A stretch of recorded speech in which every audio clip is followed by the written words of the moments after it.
We're going to start now, okay? I'd like to introduce myself. My name is Ian Fairley.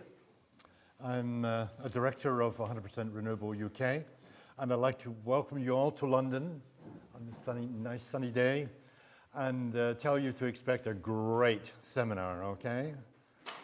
We have some very, very good eminent speakers, and I want us to realize amongst ourselves that we're talking about something really important. It's not just a case of energy when you can flick the switch on or not. No. It gets bigger than that. It's got to do with climate change. It's got to do with saving the planet in many ways.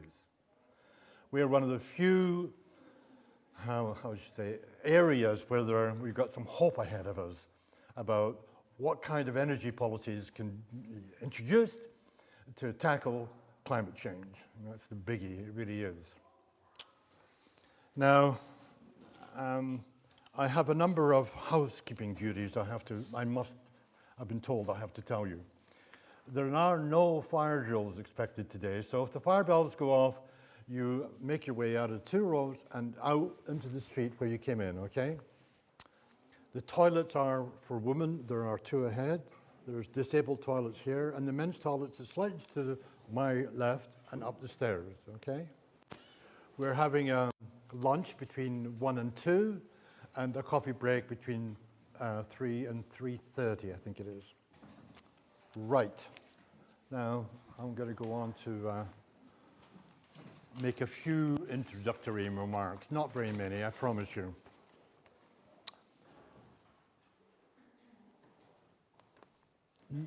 What has been really interesting is that we all know that we're in the middle of quote, an energy revolution of sorts, or a transition, if you want to call it that.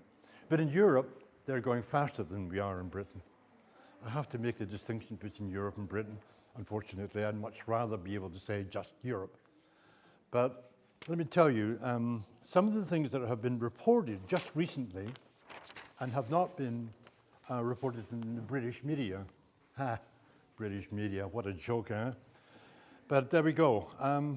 Reports from Reuters and Bloomberg and others, AP Press, show that Europe has almost stopped all of imports from Russia of coal, oil, and gas.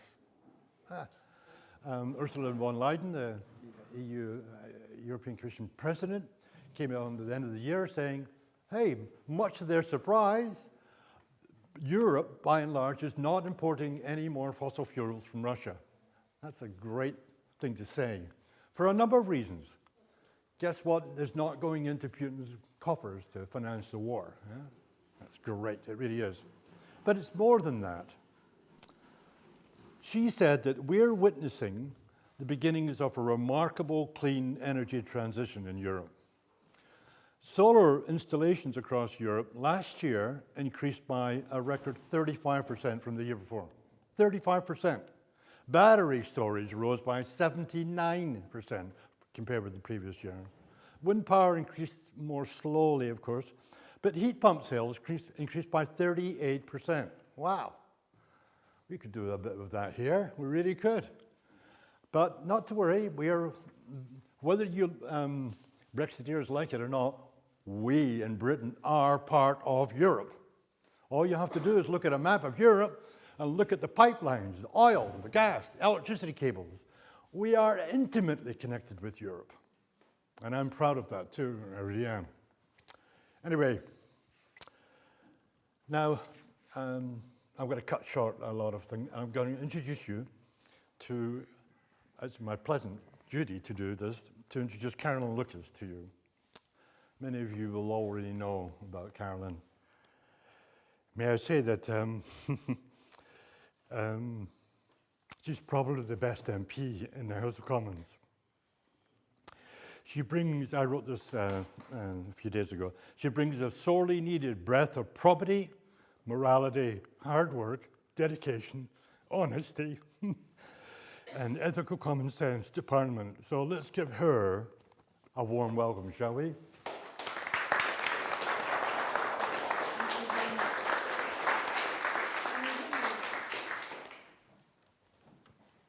Can you just reassure me that you can hear Yeah. Yeah, good. Thank you so much. Well, thank you, Ian, for such a kind introduction. I really appreciate it. And I'm absolutely delighted to be with you for this really important seminar on future energy scenarios in the UK. And I just have to say, you have some fantastic timing there. This seminar could hardly be more relevant nor more timely. You all know that energy policy is rarely out of the news at the moment. And we've got the government's own energy bill that's just coming to the end of its passage through the House of Lords. In addition, just a few weeks ago, we had the government's long-awaited Energy Security Day. You'll remember that it was originally billed as the government's Green Day, but in the end, frankly, the only green thing about it was the fact that it was recycling policies that had been announced many times before.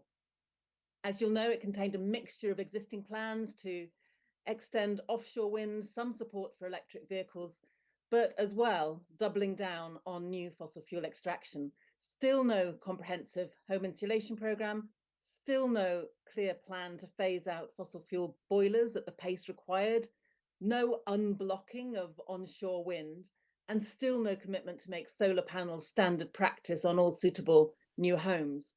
Instead of that, we saw yet more dependence on new nuclear white elephants, despite it being massively costly and hugely slow. And we also saw more pumping of taxpayer money into carbon capture and storage, despite it being an as yet unproven solution to curbing carbon emissions at scale. We also have the ludicrous situation that renewables now face a more punitive tax regime than oil and gas companies. That is just crazy. But you'll know that oil and gas are eligible for huge and frankly obscene subsidies, incentivizing them to invest more in the very thing that is choking our planet. In fact, under the so-called investment allowance to the windfall tax, companies are literally able to claim £91.40 tax relief for every £100 invested in more oil and gas from the North Sea. That comes to a staggering cost to the taxpayer of £11 billion. And that, of course, is also happening in spite of the recent IPCC report being entirely clear that estimates of future emissions from existing fossil fuel infrastructure, never mind any more, existing fossil fuel infrastructure already exceed the remaining carbon budget for 1.5 degrees.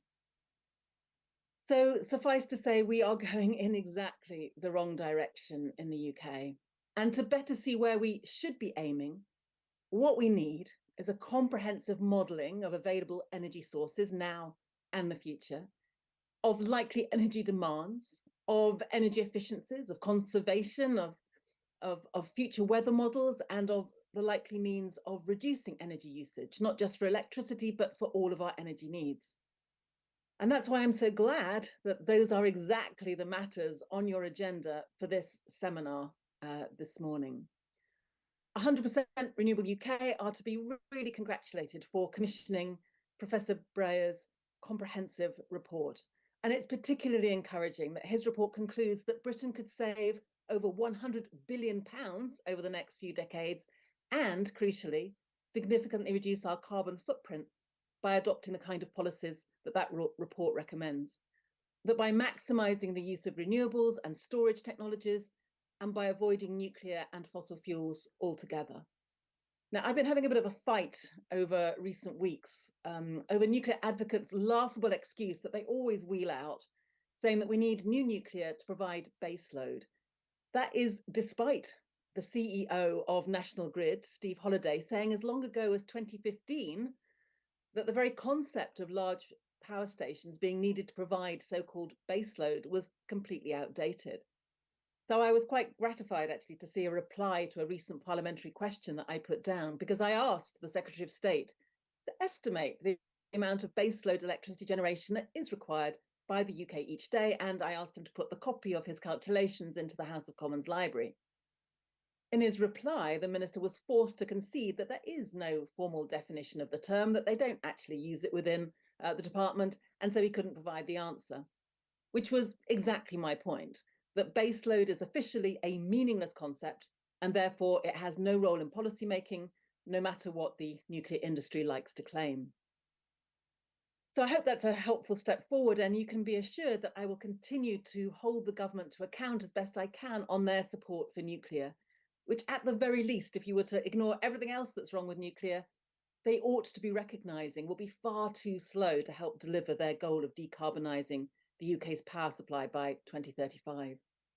So it's clear from Professor Breyer's report that we can achieve 100% renewable energy for the UK and that we should do it.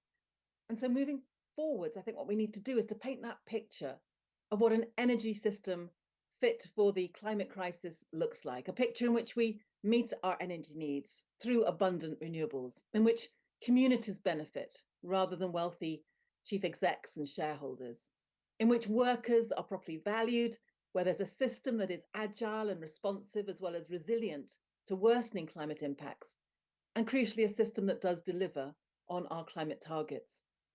I was therefore much encouraged actually by some of the amendments to the energy bill which were passed in the House of Lords earlier this week, ruling out, for example, new coal mines and giving Ofgem a net zero duty. I think those are steps forward. And when the bill returns to the Commons, I'll work tirelessly to defend those amendments and try to strengthen the legislation still further. But meantime, on that note, let us press on with delivering the energy system fit for the future. And I want to just give you my best wishes for a very successful seminar.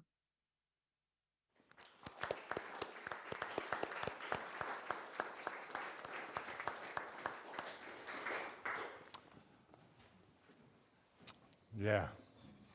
Thank you very much, Carolyn. I'm now going to start the formal proceedings for this morning's session. Can Britain's energy be supplied 100% by renewable energy? I'm going to introduce to you Dr. David Toke.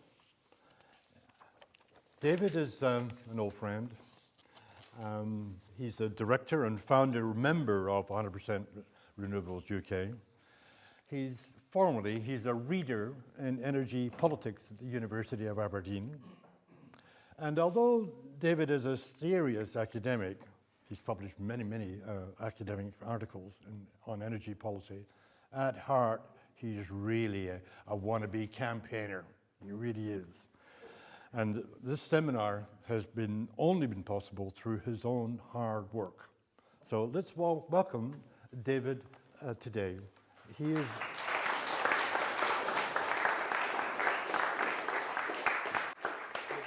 for 15 minutes.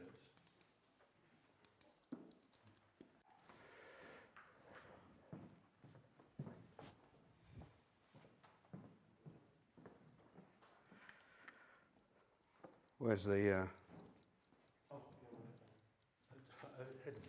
Oh, right, right, that's fair enough, right. Right, now, first, there were a lot of people trying to register for this conference, and I was terribly worried that the fire regulations would be busted wide open with a massively overpacked room. So I closed off the registrations quite early, with the result that if I only had left it open, the room would be more full. But there we are. But we wouldn't want to test the fire regulations, would we? Anyway, so better that way. Anyhow, what I want to do now is to first slide. Yes. Talk about what is 100% Renewable UK. You've been burning to find that one out. Why do we exist? Why are we focusing on net zero by 2050? Why I think 100% renewable UK, or very close to it, is inevitable. What have we done?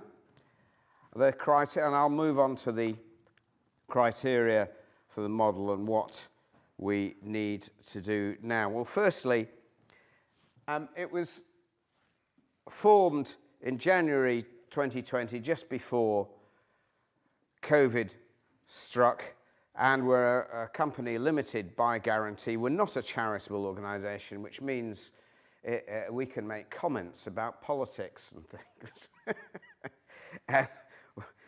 We've got 6 directors, none of whom are paid, and the organisation is funded by the directors, plus some personal donations, plus some donations from the Greenpeace Environmental Trust, who funded 2/3 of the model that we're discussing today. And the man mainly responsible for this, Doug Parr, is here today, so thank you, Doug, for that. And also thanks for contributions from other individuals, leading ones being from Ian Fairley and, of course, myself. So, what are our aims? Well, aims: campaign for the provision of all UK energy requirements by renewable energy by the year 2050, or as soon as practicable before then. Now, people point out, of course, that Hinkley C is being built and may be in operation by the year 2050. And this is a distinct possibility. But there are two issues here. Firstly, it hasn't actually come on line yet, and it is not totally impossible for nuclear power stations to be abandoned. There were 2 abandoned in South Carolina not too long ago. So it's not completely impossible. The second thing is, I think if we're going to demonstrate in our modelling the plausibility and also research the nature of what 100% renewable UK would look like in practice, we have to imagine that it is purely 100% renewable energy. Otherwise, people start saying, oh yeah, but you've got a bit of nuclear here, a bit of this, a bit of that. So that's why we're setting it up that way. The other thing I think we need to focus on is the fact that although the government may claim that all the fossil fuel power stations will be closed down by 2050, this seems highly unlikely. I mean, the regulations that they stand look like all power stations, fossil fuel power stations, have to be either not running or fitted with carbon capture and storage by 2035. That's not true. They have to be CCS ready, right? It's a bit like hydrogen-ready boilers that are about to be rolled out very soon. In other words, it's going to be business as usual, because you see in the footnotes, you always see there's footnotes, the EU's like this as well, that, of course, gas-fired power stations will continue to run so long as they don't run for more than, I don't know, 20% of the year or something like that. I forget what the exact figures are. In other words, they'll be there providing balancing facilities indefinitely. And I have a prediction to make, and that is there will not be many, apart from maybe 1 or 2 demonstration plants, ever carbon capture and storage power plant come online. Why? Well, because firstly, they've never been proven to work properly, and even if they did work according to their specifications, they'd be grossly inadequate, only removing 90% of the carbon dioxide. That's if they work perfectly according to specification. But they're not doing that. They're a lot more expensive, of course, than conventional gas power stations, and we don't know what natural gas prices are going to be in the future, of course, so they might be extremely expensive. And so when we've done our model, we've basically, in the modelling, given them the benefit of the doubt for the purposes of our comparisons and the costings. But the question is, how are they going to be promoted by the government? I don't know, are they going to put carbon prices up to some extremely high level?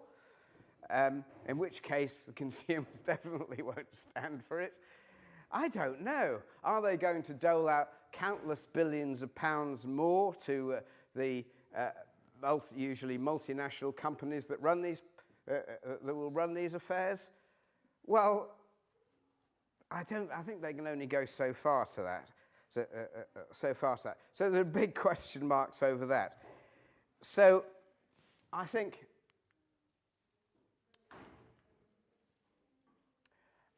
why are we existing? Well, the point is that we've got this big dominant policy consensus where all the industry, the energy industry, is committed to this policy of achieving net zero by 2050 by this so-called mixed energy policy. But as I say, it's highly unlikely that we're going to see any significant fossil fuel CCS in operation by the year 2050. It's also highly unlikely that we'll see much nuclear power in operation by then, because, okay, we can, if Hinkley C comes online, and maybe if God forbid, Sidewell C that they decide to pour money into a bottomless pit for this. Well, in some senses, I would like to live to see Hinkley C start operation, because that will mean I will live for a long time. Are they going to get anything more built? Because EDF, it can't even build one power plant at a time, never mind two double reactors. So what are we going to be left with? We'll be left with, even if they pour countless billions of pounds into demonstration CCS schemes, which are shown not to work very well at great cost, and nuclear power plant, ditto more or less, except they take forever to build. We'll be left with something that's not actually that far away from a 100% renewable energy system. That's if we achieve net zero by 2050, which is debatable, according to the government plans. Because this is another thing. And another thing why I think we should stick our main focus on 2050, or we are, rather than arguing for a target to be reached by 2050, which would save the planet better, assuredly, because the Paris Treaty assumes this for the whole of the planet, virtually net zero by 2015. If only the developing nations are doing it, even if they achieve it, then the developing nations obviously are going to be still increasing their energy consumption and finding it more difficult to meet that target, blah, blah, blah. Yeah, we know that. But the point is, when we haven't got anywhere near achieving the policies to achieve net zero, we need to focus on pointing that out and pointing out all the things we need to do from bottom up, and what regulations and incentives we need for the more top-down stuff. Otherwise, the net zero skeptics, as they're called, will simply manage to evade this debate, and we can't allow that to happen. Now, so that's why we're discussing. That's why we're focusing on that. I think what have we done, though? What have we done? Well, we started off by producing a report about how nuclear power is inflexible, and it in effect switches off wind farms, about how most of the much publicised compensation payments paid to wind farms in Scotland are the result of nuclear power's inflexibility. And don't let anybody tell you that in future they're going to be flexible, because people can have as many obscure technical arguments about whether nuclear power stations can ramp up and down and so on as they like, but the contracts they're being given mean that they're not going to do that, because they only get paid They will only get paid by maximising their production. It's all in the contracts for Hinkley C, and I'm sure will be Sizewell C as well. They're not going to be flexible at all. And another thing about, I think we should be particularly wary of nuclear power, and why, even if you consider it that vaguely equivalent to renewable energy in some form, I think there are strong reasons to say, well, even if they're vaguely approximate in their costs and deliverability, which of course they're not, as far as nuclear are concerned, even if they were vaguely equivalent, say, well, look, do we really want a world where nuclear power power stations are springing up in all 100 or most 190 countries in the world, where we'll be prone to, as we can see in Iran today, it's being used as a front for nuclear weapons production through enriched uranium programs or whatever. Do we really want that? And we can also see that nuclear power is a geopolitical menace. We can see how Russia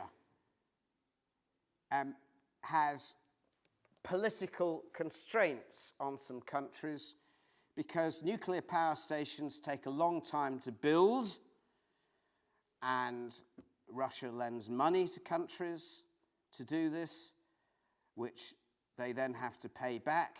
This takes a long period of time, and then after that, they are limited by fuel supplies. They are supplying the fuels, and you can see that it's no coincidence that Hungary and Turkey are both ambivalent as far as the Ukrainian struggle is concerned. Anyway, we would like to collect some funds, by the way. We would like to conduct some campaigns. I haven't got enough time to look at some of the campaigns. We want to concentrate on the sort of more bottom-up things. And you can see one area in which we're not doing very well. For instance, this is residential solar PV. Yeah, I know we need lots of other types of solar PV, lots of other big solar farms, wind farms, and so on. But we're sort of concentrating on, we've been concentrating on the green buildings campaign. You see just how badly the UK has been doing. In fact, now our incentives are worse than just about the worst Republican state in the USA. No. Yes, it's right. It is now. The incentives are worse.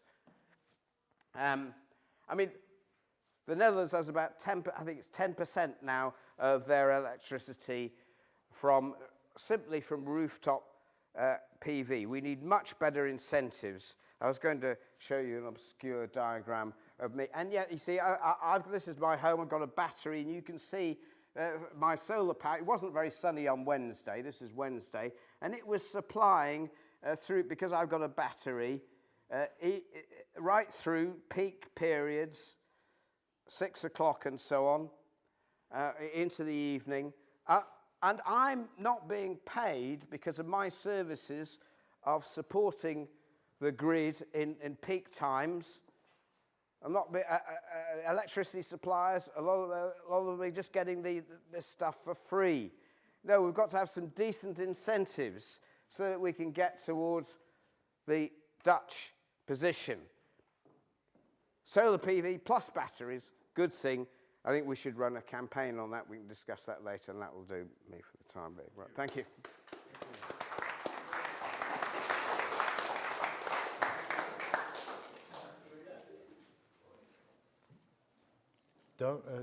Dale, is the Briar online? Great. I'd like now to introduce a few words about Dr. Christian Briar. He's the professor of solar economy at the LUT University in Finland. His main expertise is renewable energy systems, specializing in modeling for 100% renewable energy. He's published more than 300 scientific papers, 150 in journals, and as of October last year, he's 174 listed publications, received more than 8,300 Scopus citations, wow, and 14,200 Google Scholar citations. By golly. He and his team in Finland have published the most studies on 100% renewables systems in the world. So for that reason, we went to the guru, to the chief guy, and that is Dr. Christian Breyer. Christian, take over. The floor is yours. Great. Thanks a lot for the kind introduction. So it's my pleasure to give an overview on the study results. We had an exchange before that you would run the slides, or can I share my screen? Both will be fine for me. We'll run the slides. Okay, so then I'm just waiting that I see the first one, and then I can guide through slide by slide. So the overview will be on the key results. Perfect. Now we can see them. Oh, this was a bit older version. I sent today one via email. If we could have that, then we would have the one or the other slide later on I would like to show as well. But maybe let's start with this one, and on the way you could change to the other slide set, because then there would be a few slides more in addition I would like to show. But anyway, let's get started here. So these are the key results on 100% renewables for the UK. And if you could go to the next slide, then, and already the next one. So this is a large overview with a lot of extended elements. So first of all, what you can see here is where we have the starting point in key metrics. So 2020 pre-pandemic levels, so partly 2020 or 2019. We have to be careful that numbers are not too much distorted due to the pandemic. But anyway, this is the starting value. The key metrics are primary energy, of course, because this is the input to run our civilization. Then the share of renewable electricity, which is the basis of everything, and I will come to that a bit more, and it will be much more the basis of energy supply in future than today due to electrification. Most of course, important for the UK is wind power. Solar power will grow. Wave power might be a bit surprising for you, but in particular conditions, it may really contribute noticeably. It could be, but by the way, also a tidal stream or other ocean energy. However, it has to be competitive with offshore wind, while with wave power, I think there is at least one company really currently running or ramping up their business. If they get it really on an industrial scale, we will talk in a few years' time a lot about wave power, in particular in Europe, because we have excellent conditions. But maybe I will come a bit more to that later on. Levelized cost of electricity, most important metric, total annual system cost, because we all together have in the end to pay the bill, at least those who live in the respective countries. So we're talking on UK. And then finally, CO2 emissions. So these are the core metrics, and maybe I will not go through all numbers because there will be many, many other numbers in the following as well. However, what you can see first in the primary energy demand, there will be a decline. So does it mean that there is less energy available for everyone?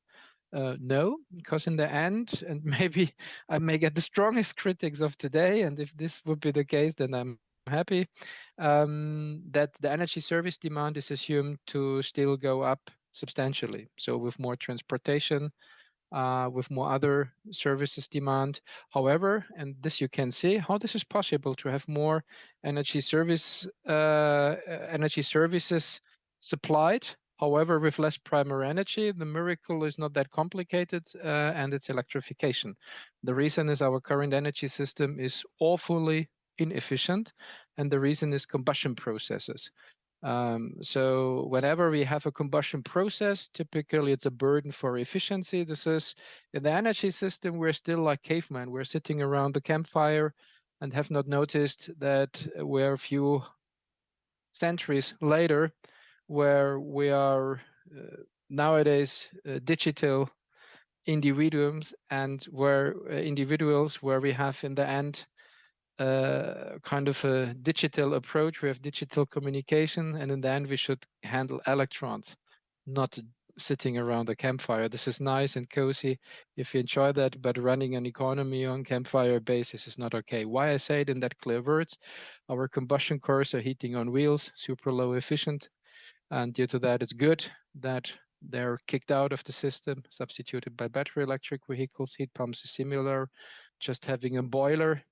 If everything is perfect, you're close to 100% efficiency. Having a heat pump, the efficiency is 300 to 400%, so a factor of 3. Battery electric vehicles, by the way, have also a factor of 3, because the average efficiency of a combustion car is hardly 20%, while the systemic efficiency of a battery electric vehicle, where electricity comes from wind and solar, is rather 70%. So again, factor of 3. And then take thermal power plants. The global average of all thermal power plants is a 35% efficiency.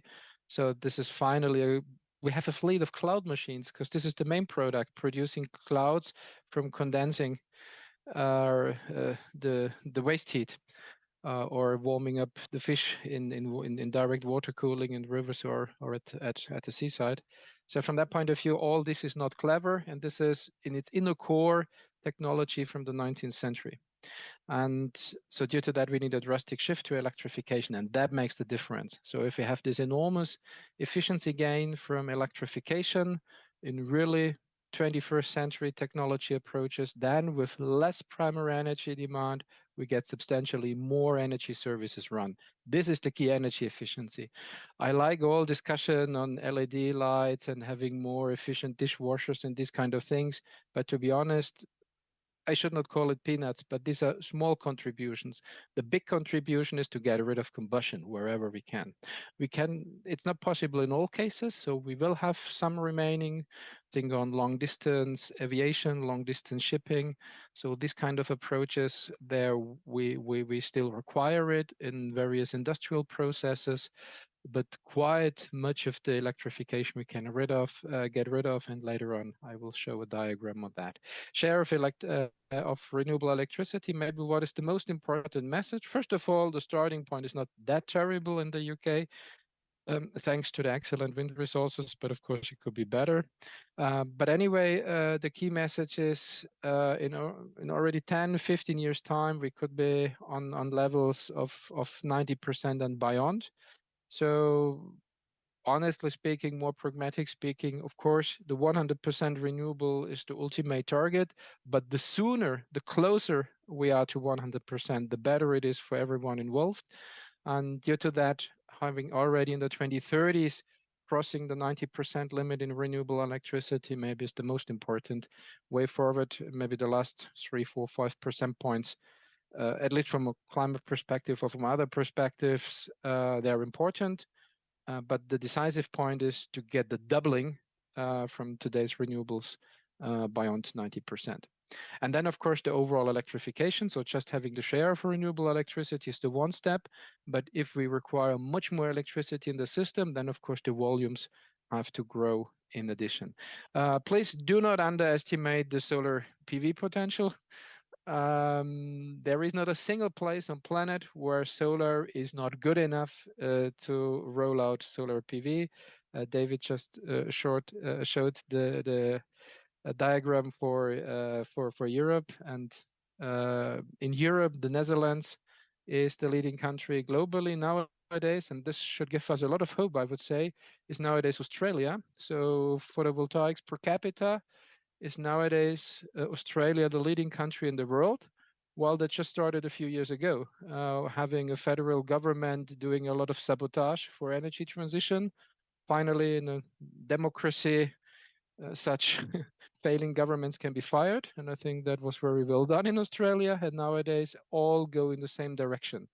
Federal government, on a state level, the government, the citizens, the industry, they all go for energy transition. And due to that, they have one of the fastest transitions in the world. And that tells us being victims of fake news, of lobbyists and other corrupted or not well trained or guys from the dark side, it doesn't help. However, when we have a society where we all together, based on facts, agree commonly on the right target, then we do things right. And I think Australia is just an outstanding example, despite they have one of the darkest media giants in the world. But anyway, they get it mastered. So I think that's quite nice.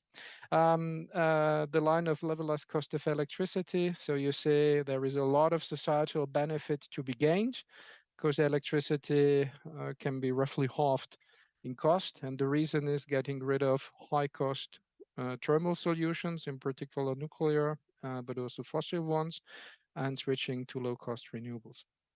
The total annual system cost also go down, but please be aware there is included heat supply, transportation sector, electricity-based fuels. Of course, all that comes with cost, but as you can see, we can very well afford that.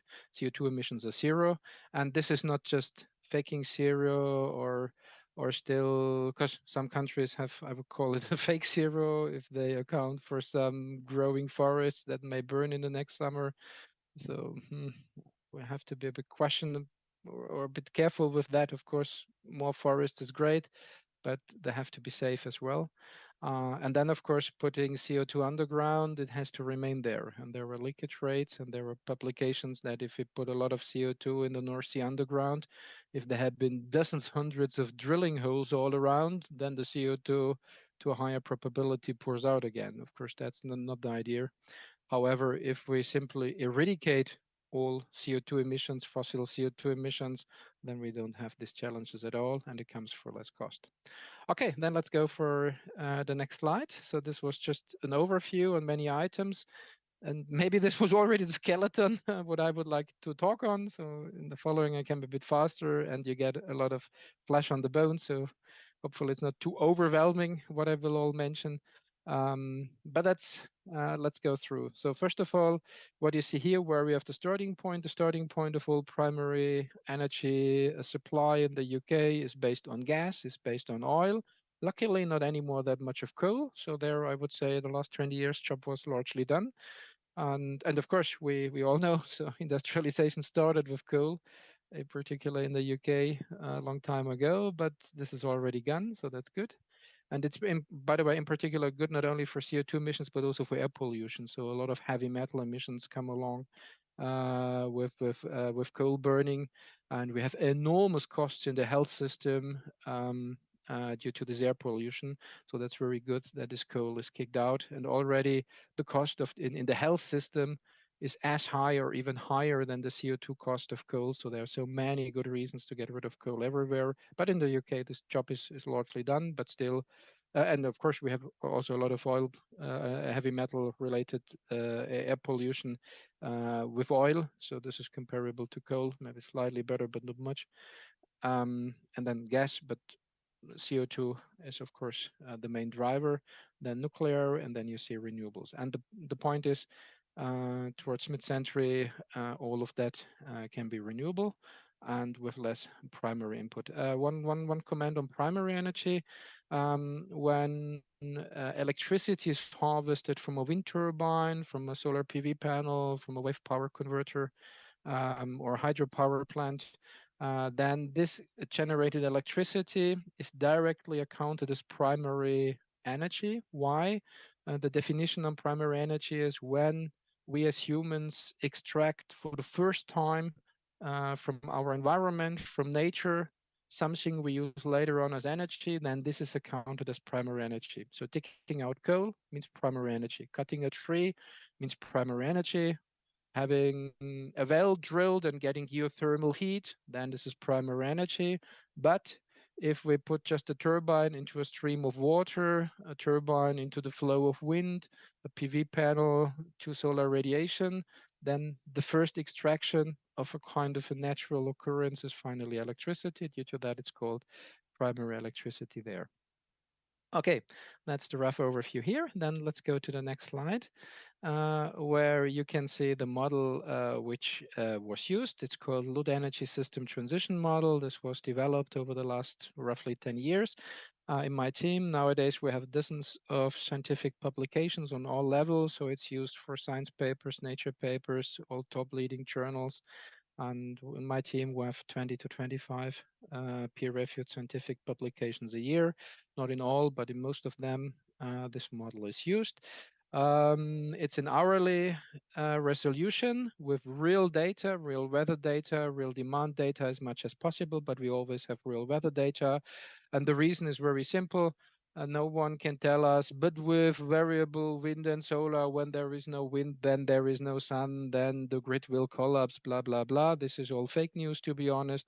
But due to that, we always model it in full hourly resolution with real weather data, because then we can always say, okay, if you have any kind of doubts that this is not running, then please let us know for what particular hour of a year you may have your doubts, and then we will show you how the system in its configuration, in its final optimization will run on that basis. And then we can have a fair debate. And due to that, we do it on that level. We don't get any more this kind of feedback, because opponents typically try to attack you where they may get something.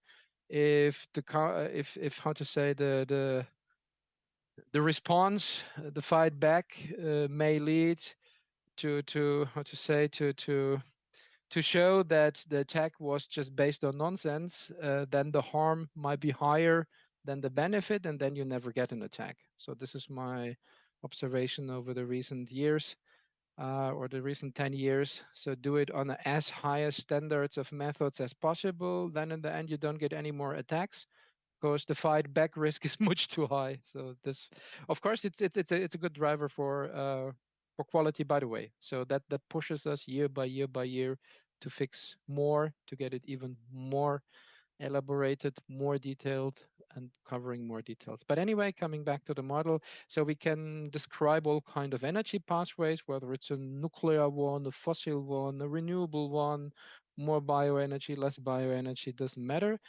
This can be done with the model. There are all in all nowadays 150 components in the model to cover all these kind of details. And this is most important, it's optimized for a comprehensive electrification of the energy system. So that means all power to X routes, and this X can be heat, of course, fuels, chemicals, fresh water, so different kinds of products, even materials. Think nowadays on steel industry, we even have modeled carbon fibers and others. So electricity to convert to something else than electricity. For that, it's optimized so that we can really visualize and show the value of low-cost electricity, what it can serve for society, typically for direct electrification, but where that it's not possible, then indirectly.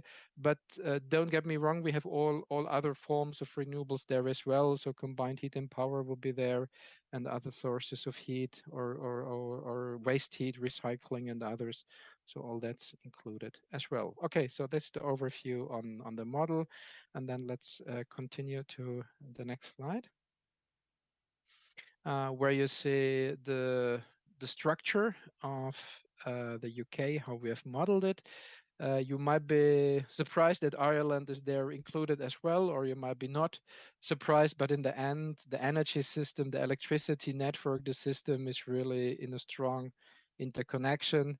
In the European model, we would have also interconnection than to the continent, but I think for UK study, this is fine, but Ireland has to be included.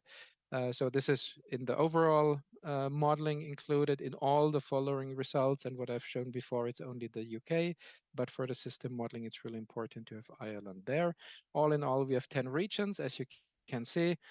So South, Wales, the Midlands, London, East, and then going more north, having what we call northwest, northeast, then Scotland, of course, and Northern Ireland, and then all those regions are in interconnection. London, of course, London from the area, of course, is smaller, but the energy demand is, of course, the largest from all those regions. And then, of course, one can even study how the surroundings finally support the huge energy hub. So this is something we do in our research in that resolution. Then, of course, this enables to have at least a rough representation of the power lines. And of course, the existing interconnection capacity is there because the model is run in a transition study. As mentioned before, we start as of today, and then we go to the future. We have high voltage alternating and direct current transmission lines on ground and cables, sea cables, and onshore cables. So all that is there.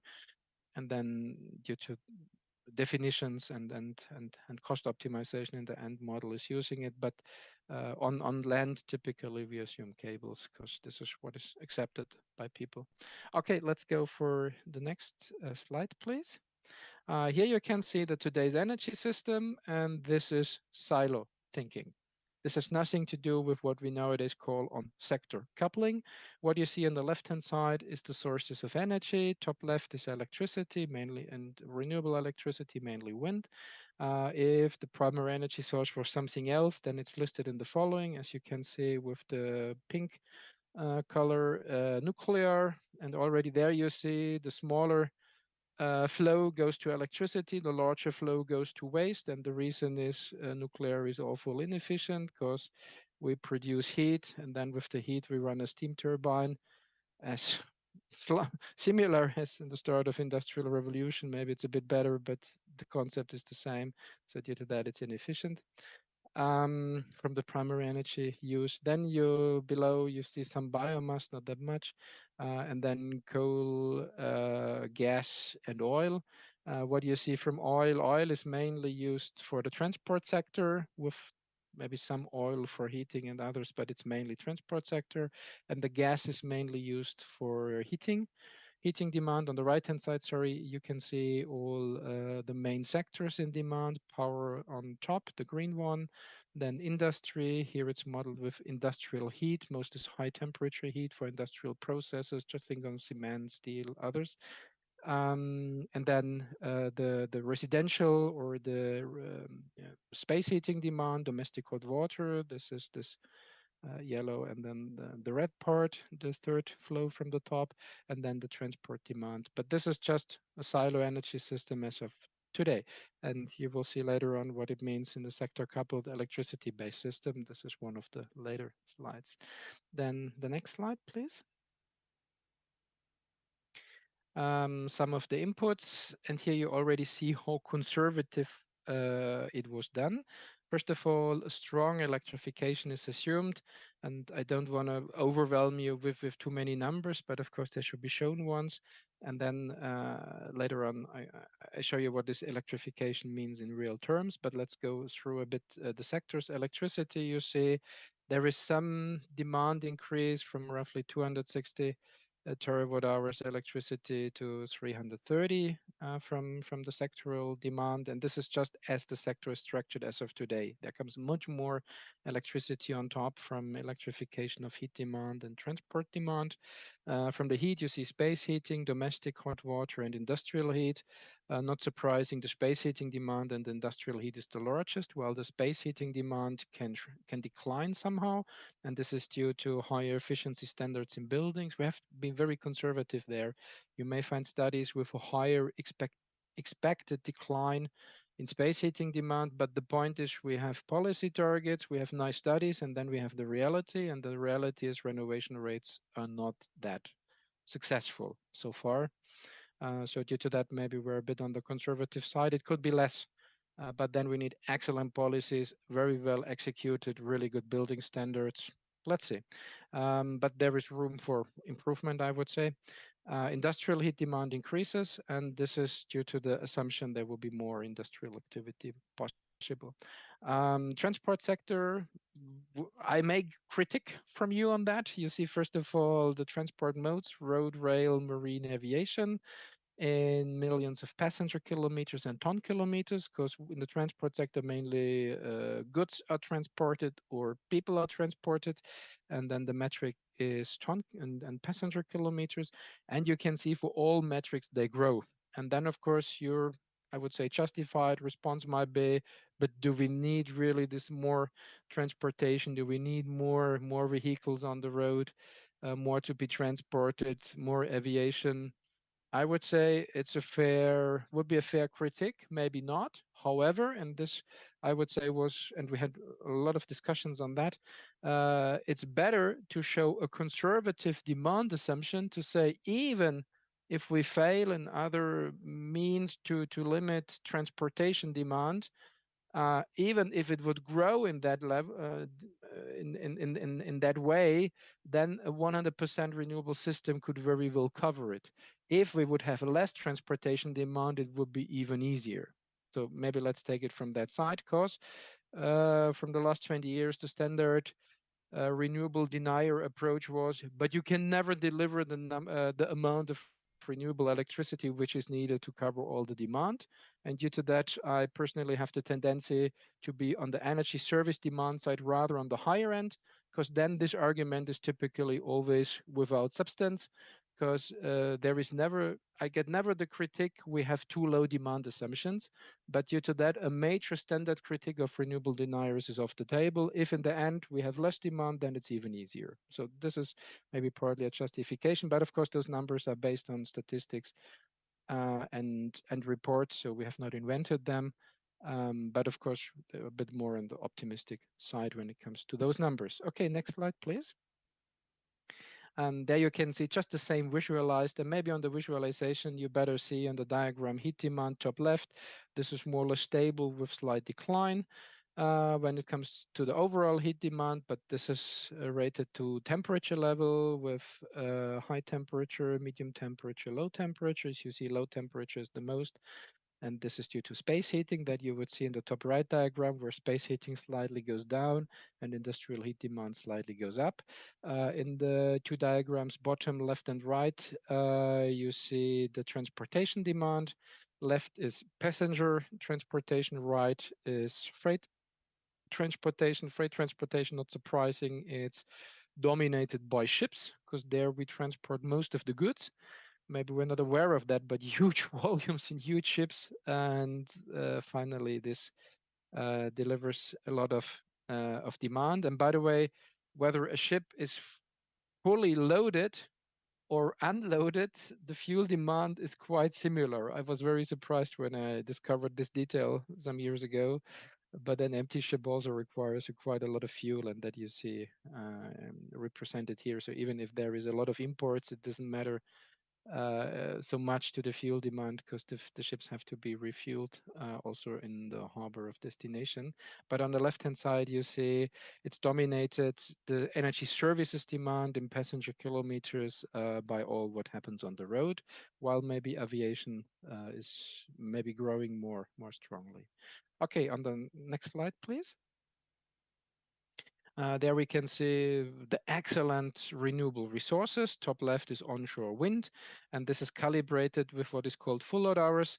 So if once a wind turbine is built, then it has a rated capacity. If there would be constant perfect wind, then the full load hours will be 8,760 hours. So that will be always on highest capacity. Of course, this doesn't happen. While best sites in the world, Patagonia in Chile, we have 7 to 8,000 full load hours a year. So it can be even better than in Scotland. But anyway, Scotland is the best onshore site in Europe, as you can see here, with very, very high full load hours, so perfect conditions.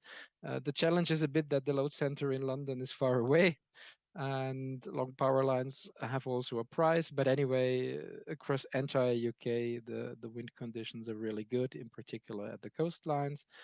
There is a lot of discussion of offshore wind, and that you see offshore wind full load hours are even higher. But please be aware of it comes to a higher cost, because offshore wind just cost more for the more harsh conditions, more investment cost required. and so on. So in the end, it will be always a mix of onshore and offshore wind. And don't forget about solar. I personally was much surprised because if you see it the first time when I was in Cornwall, and then you can see palm trees growing there. So I was not prepared on that, but I found it quite interesting. In other words, it's not that cold and there is sunshine, and that you see in the diagram. And again, it's around the coastline, more in the south. But all in all, solar conditions are not that bad in the UK. So that's the message here. And based on that, energy transition is done. On the percentage numbers, I come on one of the following slides. So then we can go for the next one, please. And here you see the profile. I have to explain what you see there because you may just see some stripes. You see on the y-axis the 24 hours of a day, and on the x-axis the 365 days of a year. This is a year we use as a real weather year. And there, first of all, you see in the wind profile that in the winter half year, the winds are better. In the summer half year, the wind is a bit lower. And the same is true onshore, offshore, while all in all, offshore, we have more wind, but also in the summer, there is less offshore wind. And then you look bottom left to the PV diagram. It's a perfect seasonal complementarity because exactly in the summer months, solar PV is best. And that, of course, is excellent what we need for an energy system, that we have either wind or solar roughly available. And then the rest of the energy system matches nicely in an hourly resolution. So for that, UK is very well prepared. Next slide, please. And I will not go through all the lines, it's a bit too much text, but in the following you will see 4 scenarios. The main central scenario, which is a reference for everything, is the so-called best policy scenario. In the best policy scenario, it's 100% renewables for all energy demand in 2050. It's important that there is some, how to say, forced offshore wind installation, because this is central, I would even say societal, not only policy target in the UK. So this is very well respected here, that there are particular ramping of wind offshore, 2 gigawatts a year for some time, then 3 gigawatts later on per year. And onshore wind is limited to 2% of the land area, in Scotland slightly more. And PV, ground-mounted PV, not on rooftop. Rooftop is fully accessible, but ground-mounted PV to 1% of the land. This, I would say, is a rather conservative area, limiting, maybe a bit too harshly limited approach on what land area might be available, and biomass is only limited to biogas. No others imports of e-fuels are allowed. Then maybe jumping to the last one, best policy scenario plus. What is the difference to the best policy scenario? That onshore wind is allowed instead of 2%, 3%, Scotland 4%, and ground-mounted PV instead of 1%, 2%. What is the reason for that? Nothing is lower in cost than onshore wind and solar PV. All the rest cost more, in particular offshore wind. And due to that, the idea was to reveal what in the end will be a societal decision in the UK, having more offshore wind or less energy system with more onshore wind and solar solutions. So this is finally a societal choice. Both is technically possible. The one cost less. And due to that, we did both. This is then reference to a current policy scenario, to the energy white paper from the UK government with nuclear and fossil CCS. And the results you will see. This is a worst case scenario because it costs a lot and performs poorly. That's not the way forward from my point of view. And then we have a very special best policy scenario where we have taken into account if there is interannual variability, what it may mean. I think we are very, very conservative there. In the meantime, we got several ideas how to further improve that. So take it as a worst case assumption. Next slide, please. So here you see, and in the following, I will not go through all the text elements here, but describe a bit the diagrams, what you see. In the diagram top left, you see the description of the primary energy demand and how it changes over the period. You see this best policy scenario. Best policy plus means more onshore land.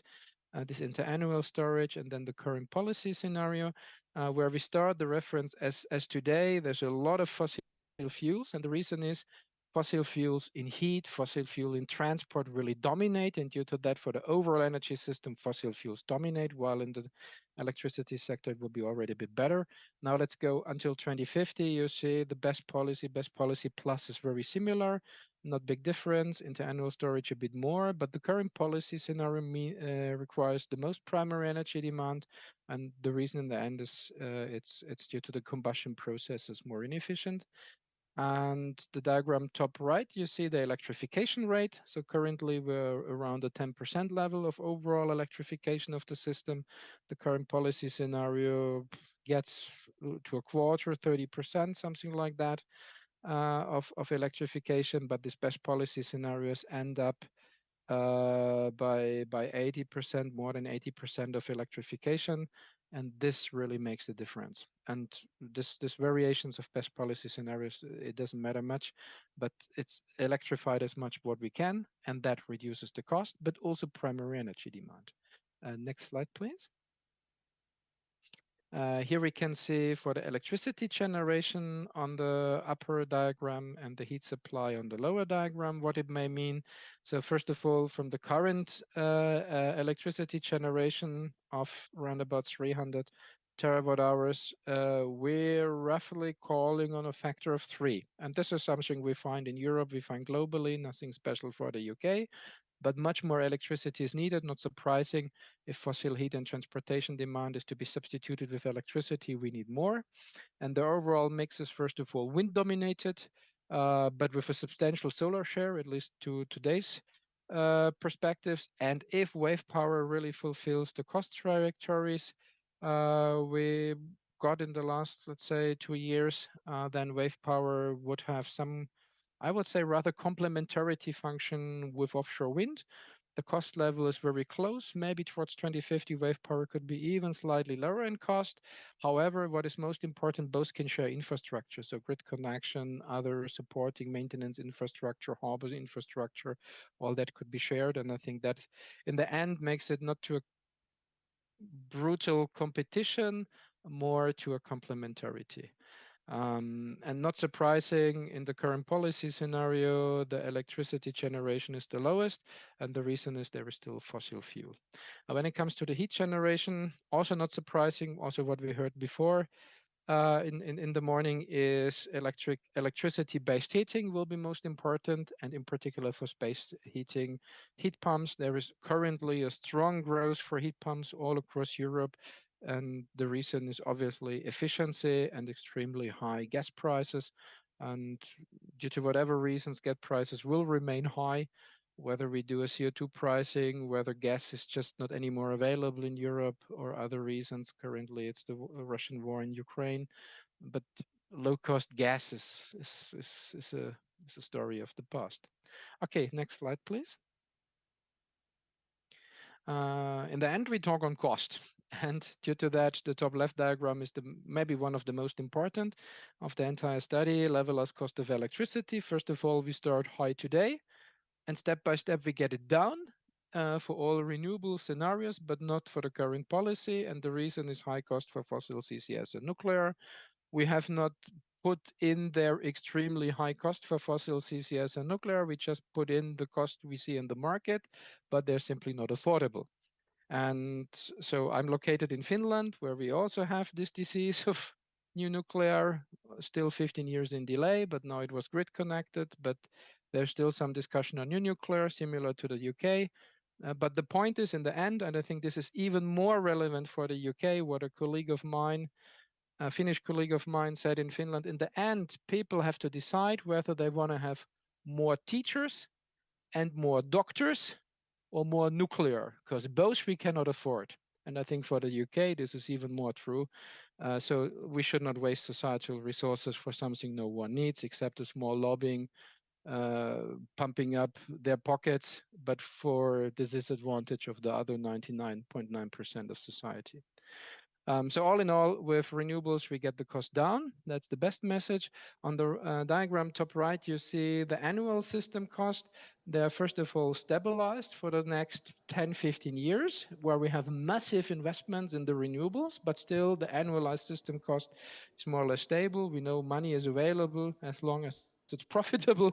So City of London will enable all the money. Christian, Yeah, Christian, sorry to interrupt, but yeah.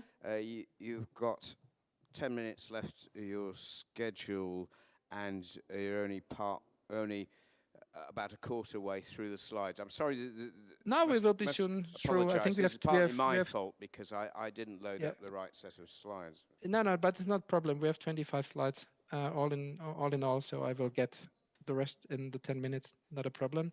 So all in all, the annualized system costs can go down with renewables, and even we can afford a very conservative interannual storage.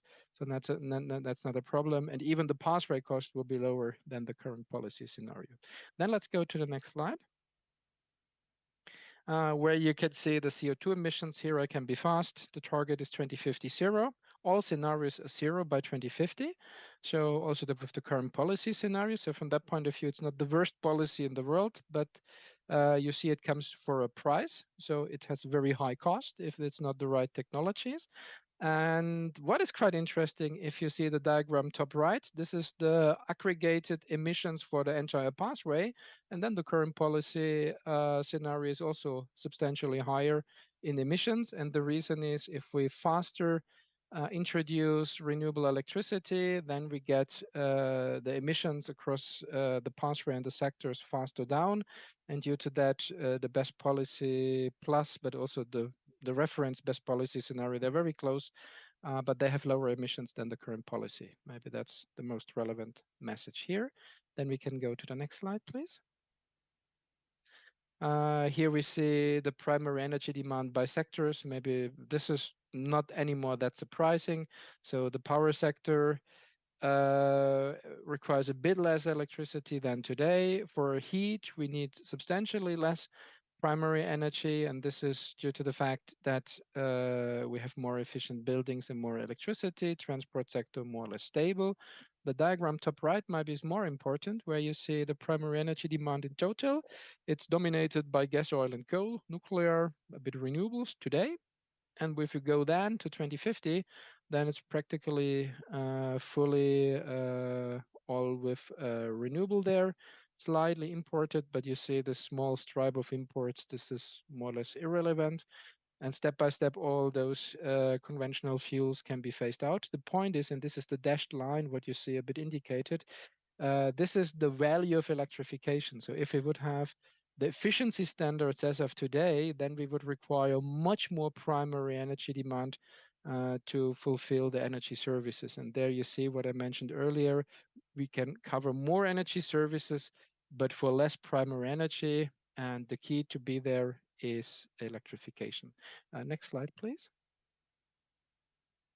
There you can see kind of a breakdown where step by step the electricity comes from. So this is roughly what we had before in a more condensed form.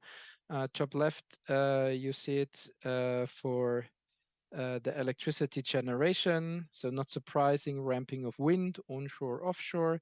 Onshore is the brighter blue and offshore is the darker blue. Then solar is ramped for prosumers. So this is on rooftops of end users, residential, commercial, industrial, and then ground mounted PV. And then you see in 2040, 45, and 50, some wave power would come in depending on those cost assumptions. So maybe this is, I would not call it a wild card, but at least from today's point of view, this is less to be expected, I would say. But maybe more relevant is on the right-hand diagram, where you see for what this electricity is used. Today, we use electricity for what we call the power sector. When we run our computers, we have the light. We have trains, electric trains running. So this is today. But then you see quite soon, towards 2030, first of all, a stronger electrification of heat in the building sector with heat pumps and electric boilers and others.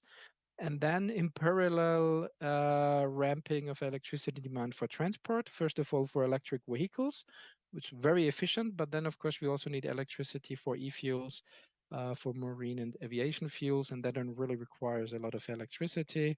So the growth in the classical power sector is not that huge, but then comes heat, and in particular also industrial heat, but then also for all transport modes, the electricity demand. Next slide, please. There we can see for the heat sector, so this is just what I said before. Maybe we're really optimistic, but we assume a kind of enforced policy where also the government is really interested in slashing the energy bills of people. So really have support programs for heat pumps, as we see it across European countries, to really get the transition and the bills managed. So just this week was a new heat pump program introduced in Germany, where the faster the people switch to efficient and zero emission heating systems, the higher is the support to really push the transition, but not discriminate the existing systems. And I think that we see currently across Europe. I think that's really good. But in the end, we have a transition for these more electricity-based solutions, but also for the industrial heat demand. But then maybe with fuels, hydrogen, or other e-fuels for high temperature demands in industry if direct electrification is not possible. Next slide, please. And there you see the massive additional electricity demand for the transport sector. This is the top left diagram. So currently it's very low, and this is mainly for rail-based systems and a few cars. But then it grows dramatically to more electricity demand for the transport sector as we have today overall electricity generation. But maybe a bit surprising for you is for what this is used. So finally, only a smaller part, maybe a quarter, is used directly as electricity, in particular battery electric vehicles on roads. Then there would be some hydrogen. I'm increasingly doubtful on this hydrogen, but in particular, it will be still hydrogen for aviation, for example. So Airbus has a strong program for liquefied hydrogen-based aviation to be started in around 10 years from now. So let's see. But maybe on the road we will not see that much anymore. And then you see this green part. This is e-fuels, in particular for marine and aviation. And for that, of course, substantial electricity demand is required. Overall, the final energy demand in the transport sector, this is the right diagram, it declines. And in particular, due to the road transportation, which really drastically goes down. And there you see the impact of this factor of 3 higher efficiency from battery electric vehicles. Next slide, please. Storage, of course, we have to talk on storage, and there is a slide on storage. Top left, you see storage of electricity. So more batteries are required. These are the different types of red. With utility scale batteries, prosumer batteries. So when people, but also companies, retailers have their own PV systems on their roof, then with battery, they can even have more benefit out of that. These are these reddish parts. The yellow part is vehicle to grid. If you have a battery electric vehicle, then technically not a big deal, so that we know. And first car manufacturers have it as a serial or a standard part of their vehicles available. Then it can be even recharged, maybe in peak hours when there is really no wind, no solar in the system, and maybe when the remuneration is really high. So then vehicle to grid could be done, but we have it very, very much limited in the model. And then existing pumped hydro energy storage can be used and so on, or is currently built. But this is the minor part, but some battery storage is needed, and this is for the day-night cycling of solar largely. More thermal energy storage diagram, top right, will be in use, and also more molecule storage, which is not only biogas, but also hydrogen. But most of the hydrogen storage is a buffer storage where hydrogen goes in and then it goes out again for synthesis and others. We need only slightly hydrogen for seasonal balancing in such a system, but I come on one of the last slides on that. Next slide, please. You're really only a couple of minutes. We're Okay. not going to get any question and answer session in this, Okay. right? Okay, it's almost done. So this is, I think that we can skip the slide. I already mentioned levelized cost of electricity. Emissions I've mentioned here, you would only see that the emissions go down to 0. This is a sectoral resolution, but I showed it for all sectors before, so we can skip this slide as well. And then on the next one, I think this is the really important one. This is how a future energy system looks like for the UK. And this is what we call a power to X economy. And the reason is we will not have a hydrogen economy. This is a fossil narrative, please be aware of. It took me some years to realize that. If people talk on a hydrogen economy, many don't reflect it, but originally gas companies started to talk on hydrogen economy 20 years ago, while the term itself was introduced 50 years ago. But John Bockris, who introduced the term hydrogen economy, already said 15 years ago, we will never have a hydrogen economy. The hydrogen molecule is too complicated to manage. We still will have a lot of hydrogen, but not in the end use for that. The distribution system all is too complicated. It's the smallest molecule in the universe, and this comes to consequences. But we will have a power to X economy, and that you see here. And the reason why I'm saying that, the top left part is the electricity, which feeds the entire energy service demand. And then on the left-hand side, you don't see any more that many other streams. The only large stream which is there is environmental heat, and this is what environmental heat is extracted from heat pumps. But they're run based on electricity, and then they take this environmental heat on top, and then some sustainable biomass, maybe a bit import. Import could be higher. This is a societal choice, but it was important for us to show all resources in the UK are more than enough. It's not a problem.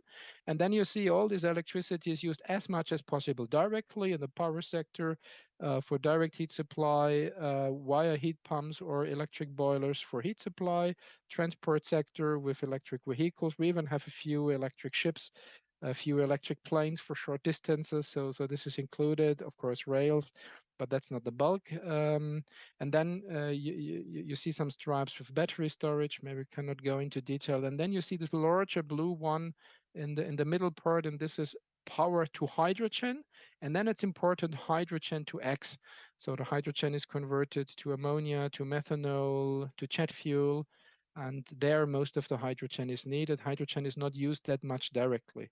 And the reason is we don't handle that really. And in the end, the final energy demand, we need ammonia for fertilizers, maybe as a marine fuel, methanol as a chemical, maybe marine fuel, and jet fuel for aviation. And that is what is really needed. And not so much hydrogen directly. Whenever someone tells you hydrogen for heating, then I would be very skeptical because it's inefficient and expensive. So direct electric solutions are most likely the better ones. And I think with the next slide, we should be at the summary. Oh no, this is just an exchange, but I will not go into detail how energy flow within then the 9 nodes of the UK. What you can see, Wales can be really a kind of a harvesting region and then sending the electricity to neighboring regions, because it's very close to the huge load centers in the UK, and winds are excellent in Wales. So due to that, that might be an excellent business. This is what you can see here. Scotland has perfect wind conditions, but it's a bit far away from the real load centers. However, still a lot of this very low cost electricity can be converted to e-fuels and chemicals, and that can be more easily transported, but that you cannot see here in this trade diagram. And London, not surprising, is importing from neighboring regions. And the next slide is then just a summary, where I will not go in the details. Maybe we just let it here, and then I better go for answering questions if you have any. But everything you can read here, I mentioned over the slides. And then many, many thanks for your kind attention. And it was a pleasure to present it. And now I'm happy to take all your questions. I have one question from a remote participant from all the way from Glasgow. Pete Roach says, I want to ask Christian what he thinks should be a priority, what he thinks should be our priorities for lobbying to instigate practical action towards 100% renewables. In particular, is there something regarding balancing variable renewables we should be lobbying for?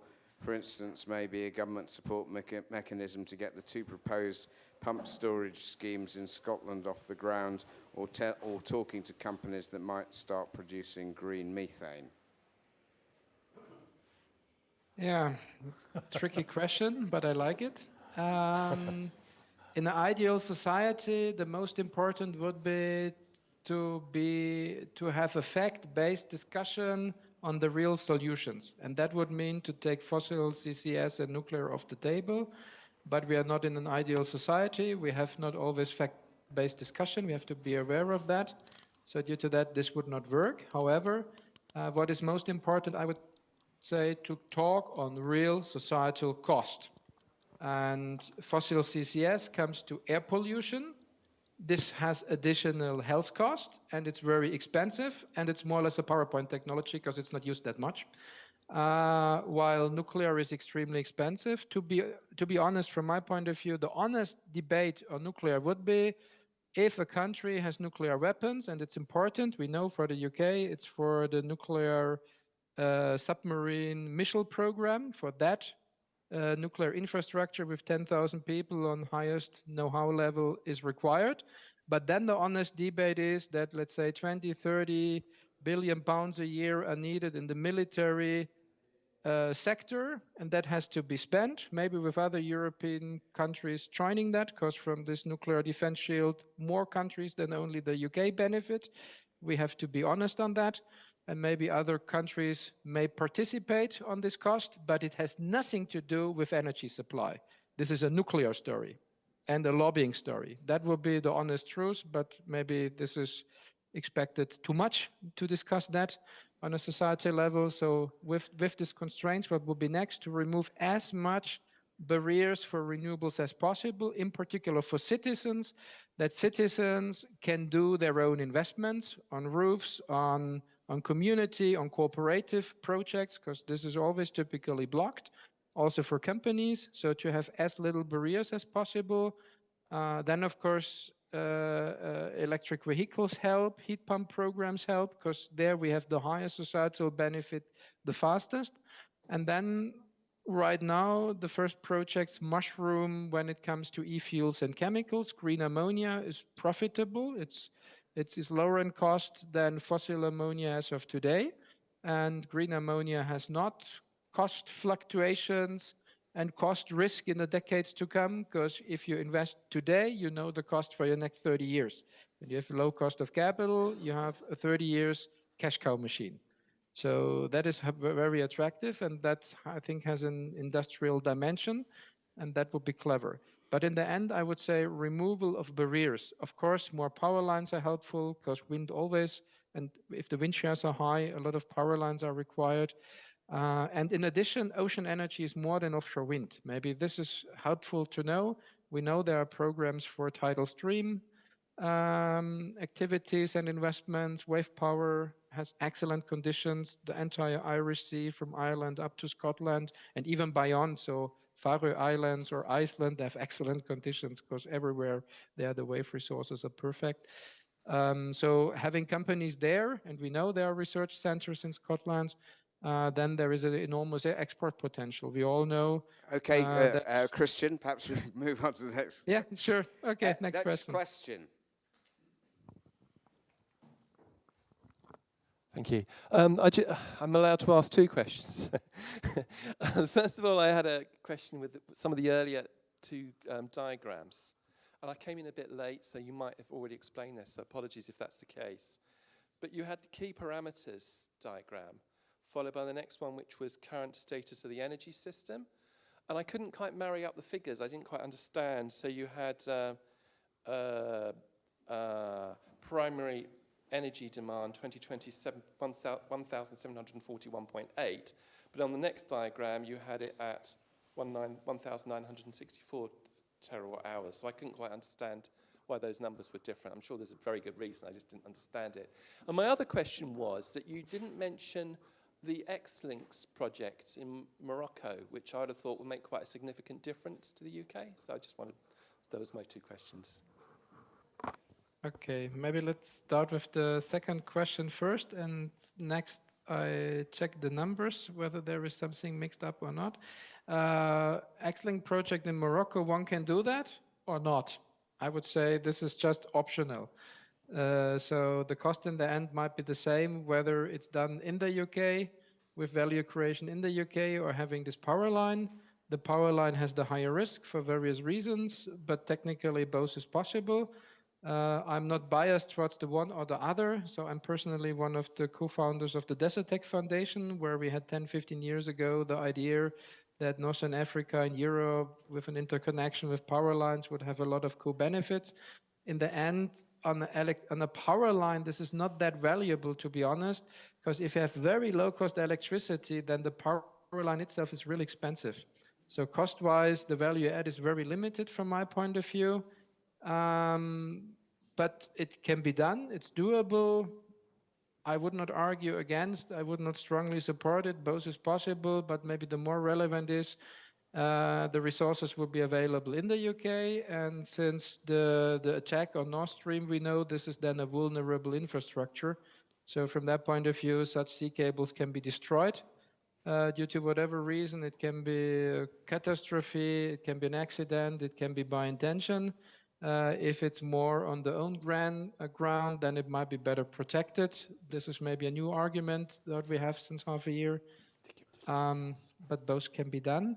The total primary energy demand, I still have to check and to look it up. I think it should be not a problem. Yeah, I noticed. Maybe it's, no, it should be not due to 2019 and 2020. Let me check again. What is the reason for different numbers? I have to check in more detail and then. Okay, perhaps meanwhile we can move on. Give an answer later on. Yeah.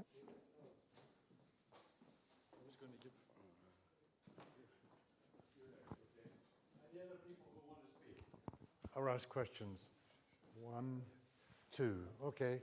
Hi, Christian. Thank you very much for the presentation.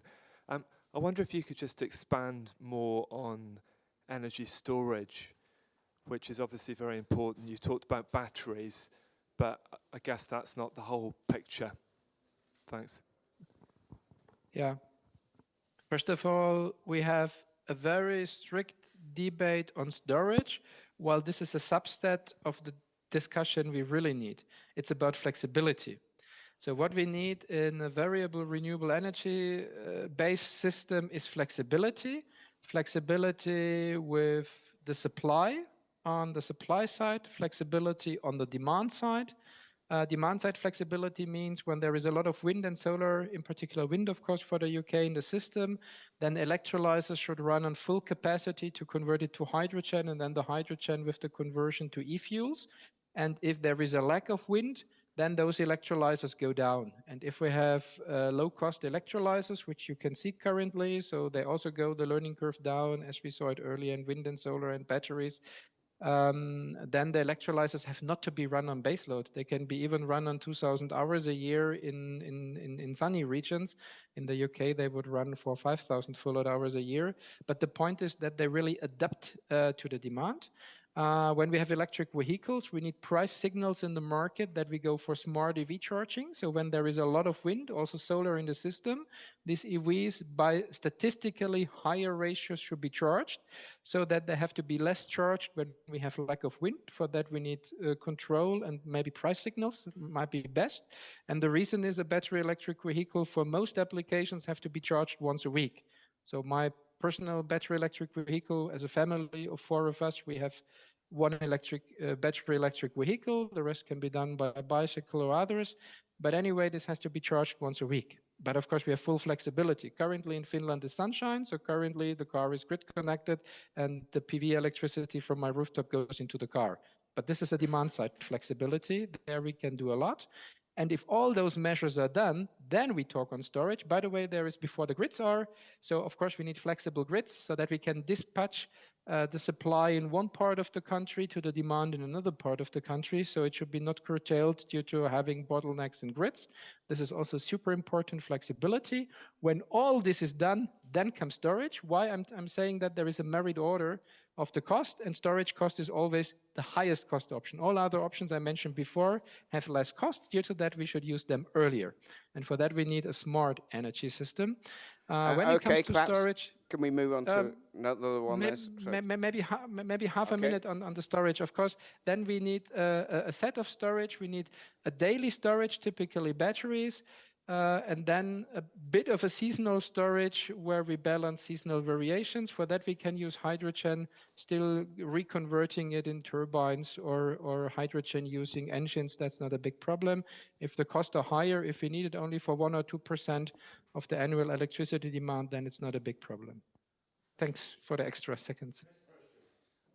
Thank you very much for a highly informative presentation. Fascinating. As you said, we don't live in an ideal society, so it seems to me that one of the problems is to concentrate the message. Your figure that as a result of renewables, the cost of electricity is halved, I think is a very important signal. I mean, you need a simple slogan, it seems to me, like, be your own power station. It's something simple like that, because the biggest issue is going to be political, overcoming political obstacles.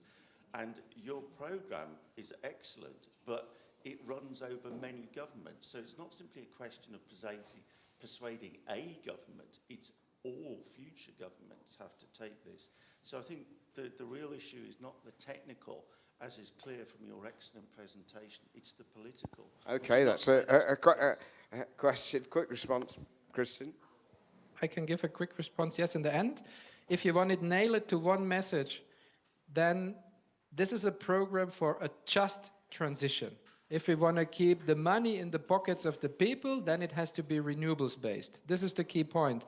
And if society, if the people enforce it, if tens of thousands of people are regular on the roads to pressure the government to do the job for that they have been elected, then we get a just energy system for the benefit of all of us, if you want to nail it on one point. And this has the lowest risk and the lowest cost. Due to that, it's so beneficial for society. Okay, next question, briefly. Cumbria has a new coal mine going forward. Can renewables do as cheaply when you take into account externalities?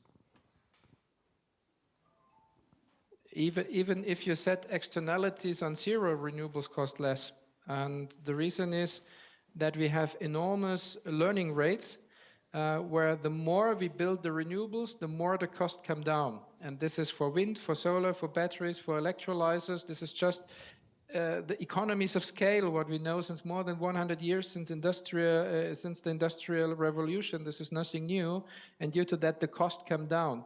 However, we still see fossils in the system, and this is typically based on subsidies. So coming back also to the question of before, a just transition also means removing subsidies for fossil nuclear. Because otherwise you can have the best renewables. If the fossil and nuclear solutions get subsidies or forced in by law, then you cannot compete. You can be as low cost as possible if the others get even more subsidies. And this is important. Okay, next one. Hi, thanks for your fascinating presentation. We're about to enter a 2-month discussion with the government about grid costs because of an amendment to the energy bill that's currently going through the UK Parliament. Could you just say how grid costs compare in the different scenarios and whether some of the costs at the very small scale, the distribution level, are included or not? Yeah, we have to admit what can be covered with such a model and what not. So all technical losses in the grids are fully included, and most of the losses are on the distribution grid level. But by the way, even the wording distribution grid is nowadays wrong, because when people have PV systems on their rooftop, it's more a collection grid than a distribution grid. And this is a very important message. With the grid, we can be bidirectional. So a distributed renewable generation can be aggregated on a grid level and then sent to the demand centers where it's needed. London will be always a net importer of electricity, but in the surrounding regions, a lot of that can be generated on roofs, in ground-mounted PV, in wind farms, what else can be further away or not, but then it can be sent around, and this will have a very high profit. The point is, the longer it takes to get the necessary grid capacities built, the more we have a burden to get the system run, and the more it's forced for full decentralized solutions, and for that more onshore wind and more PV would be required, because if transmission capacities are lacking, then just the generation has to be closer to the demand centers, and Okay, or even, okay, can we- even on their own roof. Might have time just 3 more questions, and very quickly, please, as well. Yeah, hi. Thanks a lot for sharing your great work. I just wonder whether you work with university in the UK, just yes or no, because otherwise we can talk offline. Yes or no? The answer is largely no, and the reason is most colleagues don't want to risk their larger domestic funding where it's always linked to fossil CCS and nuclear. This is the honest answer. However, I you better have stop there, colleagues in Scotland in particular, where we have common publications where maybe the freedom of thinking and science is a bit larger than in other parts, to say it in that Okay, words. next question. Hi, my name's You Sagar. got one. I'm wanting to ask questions about Scope 3 and operational cost. So my roots are from indigenous lands in India, and while for the last few years it's been about coal, no mention seems to be made of the fact that our forests and lands are being strip mined for all of the resources you require for renewables, for wind turbines, solar panels, and electric cars. So the real cost, the operational cost of this wind turbines, renewables, are not being factored in. If it was really to be factored in, then the question is to sequester carbon, why are we in the south strip mining hundreds and thousands of acres of our own forests for a wind turbine that's not going to last more than 10 years, and we've lost all the resources in the meantime? Operational costs are fully factored in, so we have capex, so capital expenditures, we have operational expenditures, and I would say for some of the technologies, the operational expenditures are higher assumed in the model as they are, and in particular, I'm talking on rooftop PV, where we have also these operational expenditures, but if you talk to private people, they say it runs since years, they never touch it, it works, so operational costs are rather low. But the operational cost of such a renewable system is quite low, to be honest. And due to that, I really do not really understand your question, because the point of a renewable system is that the operational cost is really low. The main cost is the investment cost, and due to that, the cost of capital is so important. So there has to be a risk mitigation in the system that the weighted average cost of capital can be as low as possible. This is one of the strongest impact of reducing the costs. Okay, thanks. And one final quick question. I'm sorry. Yeah, okay. Yeah, I know. Yeah. I get that. We can discuss that later, really. Thank you, Christian. I can see why you were invited to speak. Is it open access, this material? Because Yeah, sure. Yeah, Yeah. thanks. David can tell you where you can find the download. Yeah. Sorry, I don't see, actually, when I have to engage with the material, but I don't see the materials limitations on these systems. I just wondered about David, now you have to be a bit patient for me. It takes me the one or the other minute when it comes to materials. All in all, there is not a fundamental showstopper for the materials demand. So this is to cut it in a nutshell, but of course I would like to explain as an academic.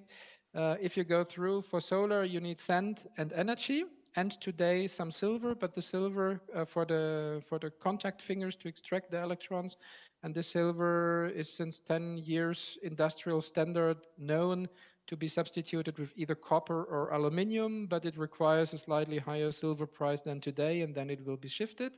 So that is well possible. This is PV. There are aluminium frames, but we're not limited in aluminium. Okay, can we stop there? Sorry, you have published on this and you've rebutted a lot of claims that have been made about this. We can perhaps circulate your work on this. But perhaps we will go over to Alethea now, please. Okay. I'd like to, you can see we have well rehearsed this, but there we go. I'd like to introduce Ali Warrington on my left. Alethea is her name, Ali for short. She's a senior campaigner at the climate charity Possible, great title, where she leads on clean energy and aviation. This includes campaigning to unblock onshore wind and work on heat decarbonisation. Her group is taking the government to court on their aviation policies. Possible is a climate action charity campaigning outfit for positive energy solutions. They're a great outfit. So can we please welcome Alethea?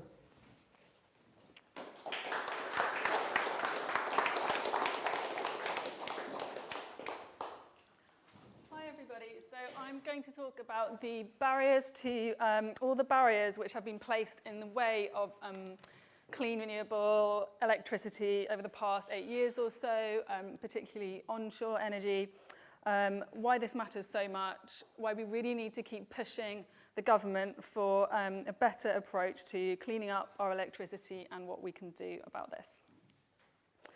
So we know we need to end the use of fossil fuels across the economy because we have a really short window of time to avoid incredibly dangerous levels of harm to the climate. And, you know, we're talking about a 2050 grid here, but we know that action over the next 8 years or so to 2030 is going to be crucial. And the quicker we can make cuts in emissions now, the better and safer climate we're going to have in the future. And electricity should be actually an easy win for decarbonisation. The technologies to do this are not just available, unlike in some other sectors, but they're also very well developed, and they're now at the point where they are incredibly cheap and much cheaper than using fossil fuels. And as we've heard from the report, it's not just that we need clean electricity to cut emissions from electricity generation. If we're going to successfully decarbonise heat and transport, we'll need a hugely expanded supply of clean electricity. So we really need to get this right. But as we all know, decarbonising the electricity system is both happening far too slowly, and also it's heading in the wrong direction in terms of how the government plans to do it. So the evidence is really clear, including from the report that we've just been into. Renewables are the cheapest and also the lowest emissions way to end the use of fossil fuels for electricity generation.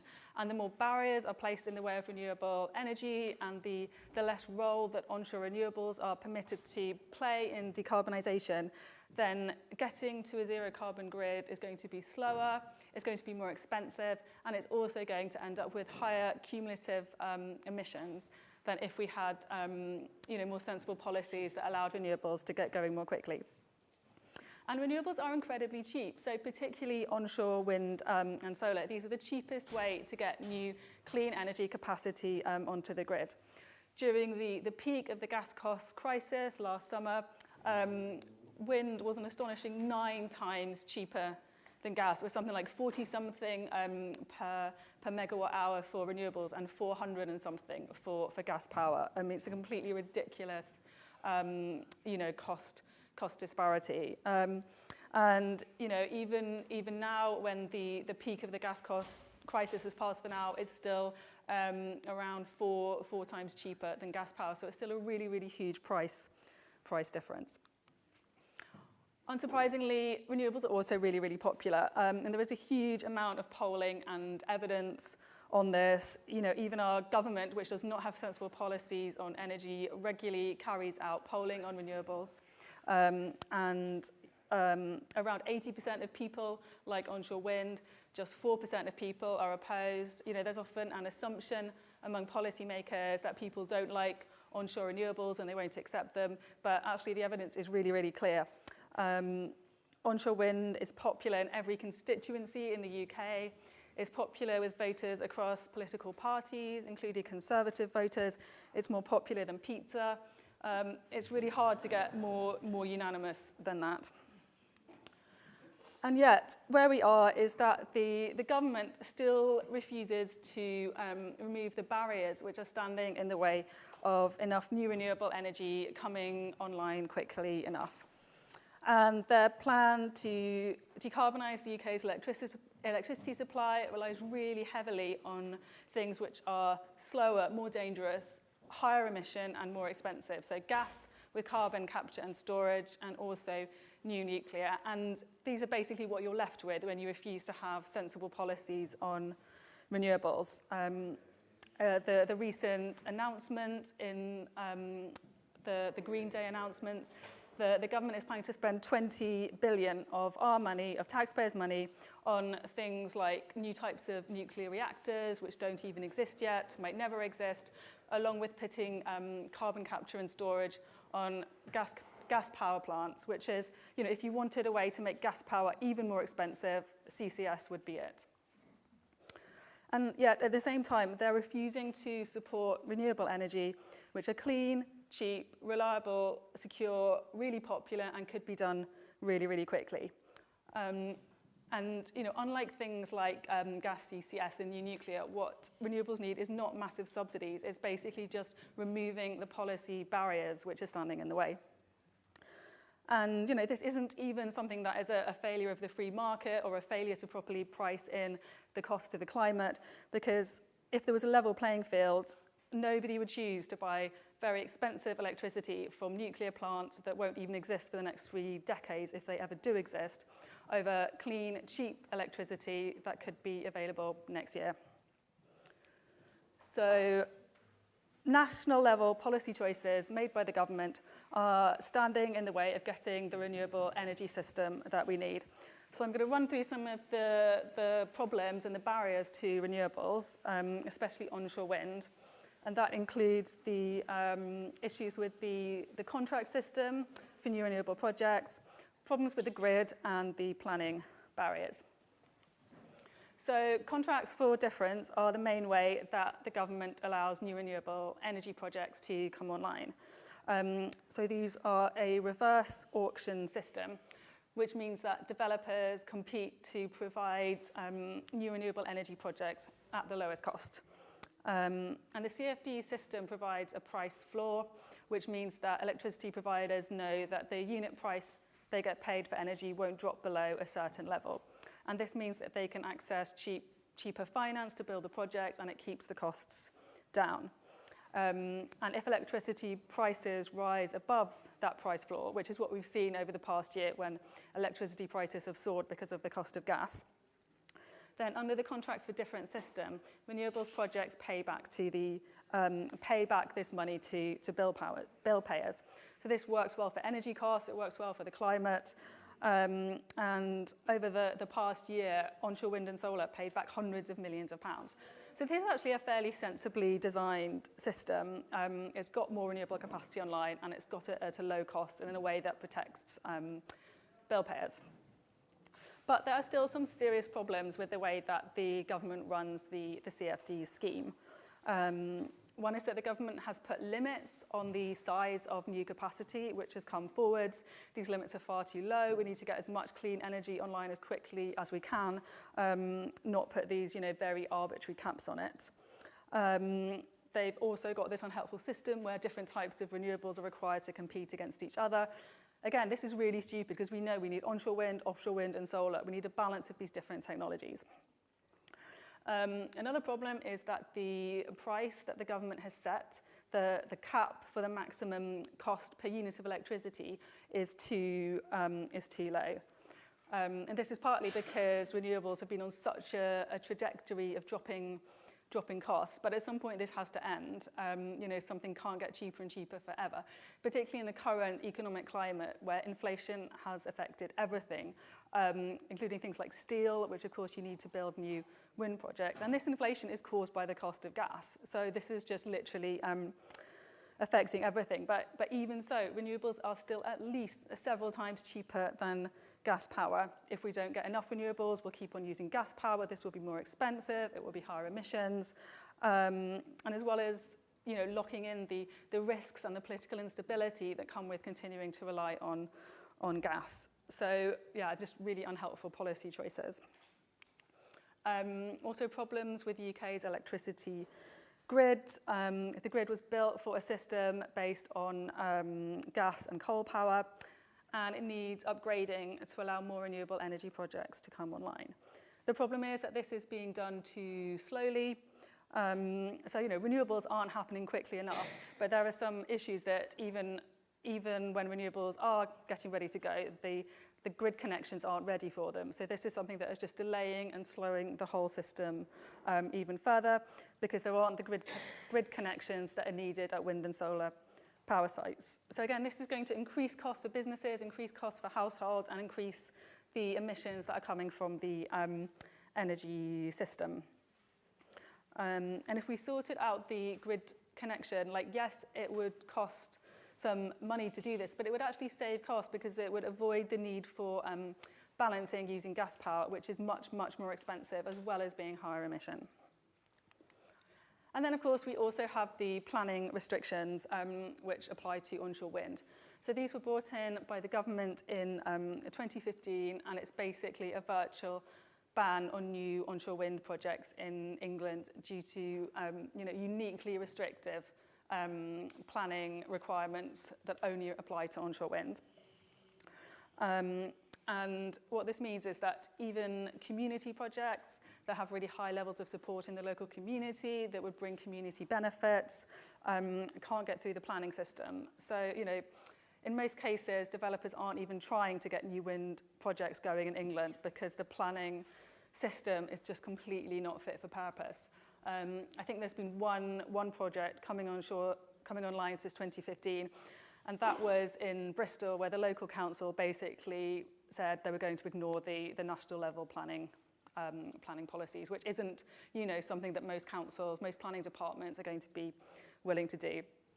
And the restrictions are basically a requirement for completely unanimous local support, and also that the local council has done the kind of wind mapping for appropriate sites, which is not something that councils can do. They have no money, they have no expertise, they have no resources. It just shouldn't be their job to do this.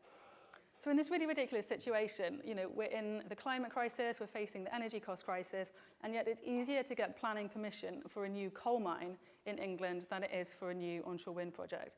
It's just completely not fit for purpose.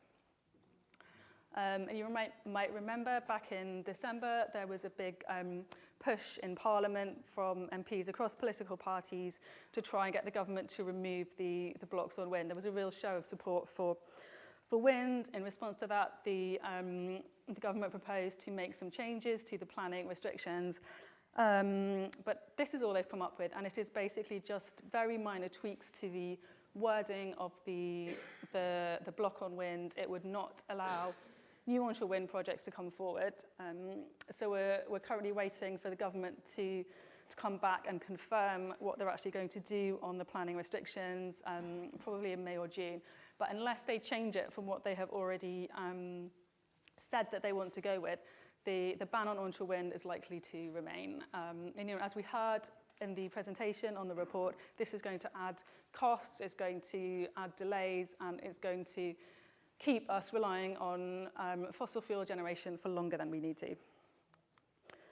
So renewables policies matter because the current energy policy is just standing in the way of the clean and cheap and secure energy system that we really, really need. The planning barriers stop community energy projects from being able to come forward. It stops communities from being able to develop energy projects that really support their communities. It's keeping emissions higher. It's keeping electricity costs higher. And it's locking more emissions into electricity generation for longer than we need to.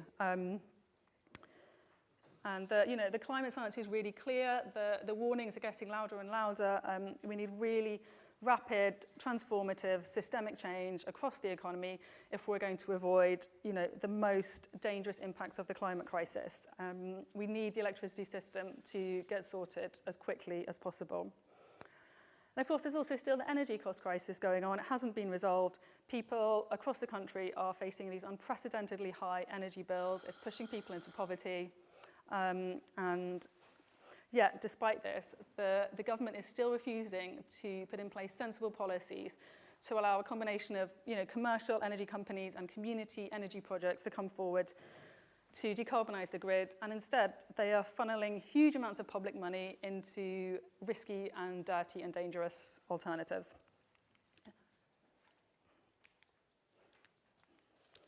So why are we in this situation? Why do we have such bad energy policies in the UK?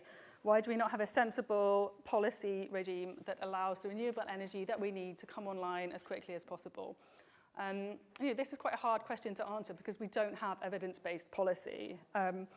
The government is not making decisions about our future energy grid based on the kind of rational analysis of the evidence that the 100% renewables team have carried out. They're not saying, how can we get the lowest cost electricity, the lowest carbon electricity for the lowest cost. And obviously this is incredibly frustrating, and it has become even harder to understand over the past year when the energy bill crisis has really not been out of the headlines, and when the cost gap between gas power and renewables has become so massive. And to the extent that there's a reason for it, it seems to be that there is a dislike for renewables onshore, particularly wind, from a section of the Conservative Party. They seem to blame it on, my constituents don't like wind, or the public doesn't like wind. But again, this is really not evidence-based. Like, what people's constituents are, writing them angry emails about is their energy bills, by and large, and also the climate crisis. And there also seems to be a lack of a proper cost analysis being done by the government. So, why has the government not done analysis like the 100% renewables report before deciding on the pathway for decarbonising our energy, and instead rushing ahead with these alternatives and putting huge amounts of public money into things that are just not going to work? So what can we do about this? So keep putting pressure on MPs, particularly those who don't support renewables or don't seem to understand some of the basic issues about, like, yes, we can deal with the intermittency. No, storage isn't prohibitively expensive. No, we don't need baseload power for nuclear. Because I think some sections, particularly of the Conservative Party, really don't understand that. And I think it's really important that MPs know that their constituents want clean energy that cuts their bills, cuts emissions, and also for MPs to know that they're going to be held to account if the government that they support rushes ahead with wasting public money on things like nuclear and CCS that are very expensive, very uncertain, very risky, and not going to get the clean electricity online that we need. There's an election coming up, probably in May next year. So I think it's really important for MPs to just keep hearing that energy bills are an issue for their constituents, the climate is an issue for their constituents, and they need to, support the right policies. So some ways that people can do this, getting on at your MP, there's the Warm This Winter coalition campaign of organisations working on energy poverty and clean energy and insulation, which is one way to raise these issues with your MP. As Caroline Lucas mentioned, there's also the energy bill legislation. It's just finishing going through the House of Lords, and it will be coming to the House of Commons possibly in May. And there's going to be hopefully some amendments to that, which will be pushing in the right direction for clean energy. So the more people can get on at their MPs to support those amendments, the better. So, to wrap up, the government's current plans for electricity decarbonation are going to cost us money, they'll cost us carbon, and they're going to cost us time, all of which we really just don't have. We're facing the climate crisis, we're facing the energy cost crisis. Like, the current pathway they're on is just completely not fit for purpose, and as much pressure as possible needs to be put on MPs and put on the government to to change course and get the clean, renewable energy that we need. Thanks.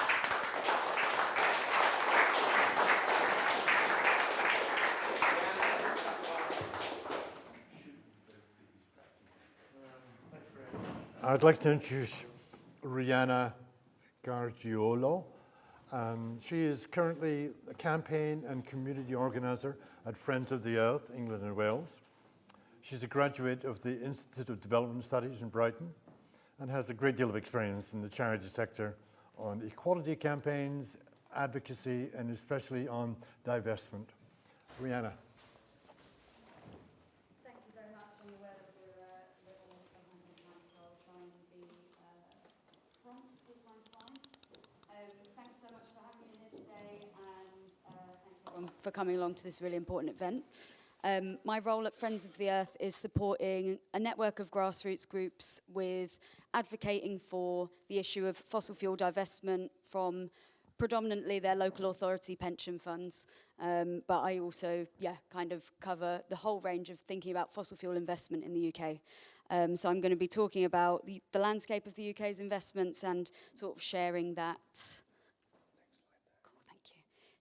kind of financial piece in the puzzle for what we're talking about in terms of how do we change the current investments and try to finance the transition to clean and cheap energy that we're discussing at the moment. So I'm not going to dwell on this too much because pretty much every speaker has spoken about kind of where we are at in terms of the science and how the lack of action by our government in the UK and governments globally has kind of meant that we aren't really on track for meeting our climate goals at a global level or in the UK.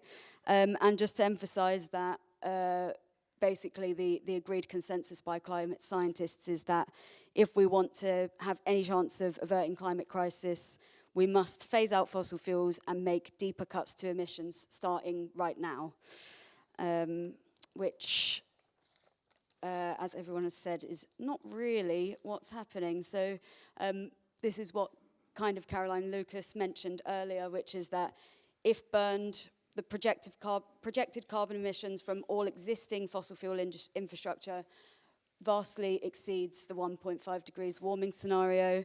And so, basically, they must be retired early if we have any chance of sticking to 1.5 or even 2 degrees of warming, which obviously would be catastrophic. And again, I'm not going to focus too much on this because everyone has touched on it, but our government in the UK is continuing to provide political and financial backing for the fossil fuel industry, despite the gravity of the challenge and the clear steer from scientists as to what we need to do. I think Caroline in particular mentioned the loopholes in the windfall tax that allow companies to get money for basically extracting new oil and gas from the North Sea. And the other three on the slide, which is the Whitehaven coal mine, which was mentioned, the Rosebank oil field and the Mozambique gas project, are all campaigns that my colleagues at Friends of the Earth are taking legal challenges and campaign actions against. So just thought I'd mention those. So to give a bit of a picture of where we're at, essentially, you can assume that unless stated explicitly otherwise, your pension, your local council, your insurers, your banks are all investing heavily in fossil fuel companies. Potentially, you may also be a student, your university may be investing in fossil fuels, your employer may be investing in fossil fuels, charities you support, and maybe even your church could be investing in fossil fuels. So some research that we did estimated that there's around £128 billion invested across all UK pensions. And some other research that we did found that the local government pension scheme makes up around £10 billion of that. As for banks, they're not only just investing in fossil fuels, but are heavily responsible for investing in the expansion of fossil fuels through new projects. And one piece of evidence is that the GFANZ, which was set up just after COP26 in 2021, around 450 financial institutions signed up to this net zero commitment and have invested hundreds of billions since making that declaration. So despite the nice sounding pledges and the HSBC adverts with leaves and trees, it's not the reality in terms of particularly the big 5 banks in the UK. Additionally, in terms of our reinvestment requirements, a report that came out last month said that we require around $1 trillion of annual investments that are currently in fossil fuel-based technologies to be redirected towards energy transition technologies in order to remain in the 1.5 degrees pathway. So the investment requirement for switching that we've been discussing today is huge. So what is divestment, just in case anyone isn't familiar with it? Simply put, divestment is the opposite of investment. So we're talking about getting rid of basically stocks and shares, bonds, and investment funds that we consider to be unethical. In this case, we're talking about fossil fuels, so we're talking about moving money out of oil, gas, and coal and into, hopefully, more positive alternatives. So essentially, divestment is a tactic that allows institutional investors like pension funds to drive the political change that everyone has been talking about so far today that's actually needed. So, as I'm sure you're all aware, fossil fuel companies are some of the wealthiest and some of the most powerful companies on the planet. So we've seen from fossil fuel companies decades of climate denial and cover-ups followed by decades of delay, the era that we're currently in, which sees endless lobbying of governments, suing of our governments to the tune of billions of pounds globally, and dangerous distractions and greenwashing. So they aren't really, in my opinion, and I think in the opinion of a lot of environmental NGOs, really ever going to be, persuaded to change their spots, essentially. So the purpose of convincing our institutions that we're connected to in the UK to divest is that by publicly breaking their ties, they essentially delegitimize the fossil fuel industry on the world stage. So it is a political tactic. It's about using our institutional and financial power to damage the reputation of the industry, shift the narrative, essentially revoke the social license of these companies to operate as they do, and that in turn drive the political action from our government that we need to see. So it's very similar to anti-sponsorship campaigns that you may have seen or heard about. So why should we divest from fossil fuels? Again, I'm not going to dwell on the fact that it's clearly imperative in terms of how we can, envision a safe and healthy future of our planet for future generations. In terms of the context, the justice element of this piece in the puzzle, the countries in the world that have contributed least to the climate crisis are going to be suffering the greatest effects of essentially, the global north's extraction of fossil fuels over the past 100 years or so. So if we want to, in the UK, take action to support people in the global south who are actually going to be affected by the impacts of the global north's industrial revolution, essentially, this is a great kind of local to global way to have an impact. It is effective. We've seen that in terms of other types of fossil fuel, other types of divestment campaigns focusing on different targets. In the UK, the tobacco industry is one example. Pension funds, including our local authority pension funds, played a great role in trying to stigmatise the industry, leading to what we're all aware of now as huge legislative changes that means that smoking rates have been steadily decreasing for decades, and also divestment was used to support breaking the back of the South African apartheid regime.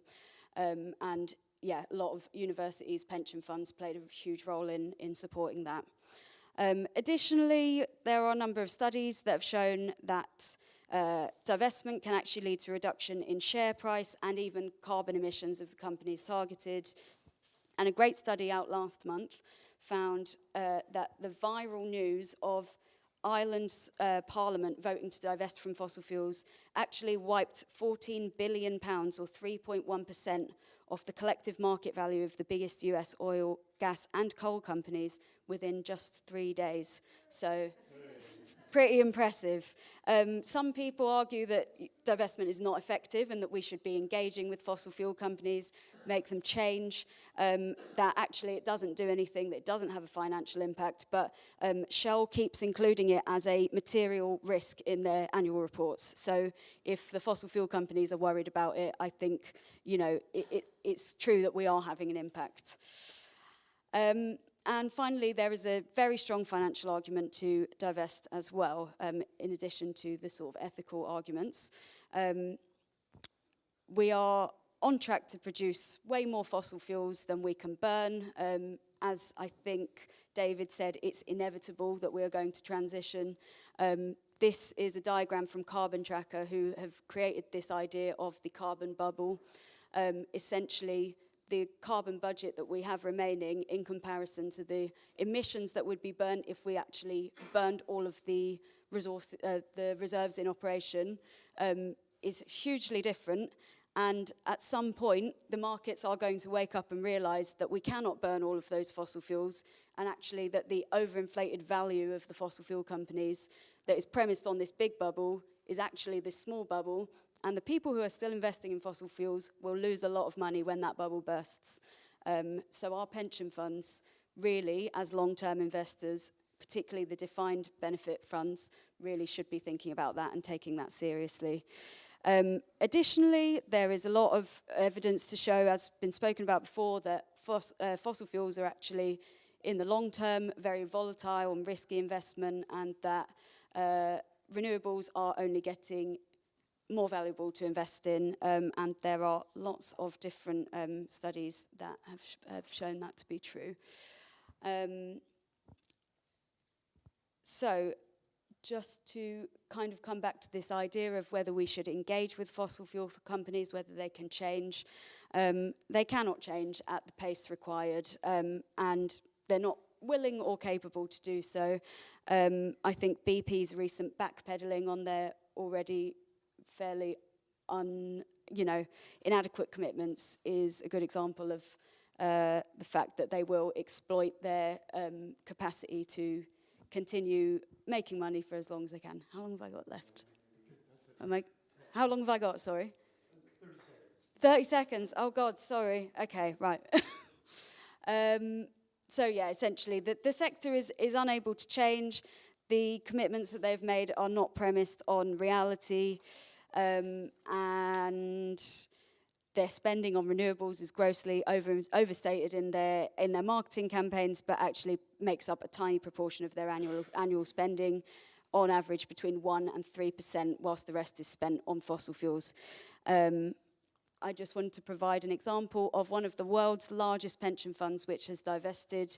ABP, which is the Dutch Civil Servants Pension Fund, said that one of the biggest pension funds in the world, is unable to have the shareholder impact on changing the fossil fuel sector at large. So if they can't do it, there really is no pension fund in this country that is capable of changing the entire sector. It's just not possible.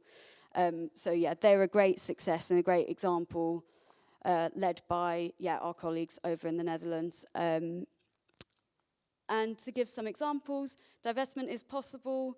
As I can't remember who mentioned it earlier, but obviously the huge divestment of Russian assets that almost all investors, made happen within days, weeks, months, to get rid of their Russian assets on moral grounds, shows that it's very possible. And yeah, these are just some great examples.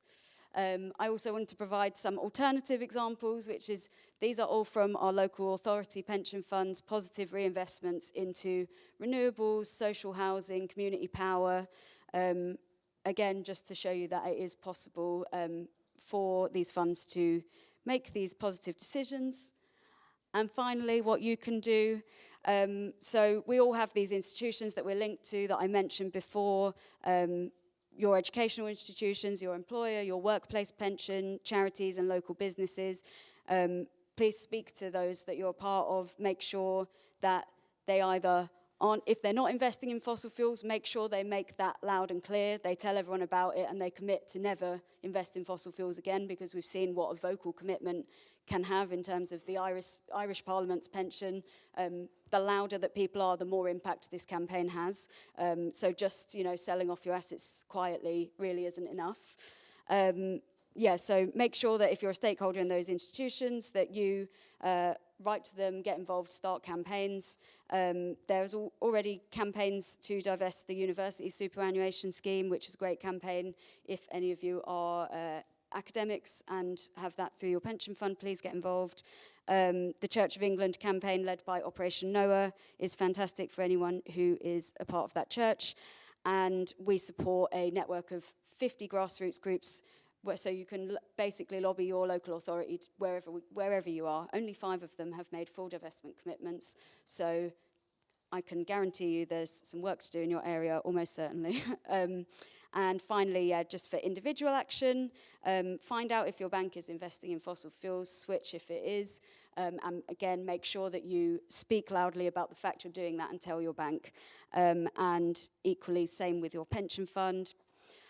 Sorry, I'm going over. Please do support the Stop Rosebank campaign, for Friends of the Earth's campaigns on legal campaigns on the Whitehaven coal mine and the Mozambique LNG, if you can.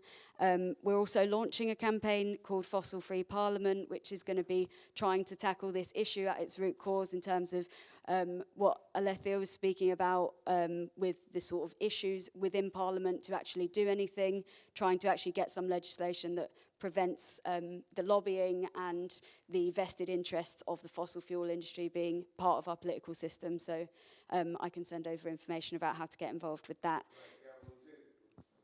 Yep, no worries. Yep, that is fine. And that was just information for if anyone wants to get in touch. Send me some stuff. No worries. Thank you very much. Thank you.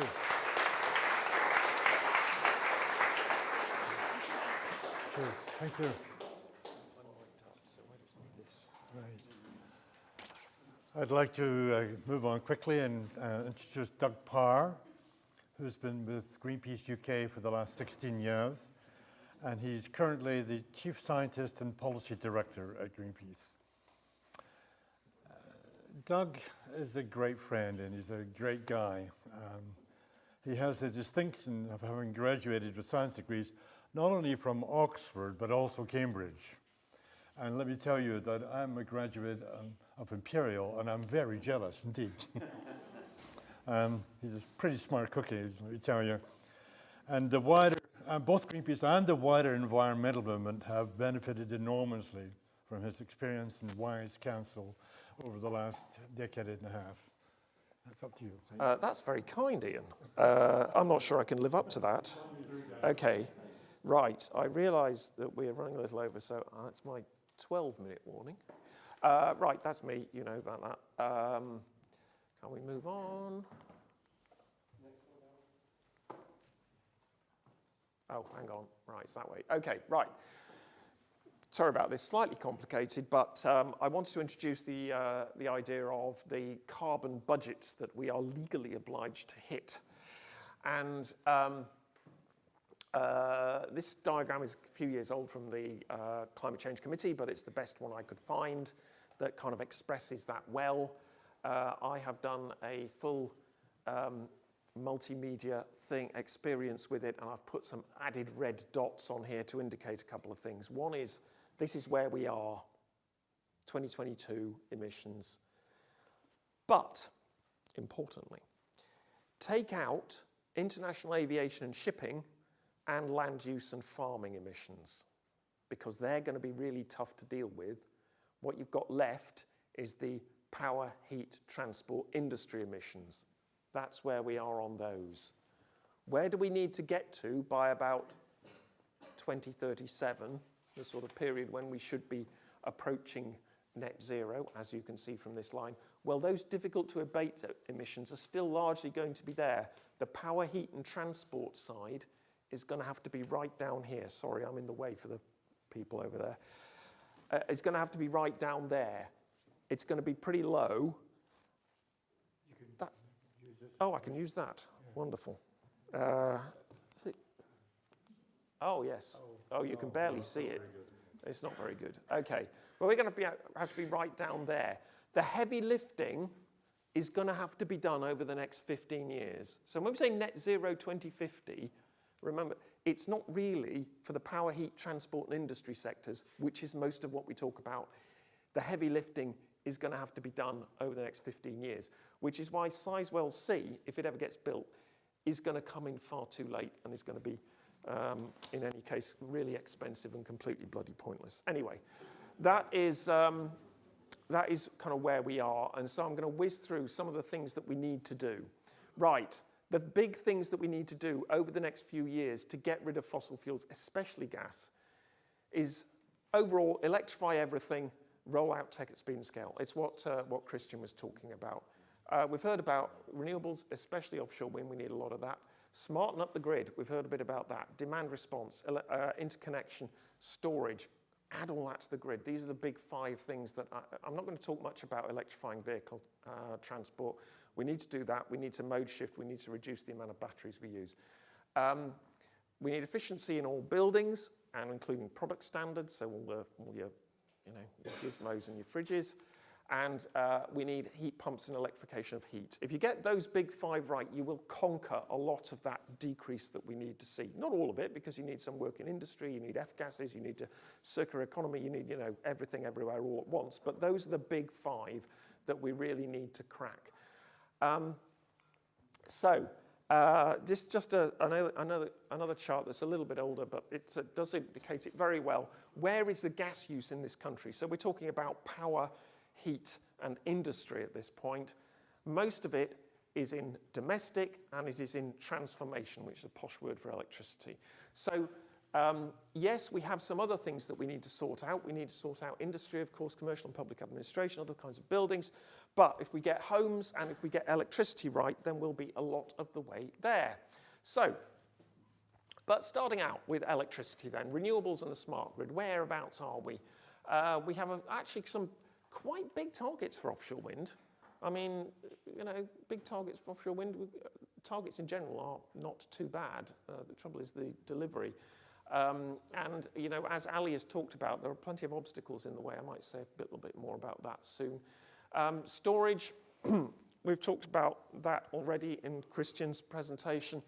We've got about 1.3 gigawatts, possibly a little bit more now, actually, because these slides are 6 months old. And a pipeline of about 3.2, but we need about 30 gigawatts by 2030.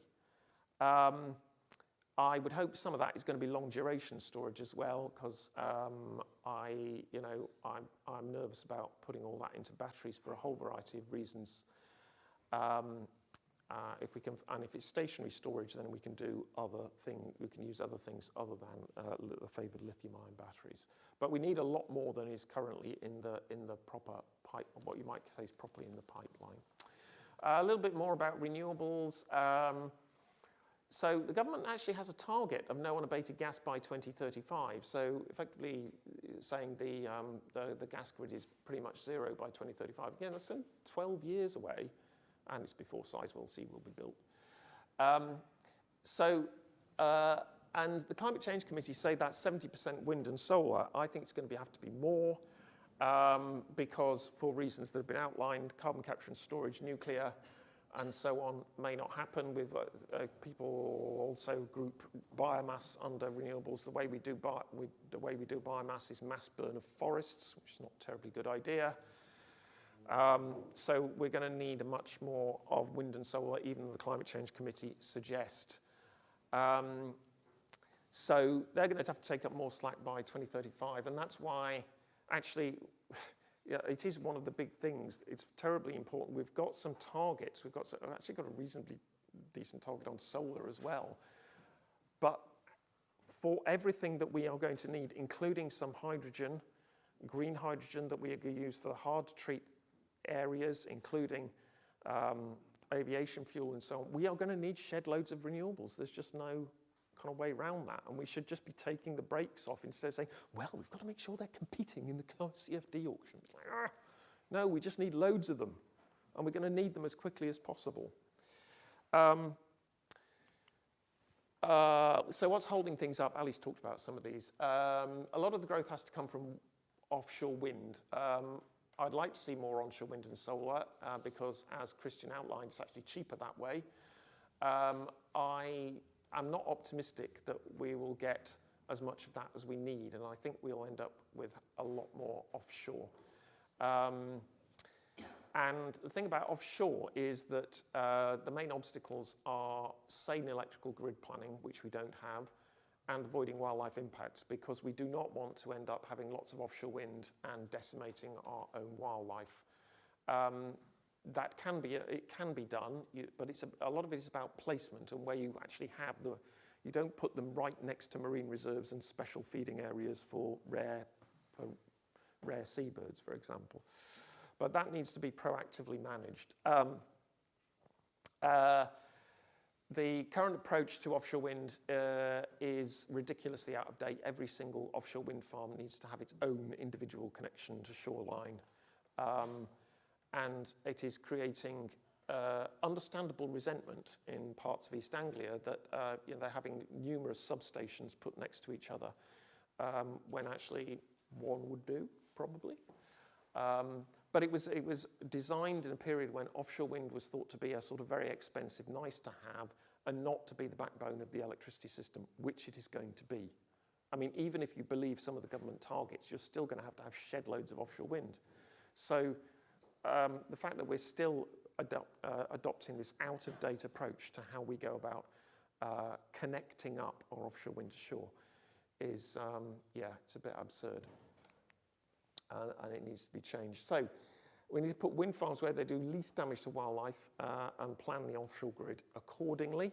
So we need a strategic offshore grid, minimises landing points, minimises resources, copper and so on. We also need a reform of the grid at a local level, because when we have lots of electric vehicles and heat pumps, we will need a very different kind of grid. And again, Christian was sort of outlining that. But that does need some investment at the local level in order to be able to accommodate that, because at the local level, the grid is pretty dumb. Now, there's no incentive for grid companies, the local companies, to do any of that until the regulator tells them they've got to do it. And that's why we need the reform to the regulator.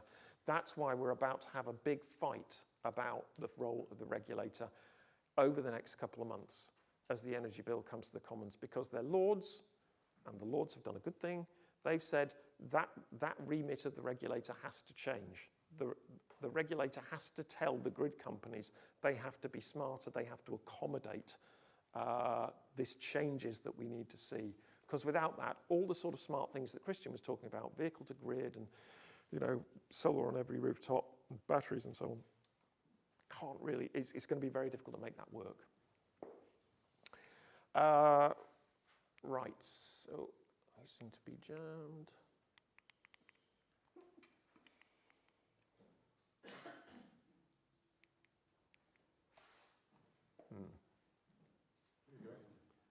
Oh, it's gone. Right, hurrah. Okay, next thing. Again, been mentioned before, but just worth dwelling on. We can't get away with the shocking state of our homes in the UK, because we're using a lot of gas, and we're making it very expensive for people, and people are in the heat or eat dilemma, especially with the very high level of prices that we're currently seeing. A lot of this is to do with the crap building stock that we have in the UK. It loses heat faster than anywhere else in Western Europe, and probably in actually almost all the EU 27. I think it's possible Estonia lose it more quickly. Nick will correct me if I'm wrong. So we've got to make it more efficient. We've got to increase the levels of insulation, not only in new build, but also in the existing stock. And that means a big rollout of loft, cavity wall, but particularly solid wall insulation. That is going to need some incentives, because it's quite expensive, particularly on retrofitting existing stock. And we need to have some money from government, even this Parliament, as well as expanding through the next Parliament, to make that happen. And it needs to be done well, though, because we've had some debacles in the past. And some of the key obstacles now are not just government money, although we need that. It's that government isn't very good at doing this stuff. There's a skills deficit, there's a capacity deficit, there are supply chain deficits. The consumer journey, as it's called, is a bit rubbish. So that's got to be, there's got to be a way of improving that. I'll say more about that in a minute. And this is just something about heat pumps.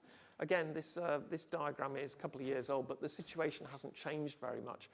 In terms of heat pumps sold per 1,000 households, we're right at the bottom compared to a lot of other European countries. The only thing that's changed is that these have probably grown a bit. We might have grown a little bit.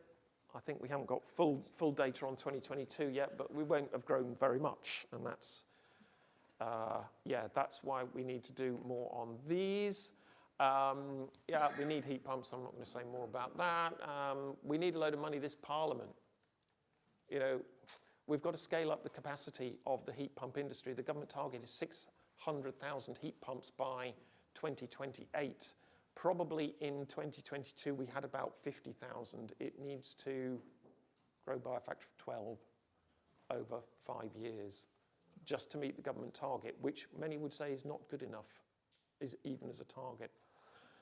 Big challenge. And so we can't wait until, an autumn 2024 election to hit that target before we start investing.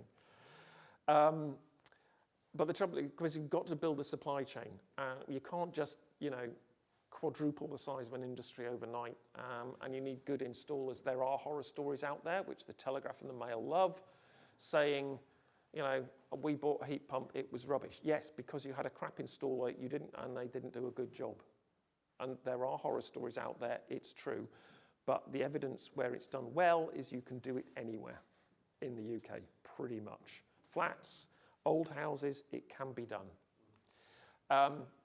So my personal view is that we need a special agency to do this who know what they're actually doing with housing and not leave it to Whitehall civil servants who change over every couple of years and that there's some kind of centralised pot that they will distribute. No, you need people who know what they're doing, who will consistently deliver on this, and they will help to get the right sort of people doing the right sort of thing, and they will provide an independent source of advice to consumers. And so that consumers won't feel they're taking a risk. I should say, by the way, of course, that sooner or later we're going to have to mandate this.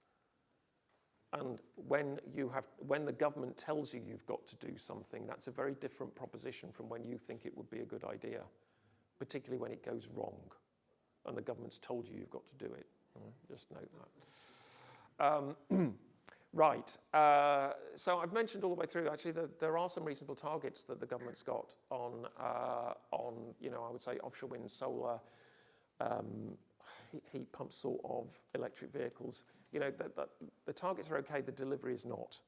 And so it's the actual gritty delivery challenges that are the big ones at the moment. But there's an increasing complexity of the obstacles, and that Whitehall isn't very well equipped to deal with them. And there are some innovative ideas actually around electric vehicle charging infrastructure where it feels like some people in Whitehall are getting the message about how to do that better. But on the sort of things that I've been talking about here, still struggling a bit. Generally too centralised. If you're very centralised, nuclear looks very appealing because you say you have one set of people you have to talk to and you say, yeah, this is a good idea. And we know where you're going to do it, and you're going to plonk it down there, and we'll sort out the grid connections. Whereas if you have a more distributed, lots of people participating in a market, lots of balancing, storage, all that kind of thing, then it's like, oh, no, I'm not sure about that. Whitehall really struggles more with that kind of approach than with nuclear, and that's one of the reasons. There are plenty of other reasons, but that's one of the reasons why nuclear looks more appealing, even though it's more expensive and slower and takes a lot of effort. And just a note at the end there about the potential for culture war. You can see some of the net zero skeptics are interested in turning some of the things that need to happen into culture war issues. We've already started to see it with low traffic neighbourhoods, with some frankly pretty mad stuff out there about why low traffic neighbourhoods are a bad idea. You can see the same thing happening with particularly heat pumps, but I would say also that's kind of what happened with onshore wind last time around. when we tried to get a lot of onshore wind built, or a fair amount of onshore wind built in the sort of noughties and early 2010s, and it became a culture war, and we've seen what happened, and it doesn't go well. So that's it from me. Thank you very much. Thank you.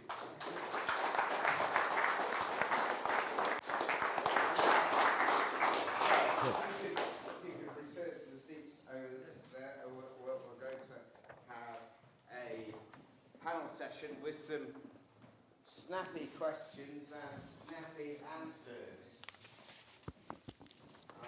Two mics tote here. And can I introduce Nick Eyre? We have not had an introduction of Nick, and I'd like to say some nice warm words about him. He's a great guy. He's a professor of energy and climate policy and senior research fellow at Oxford University.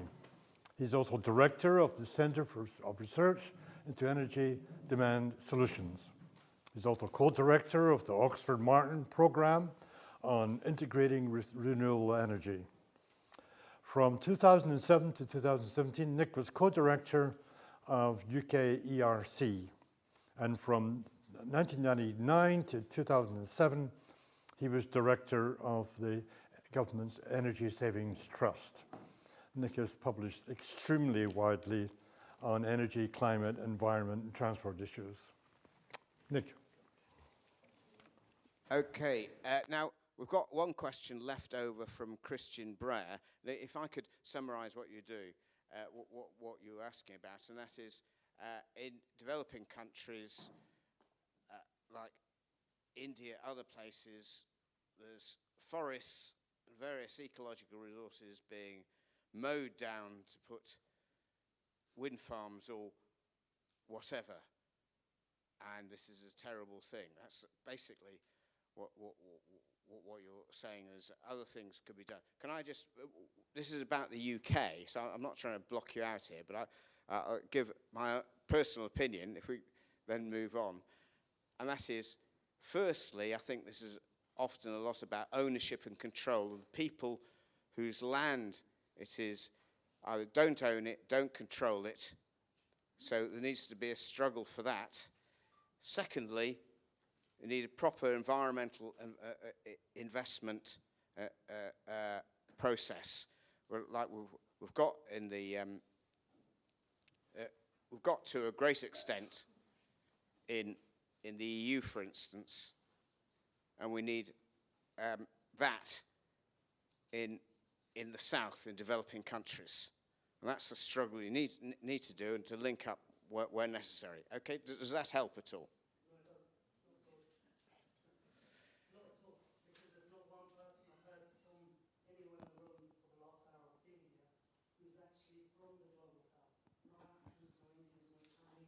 Well, yeah, look, I'm sorry, can I cut you in here? You're absolutely right, but the point is we're talking about UK here. I'm sorry. Why is it okay to mine lithium in Cornwall and not to mine the coal in Cumbria, which is required to power the function of the mine in Cornwall?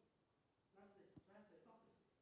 So when the mining is going to come home to roost in the UK, people still haven't seen it yet. What we see in Congo, what we see in India, when you start seeing mass scale and you're cleared out by paramilitaries and people are raped and murdered, like in the global south, that will start happening in the UK, then you're going to start seeing shit really hit the fan. And are people going to absorb that, or are they going to be still engrossed in this green paradigm, which is slavery and colonialism? Are you going to be engrossed in that? Is that going to be okay? Are you going to clear out of your yard and out of your house and make way for the government to extract the gold and the lithium and the cobalt?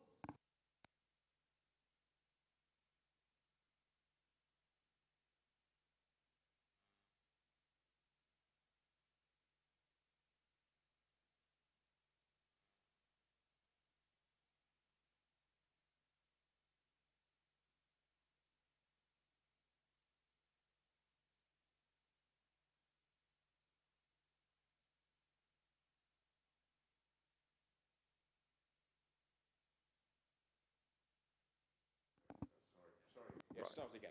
Okay, I think it's a fair question because I think if I look at the way the UK has gone about biomass, it's been an essentially extractive process. It has been an extractive process predominantly from other developed countries, actually. But it has outhoused some of its environmental responsibilities to other places. And I don't think we should be starry-eyed about the fact that the sort of things that I was outlining, the renewable revolution, will require a lot of metals, a lot more metals than we currently use, particularly lithium. Cobalt's an interesting one, which we can come back to, and also copper. So that's one of the reasons why I feel a little bit ambivalent about the X-Links project, which is essentially putting a lot of renewable energy in Morocco and shipping it over here. What is the governance like in Morocco? What is the share of, I say profits, but the share of the surplus and the well-being that is given to the people who are on the ground in Morocco? We know that the mining industry, for example, is hardly a paradigm of good practice when it's come to what it's done in extracting coal and oil. And if they're just the same people who are going to be extracting the metals, why would we expect it to be any better? I think the answer is we don't. So anyway, that's my thought about that. I mean, there are things I think we can do about it, but I think it's a fair challenge. Yeah, just to add that, I think your basic point that the way that fossil fuels have been extracted have been incredibly kind of colonialist and racist and based on this split between developed and developing countries. And I think you're completely right to say that we don't want the renewable energy that we need to be produced in the same way. But just in terms of the scale of extractivism that is required to power the metals and the resources that we need for renewables compared to that which we would need to keep running the economy on fossil fuels, it's just a completely they're completely disproportionate in terms of the amount of resources that are required. Renewables need a tiny amount of extraction compared to continue to run the global economy on fossil fuels. But yet completely agree that extraction needs to stop being done in the way that it has been, which is exploitative and in a lot of cases basically racist.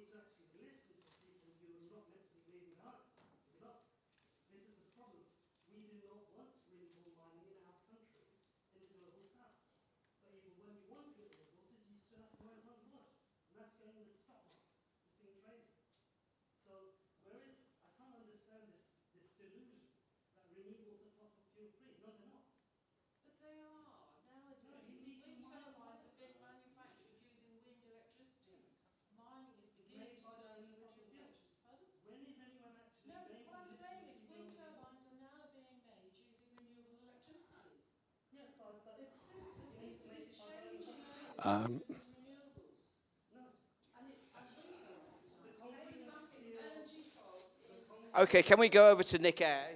He'd like to make a comment about this. The problem is that there's no black or brown person actually being given a voice. This is what you call white privilege. This is what infuriates me. This is what infuriates me. You've got Siddhartha. Just a moment.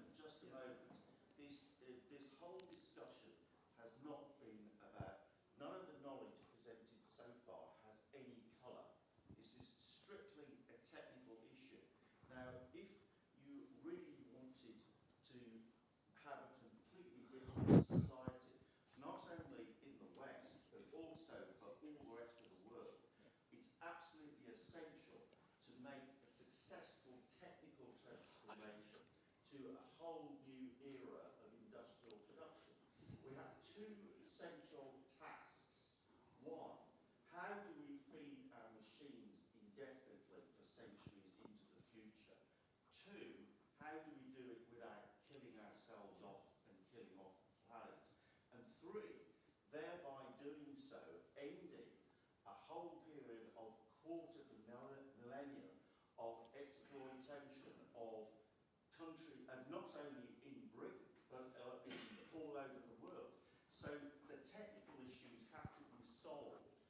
before you can solve the political and also the social condition.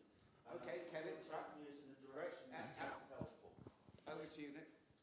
Yeah, I'd just say that there are two challenges, and they're linked. One is the global environmental challenge, now often described as the fact that we're in the Anthropocene, where human beings are irreversibly changing the face of the planet.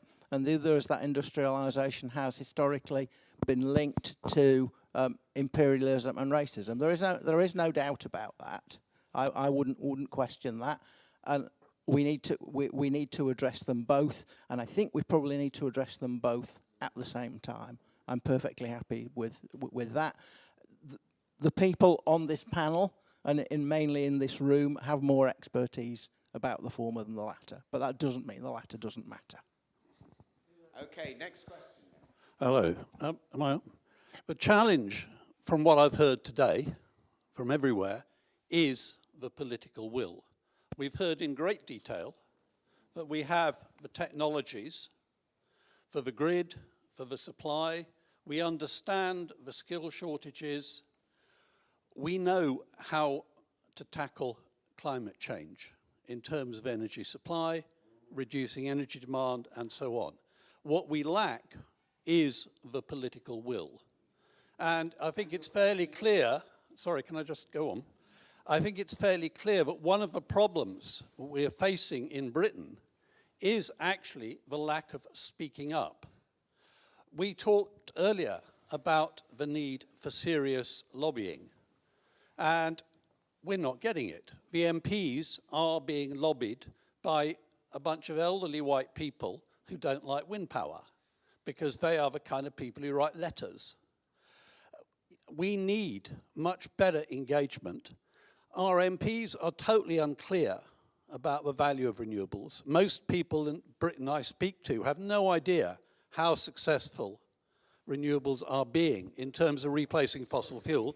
Yeah, my question is really to Rihanna from FO and Doug from Greenpeace. You're the organisations who've got the people who are prepared, maybe, to actually seriously engage with their MPs rather than simply sign an online petition.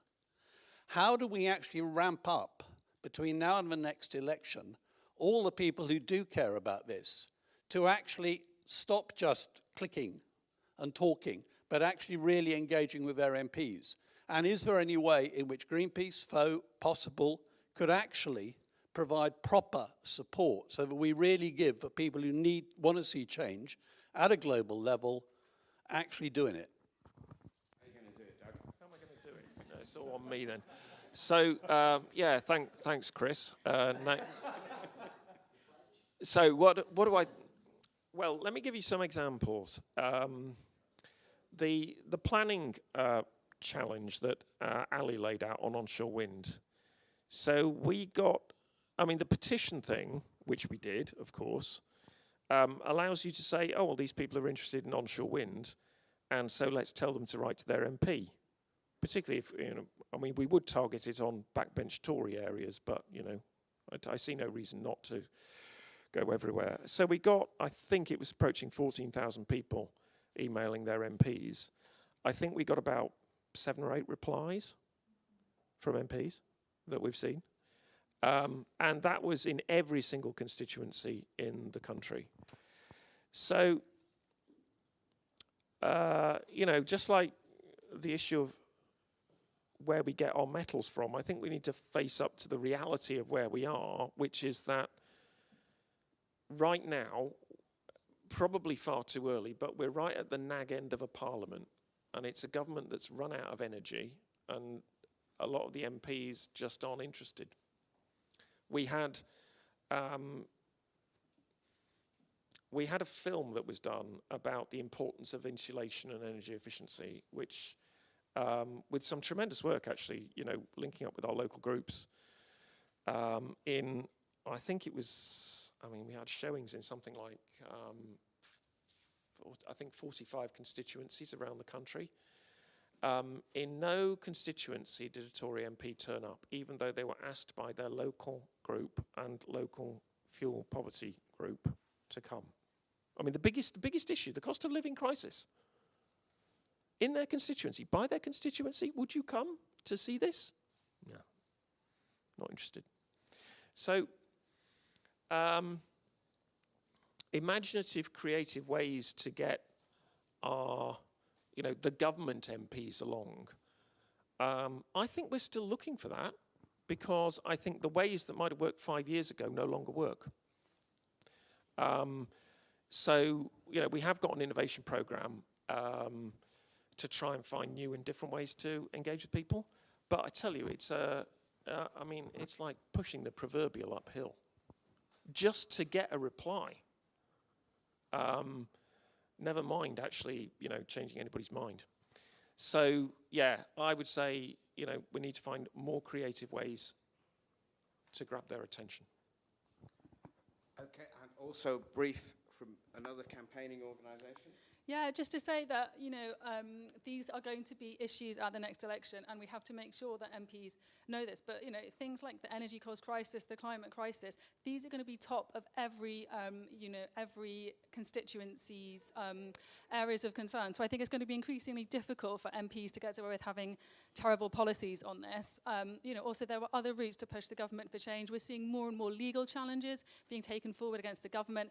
If the government refuses to actually unblock wind, then possible we'll be looking at bringing a judicial review on that. And of course there's also direct action. There's the big one happening this weekend. We've seen escalating action from groups like JSO. There's ways to demonstrate to the government that actually, no, we do not accept as citizens being forced to pay more for these dangerous sources of energy which are putting all of us at risk. Okay, so next, perhaps we should mention Friends of the Earth's great success in their legal challenge to the government a few months ago, and of course 100% Renewable UK. We got more than 8 MPs responding when we, yes, we did. And we even got Solar Energy UK interested in the campaign, following which we've had pledges from the Green Party, of course, and even the Labour Party in support of mandatory solar panels on new buildings. So there we are. And next questions.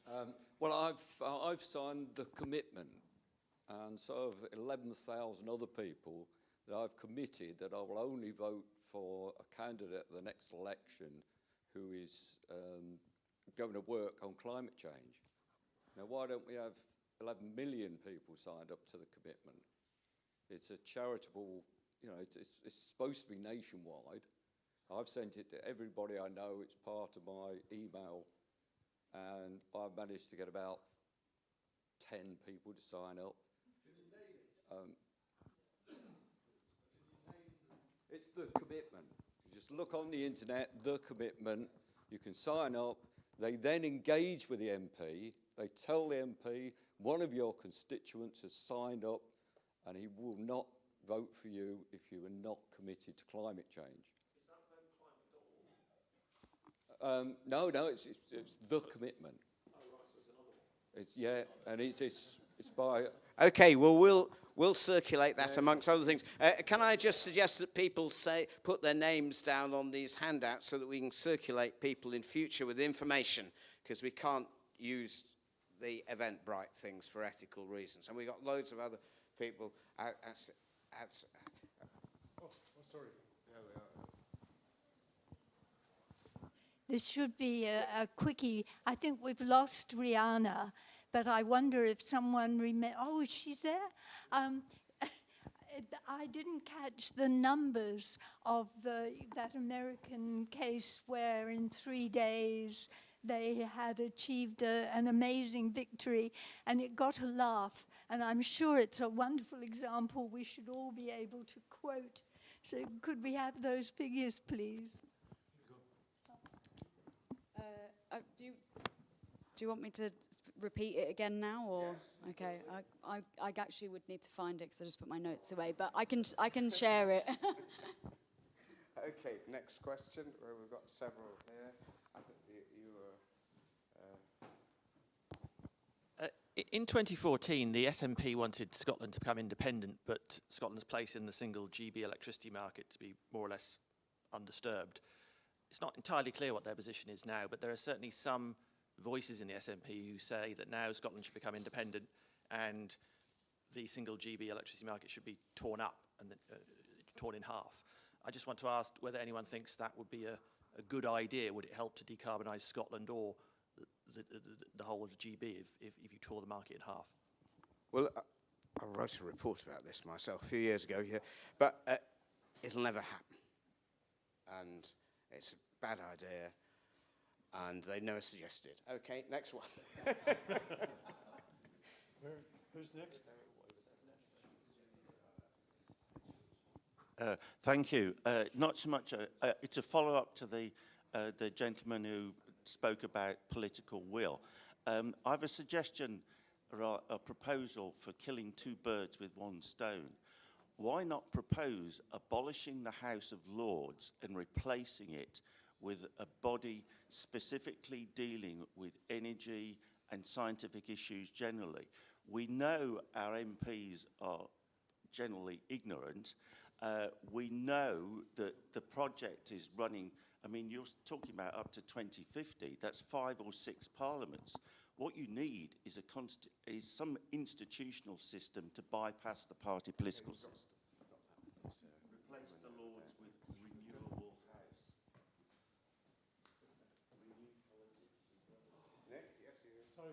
Yeah, and briefly, I've got a lot of sympathy with reforming the House of Lords, but I'm not sure that putting the two together matters. But actually, somehow of institutionalising debates about climate is valuable. I've been involved in both the UK Climate Assembly and one in the city of Oxford.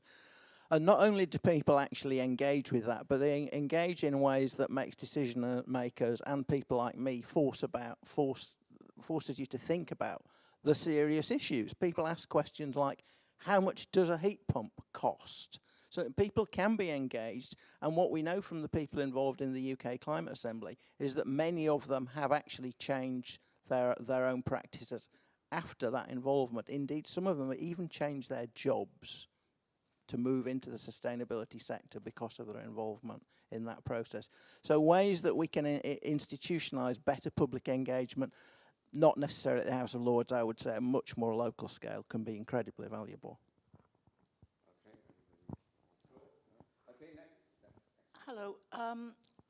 We're all talking about Renewable UK, but we've reached a point now where we are discussing something far bigger. And I would like to ask the members of the panel what they see as the next moves in decolonising this debate, because at the moment decolonisation is urgently required in this discussion, in this debate, because without it we're going to continue to go round in circles which somehow or other manage to avoid the key issues about resourcing and life chances for the whole world.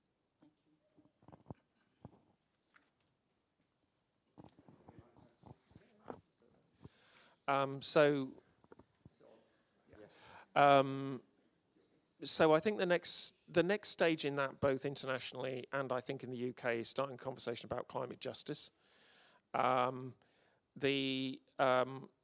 managed to get a loss and damage institution at the last conference of the party, so that what that means is there is now a mechanism by which wealth will be transferred from, roughly speaking, the global north to the global south, but it's actually from the polluters to the polluted, those who ended up on the receiving end of climate impacts.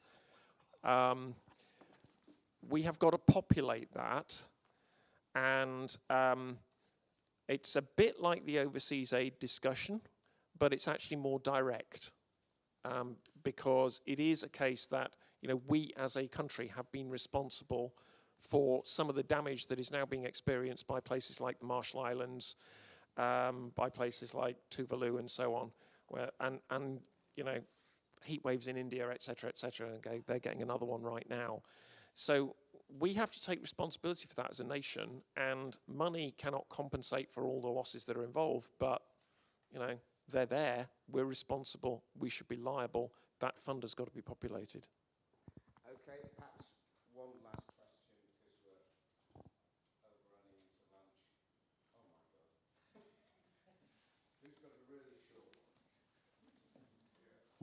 you have a short one? This is a genuine question. I'm not making a political point here. It's just to help me with my ignorance. But the issue about externalizing the carbon footprint, so, you know, like the discussion. Okay. I thought that the point of Scope 3 was to look at the supply chain all the way through. So if you are externalizing the costs, then Scope 3 would enable you to examine that.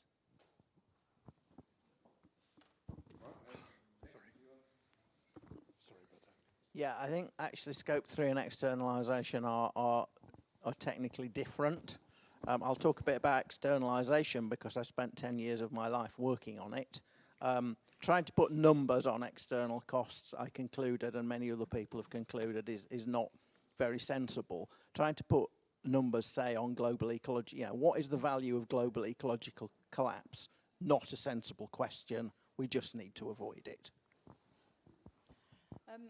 Yeah, just to come back quickly on the previous point about kind of the climate movement needing to be diverse and representative, I think it is really important, and I think it is a valid, you know, criticism that, you know, this is a lineup of white people. I think that's completely a fair point, but again, also, you know, the context is that the biggest threat to developing countries and, you know, people around the world is the fossil fuels industry and the climate crisis. And of course, we want to make sure that, you know, the renewables industry does better than that, but you know, the level of harm caused by the fossil fuels industry is just so huge. And I think we need to be careful not to try and frame the renewables industry as anything close to that level of destructiveness, because they're just completely different. Okay, that's about it. Can I just say that after lunch, 2 o'clock sharp, we have Charmian Lark, followed by Jonathan Porritt, who is going to tell us whether there's a hope in hell. So back here at 2 o'clock. Sharp, please.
Business presenter, stop!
I'm going to be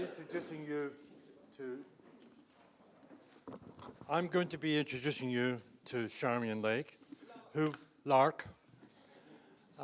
We have rehearsed this, as you can tell.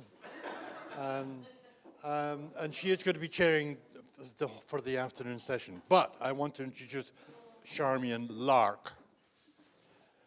She is Charmian Lark, FRSA, the Fellow of the Royal Society of Arts. And I asked Charmian this, does the word fellow apply to both men and women? And yes, it does apply to both men and women. And Charmian is the director of Atlantic Energy. She has worked in the energy sector for many years, focusing on local energy policies. Good stuff. Renewable energy and community energy developments. She developed the first county-level energy strategy in the UK. Good, we need more of that. And is a driving force for about 50 megawatts of wind farms in Wales and Cornwall. She's director of the Cornwall Climate Action Network, which brings together about 40-odd climate action groups in Cornwall, and is chair of the Fowl Energy Partnership, a local community energy group. Exactly the kind of local politics that we all need. So a warm hand for Charmian.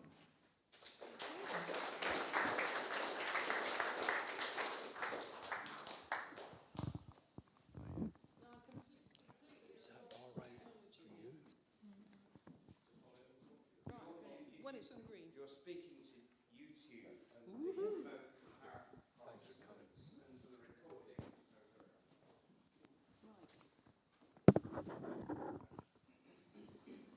Sorry about this. I need to see the slides because that's my speaking notes. Can everyone see the slides okay? Because it's difficult in a long room, I know. Okay, right. So I've got 10 minutes and Ian's going to blow the whistle or whatever when we get to that point. When I've mastered the technology. Is it that one? Right. Now, one of the things I'm bringing to this is my systems course I did 2 summers ago. So you can expect me to be not saying necessarily what you expect, but I'm really into recognizing that energy, amongst everything else, is a process. And we need to get everybody involved in that process because actually it's about transformation of society in order to survive. If we don't do this, we don't survive. So there are lots of problems around it. I'm sorry if I'm blocking you. Two particular problems I'm looking at are numbers and where the power lies. So numbers. That pale green doesn't show up, does it? I'm sorry about that.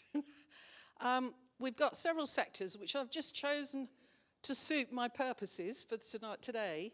So we've got one government, this is for the UK. Sometimes you might say 3 or 4, depending on how you're measuring governments. So the national governments or the UK central government. Then we have a finance system, which I am saying for the purposes of this is 1. Because it's so well integrated and they all think the same way. They think money is where it's at. Actually, as an energy person, I know that energy is where it's at, but everyone thinks we run on money. We don't, we run on energy. So business, 2.8 million VAT registered businesses in the UK, a total of 5.8 million. And local government, there's 12,300 of them. So that is county councils, unitary authorities, town, parish councils. And in Scotland, of course, they're called different things. Then communities, it's really difficult. If you've got a town of 20,000 people, is that one community?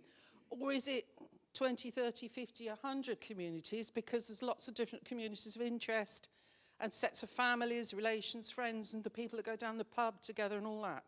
So that's a bit of an unknown. Households, 27.8 million of them. And individuals, 67 million. Of course, some of those are children, so at the moment they don't count in terms of the process. But that is also related to where the power lies. So where does the power lie in this? We all think, oh, well, it's all central government, and actually the finance system because they influence government so much. But also it's about where people feel they've got equity and you can tell where I'm going to come from this because we're talking about community energy and its importance, but also ability to access finance and the values and ethical frameworks behind those things and what people feel about those and how the power system relates to or doesn't relate to people's individual values. And who writes the rules? That's where my systems knowledge comes in. Who writes the rules and who do they write them for, or for whom do they write them? That is all important to what you can actually do. One of the things I learned in my systems course is the behavior of people in a system depends on the structure of the system.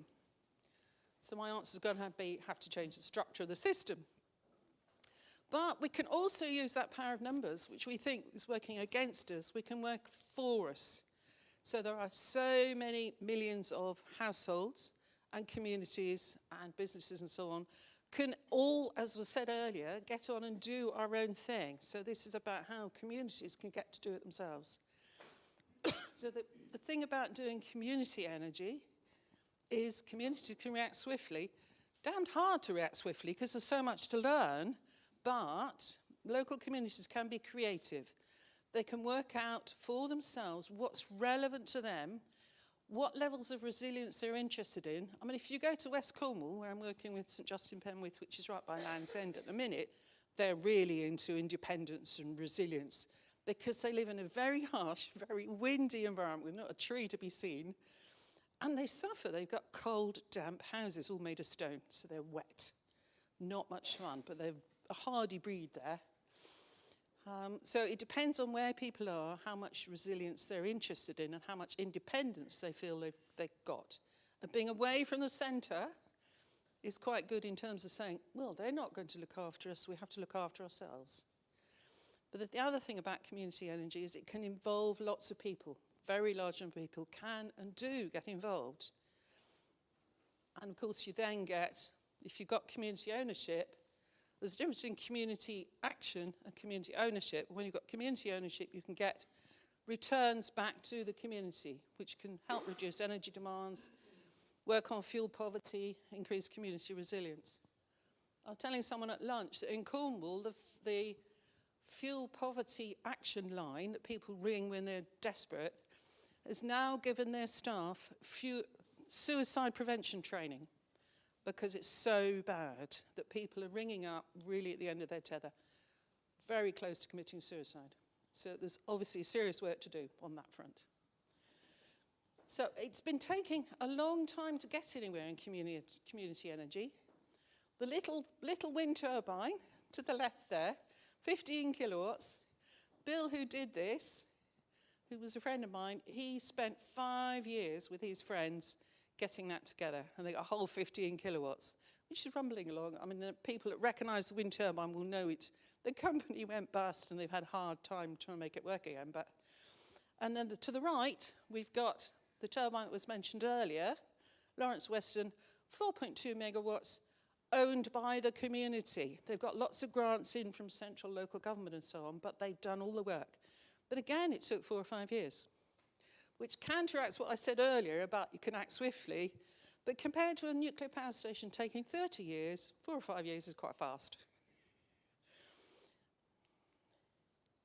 So Community Energy England does a survey every year for the whole of the UK. So they bring in the Scottish and the Welsh community energy groups.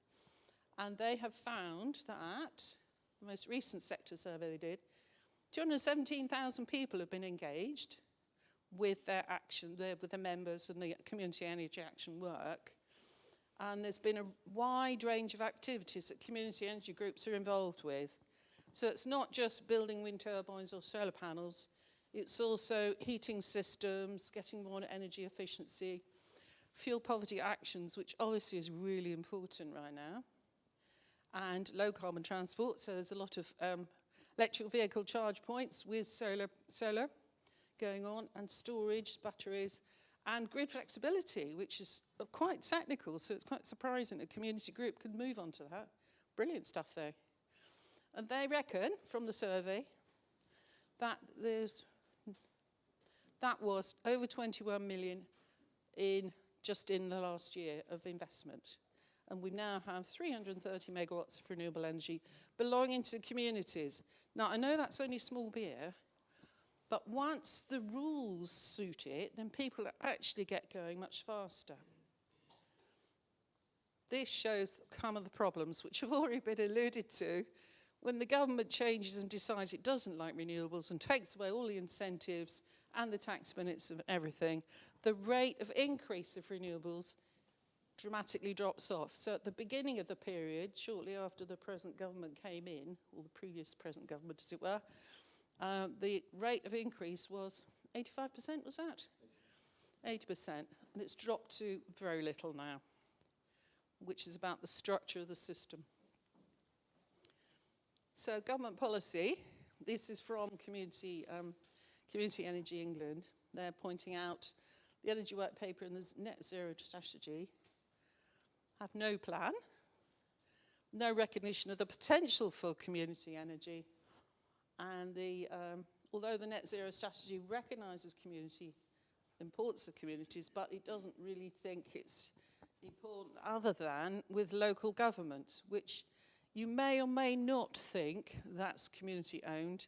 Some people say, yeah, local government owned is community owned, but it probably depends on which political party is running your local authority and whether or not you approve of them, whether you think that's community owned.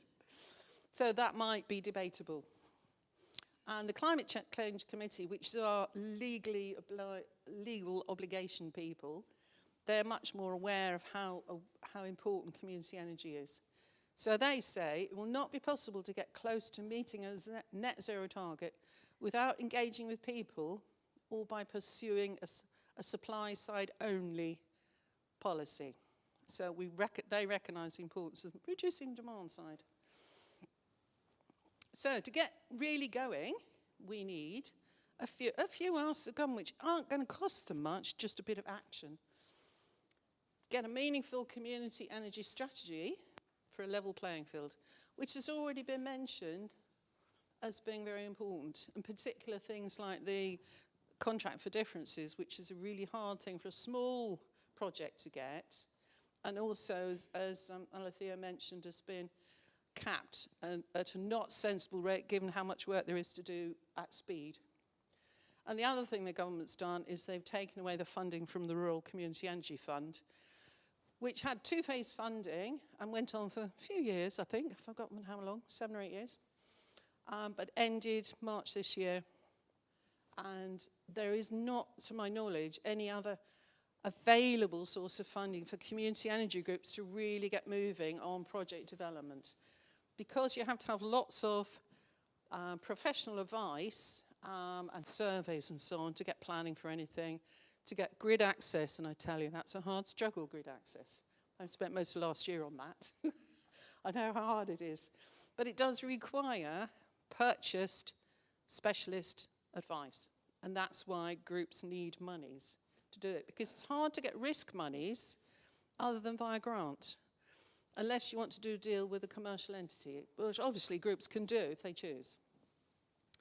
So then the other things that are needed by government are community energy at the centre of local area energy plans. Now, I don't know if anyone's heard of those, but they're sort of being rolled out. The government's funding them. They've just started funding one for Cornwall, which is was meant to be £1 million, but it took them so long to do it, it's only £500,000 now, and less time to do it in. Whether they're going to engage with the local community or not, I don't know. We haven't seen that yet. So that's one of the things they need to do. And also things like the tax relief, social investment tax relief, was a major help to getting community energy things going, because people individually could invest and get tax relief on that. And then the government took it away. They thought it was being misused because it was popular. It was all right if it was ordinary business, but not if it was social business. So hopefully you know these things already, so I don't need to say them out loud again, but the local renewable supplies are secure, just like they are if we do it nationally and do it properly and have a proper grid and so on. Local renewable energy is lower cost. It does provide some jobs, not many, but it certainly increases skill levels when you install things and then you have to maintain them. And the other key thing about it from the local or regional point of view is it increases local economic activity. At the moment, for example, I speak about Cornwall because I know it best, there's a very large number of wind turbines, solar farms in Cornwall, 99% of which is owned by foreign governments, large businesses who mostly don't belong in Britain or aren't based in Britain. So that means all the profits from those renewables are going upcountry, going out of Cornwall, not staying in the local economy. There's a bit of rates and there's a bit of landowner payments, but the rest goes elsewhere. So there's no real benefit other than that the local area, wherever it might be, can say, well, we're low carbon.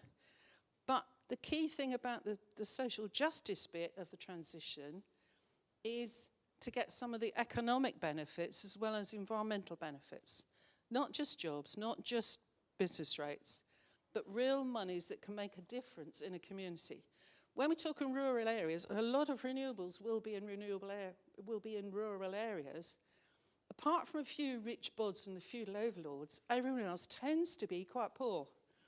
So it's really important that we get more local ownership in order to increase local activity, economic activity, because you've got more money circulating in the local economy. There have been lots of studies like with supermarkets and local food. It's the same kind of thing. We want local energy, locally owned. This is my campaign point here. But also, as you know, generally renewable energy reduces the need for imported fuels, fossil fuels. And that happens regionally and locally as well. If you get the whole system working together, then you actually reduce fossil fuel need more by having more local supplies, not just for energy, but for food as well. And the other things you know. Then the quote here on the right, which is, community-owned wind farms have been shown to provide an annual average return of £170,000 per installed megawatt compared to £5,000 with the commercially owned ones. Now, I happen to know that £5,000 a megawatt actually was a policy enacted during NOFO times, just to sort of a quick bribe to the locals. But when you've got it community-owned, it's vastly different. And that's what I mean by saying you get a lot more money in the local economy. So it's really important that we get people owning things locally and the community energy groups to do it. So steps to zero carbon, which we've been hearing about a bit. Now, adding on to the model stuff, which Christian and his team did, I think it's really important that we look at the goals and the mindset, because we ain't going to get anywhere until we have those clear as to where we want to go and how we want to get there. Reduce demands to needs, not nice to have. There's really no need for 5 televisions in every household and a new kitchen every 5 years. So I spoke to our waste people locally, and they were really cross with all the do-it-yourself doing up programs because it gave them a lot more waste to deal with, which of course costs the environment and the local economy. So we need to increase our efficiency and use storage for the remaining supply. And, as I've already been saying, increase our local supply. So there's different pathways of getting there. One of the key things I've been mentioning is money. It's not all about money, it's about energy, but getting the money to get to the energy is important. So we have different framings according to who's providing the money. And an example here is for different incentives is, for example, Cornwall car buyers spend £500 million a year on new cars. Now, there's only 500,000 people in Cornwall, and as I've already said, a big chunk of them are poor. But that money is not actually cash out of the door from the households. That is leased money, because most new cars are leased. So some finance company somewhere is providing that money.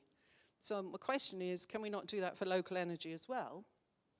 And then we can, if we get to zero carbon, we reduce the bills by half, approximately. And that was something Christian said. Yeah, this is the last slide. I promise you, it's the last slide. And then we need new different contract structures and bankers without boundaries rather, I should say, without boundaries, suggest a regional local contract basis. And there's example, one house being dealt with, Victorian house being internally insulated and draft-proofing the cat flap, so the cat is included in the retrofit. Right, thank you.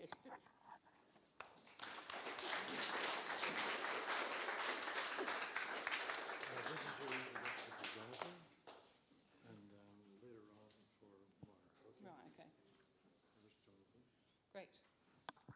Right, Jonathan Porritt next, who's our well-known environmentalist and writer.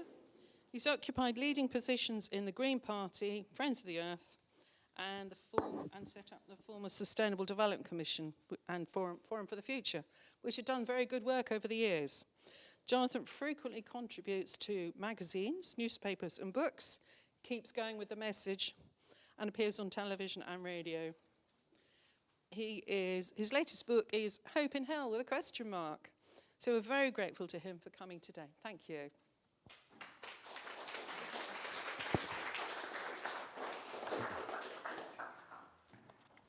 Thanks, Charmian. There's no question mark in the title, by the way. Hope in Hell, no question mark. Just to give you all a little bit of encouragement. I have got some notes here, but unfortunately I sat on my glasses during the lunch break, so they won't be of much use to anybody. But look, it's an interesting title that David gave me, Is There Hope in Hell? Because to a certain extent, you might think here on Earth Day, 53 years on after 1970, when roughly 200 million Americans turned out to celebrate the importance of the environment, roughly 10% of the American population, and here we are 53 years later, contemplating a state of affairs which nobody back in 1970 would have been able to imagine would be as utterly awful as it is today. You might say, well, of course there isn't any hope in hell. Of course there isn't. Look at the way we're continuing to trash all this stuff day after day after day. So my brief task in the time allotted to me, which is 15 minutes, and then we'll have a bit of Q&A. I take my notes, it's okay, is to actually reassure you a bit, because there is quite a lot to celebrate. It is actually startling when you think about us being as far down the path to 100% renewable energy system and society. It is astonishing if you think what we've been up against for the last 50 years. Because you do have to take that into account.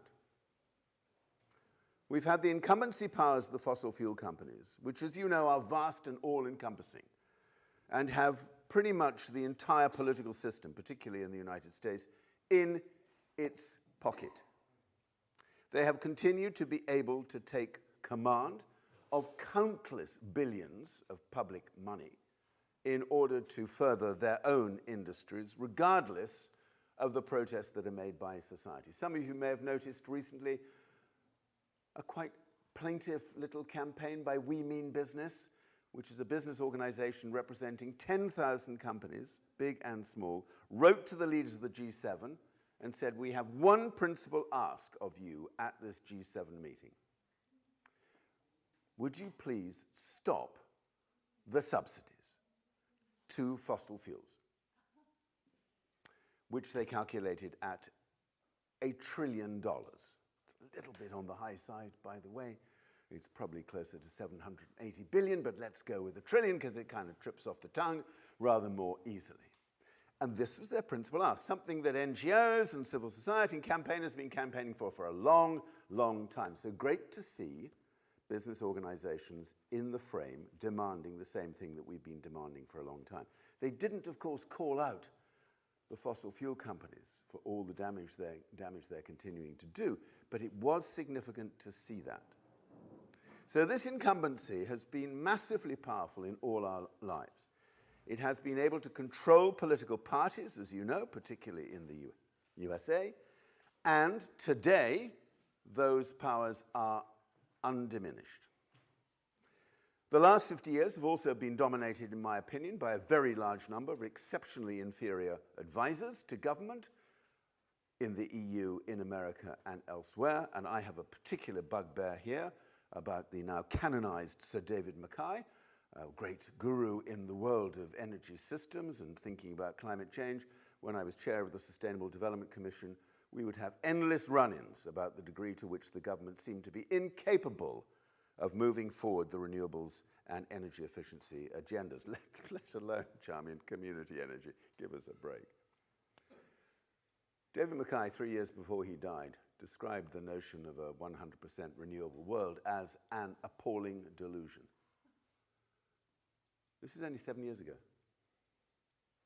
We've been up against a generation of advisors in DTI Bay's Call It What You Will Department of Energy who have never understood the potential for the kind of transformation that we're talking about now. So if you think about all those things, frankly, it's pretty bloody amazing that we're as far down the track as we are now. And if you then roll it forward for a bit, you could actually say, if you're in a particular manic mood, which I occasionally find myself in, you could say, we've won. You could. Because in order to win the case on the ground, you first have to win the case intellectually. And thinking of the work of Christian Breyer, and thinking of the work of Mark Jacobson, and thinking of the work of more than 70 papers now, 70 academic papers laying out how we could get to a 100% renewable energy, not just electricity, but renewable energy world before 2050, I think there is some reason to be a little bit more hopeful about this than we sometimes are. Now, we do know that the fossil fuel industries, the utilities, will fight like dogs until they are finally put down. They haven't got anywhere else to go, frankly. 20 years ago, they had an opportunity to evolve into integrated energy companies rather than stay as pure-play hydrocarbon companies. They spurned that opportunity. They defaulted to the business model they have now. And the consequence is that they don't really know how to dig themselves out of that hole. So they will fight and fight and fight. And at the same time, they will bring forward all of these phony solutions, particularly things like carbon capture and storage, which are designed specifically to put off the day at which we finally get fossil fuels out of the system altogether. This is referred to by many experts today as predatory delay, quite deliberately funding campaigns to promote technologies that are in effect just a mechanism to perpetuate the role and influence of fossil fuels in our life. And I'm sorry to say the Inflation Reduction Act, Biden's biggest play when it comes to thinking about low-carbon technologies and the green economy and so on, in the USA, the IRA has been really particularly unhelpful in this regard because it has increased the level of subsidy, not just to fossil fuel companies, because other players will be involved, but they've increased it from $35 to $60 now as a subsidy per ton abated, as long as they get the proposal over the line within the next 5 years or so. CCS is a real nightmare. It is the classic example of predatory delay at its worst. I'm not getting into nuclear today, but that's another example of predatory delay also at its worst. So, having just finished Mark Jacobson's No Miracles Needed, which is quite heavy going, I have to say, when I read the reviews, I thought, oh, I definitely need to get my head around that. It's comprehensive and geeky. But the truth of it is, out of that body of work and out of Christian's work, there emerges this story that there really is no technological impediment or a financial impediment to doing what we now need to do. I'm a little bit sorry to say that Mark has used an acronym which is not as helpful as we need it to be. He talks about WWS, wind, water, and solar. The entire book is premised around these three portfolios of technology. And of course, in the book, he deals with some of the other aspects of the transition, storage, energy efficiency, other technologies, and so on. But every single time we have another attempt to explain what this story looks like that doesn't talk about efficiency, we miss another trick. Now, I know Nick's going to come on and talk about this in detail, but for me, it's really, really disturbing that we are still struggling to put efficiency in the mix to the extent that we should. So instead of WWS, I urge you all to start thinking about a very different acronym, which would be new regs: renewables, efficiency, grid, and storage. Because renewables on its own will not deliver the system that we're looking for. It just won't. And I get a bit grumpy about some of those Greens who think that actually all we really need is this tech revolution through renewables and it will be sorted. For me, today in the Green movement, that is the appalling delusion. That's the delusion. As if the fact that the electrons were green rather than brown in and of itself makes for the miraculous transition that we're looking for. It doesn't. If you don't do all the heavy lifting that we need to do on efficiency at exactly the same time, then I'm sorry to say we'll still be missing out on all of these deadlines that are so absolutely necessary. You all know the significance of this anyway, particularly when it comes to efficiency in the built environment. The built environment contributing 37% of energy-related emissions today, 37%, 27% from heating, cooling, lighting, appliances, etc., in the buildings themselves, and 10% from the construction of those buildings. There is no bigger number than getting after that, and yet we do not get after it, really. The IEA has called for what they call deep retrofits on 2% of buildings across the world every year between now and 2035 to have a chance of getting this energy efficiency story landed in the same way. Now, we know we have a particularly dysfunctional and useless government at the moment, but in truth, historically, we've never heard much of any merit or intelligence from any UK government that I can remember. This continues to be the poor cousin of the whole story. And yet the scope of it is phenomenal. In a recent report, the Centre for Energy Demand Solutions, CREDS is their acronym, nice acronym there, pointed to the fact that if we really did what we have to do now to go after these energy demand solutions, we could be looking at a 50% reduction in total energy need in the world by 2050. That's the scale of what we now need. And here in the UK Energy Research Council has also joined the party in a very big way and reminded us that if we double down on the domestic energy efficiency story now, really double down on it, we could save the equivalent of 140 terawatt hours by 2035. That's a bit of geekiness. 140 terawatt hours.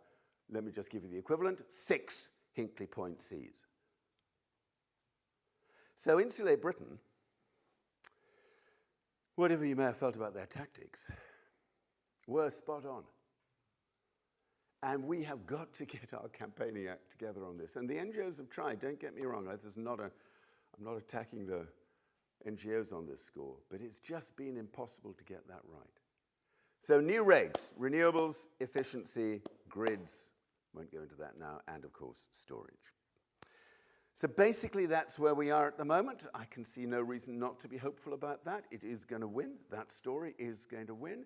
In the meantime, we have to fight like crazy to weaken the continuing stranglehold of the fossil fuel industries. And yesterday at the big one, I heard some wonderful speeches from different people about what we now need to do, and particularly the speech by Caroline Lucas, in which she pointed people's attention to the unbelievable story that the government now would appear to be minded to license this huge new North Sea development called Rosebank, huge new oil and gas reserve in the North Sea.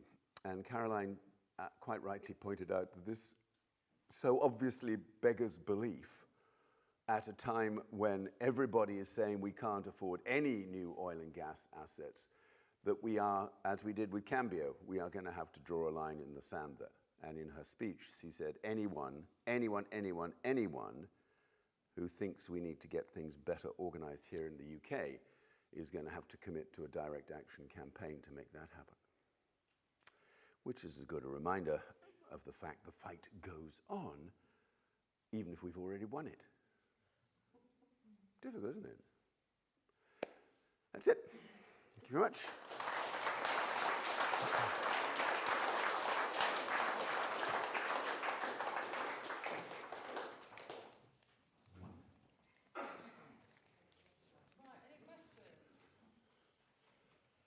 Hope so, otherwise I'd have gone a lot longer.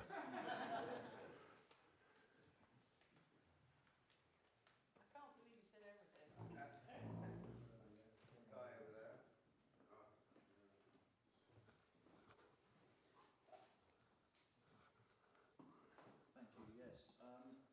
In all of this story, what about the potential of what we'll miss if we don't take part in this? If the world is moving, it seems to me that that's a message that's not getting through in this country, that we're basically, if we don't do anything, we could miss out on being part of this revolution worldwide if we carry on with nuclear. Yeah. You know, it's a potential for growth, it's a potential for production, it's potential for getting expertise that can then be given and helped around the world. Yes, yes. I think that boat has sailed. Unfortunately, I think there was a time when we really could have been serious rather than hypocritical about the leadership that the UK could have in working with the world to accelerate the deployment of these technologies. Offshore wind, we still have a residual set of companies and experiences, expertise, and money, finance, which meant that we could remain there in the top cohort of countries promoting offshore wind and bringing that elsewhere in the world. The difficulty is most of these companies are international companies, they're not UK companies, so to a certain extent it's, you know, I don't want to get nationalistic about it, but it's not a brilliant thing for the UK economy in and of itself. But our offshore wind story is brilliant when people say, well, why can't we do something else with another technology like offshore wind? And they often talk about tidal energy.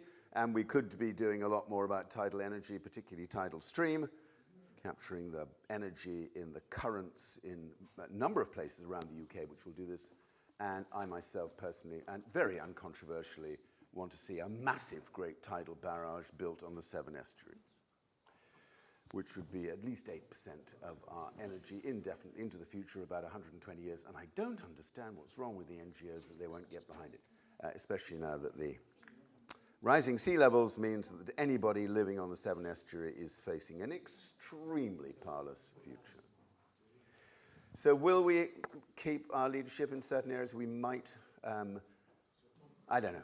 I doubt it. If you look at the States Jonathan, now, you look at the USA, you look at Europe, you look at China, the amount of money that those blocks are now putting into making these technologies mainstream, swamp anything that we're doing in the UK, now that we're out of the EU. Thank you. We've got one more question, and we're running out of time. Sorry. Oh, that's your fault, if you don't yeah, mind I know, me it's saying. my fault. Okay. Sorry, very briefly.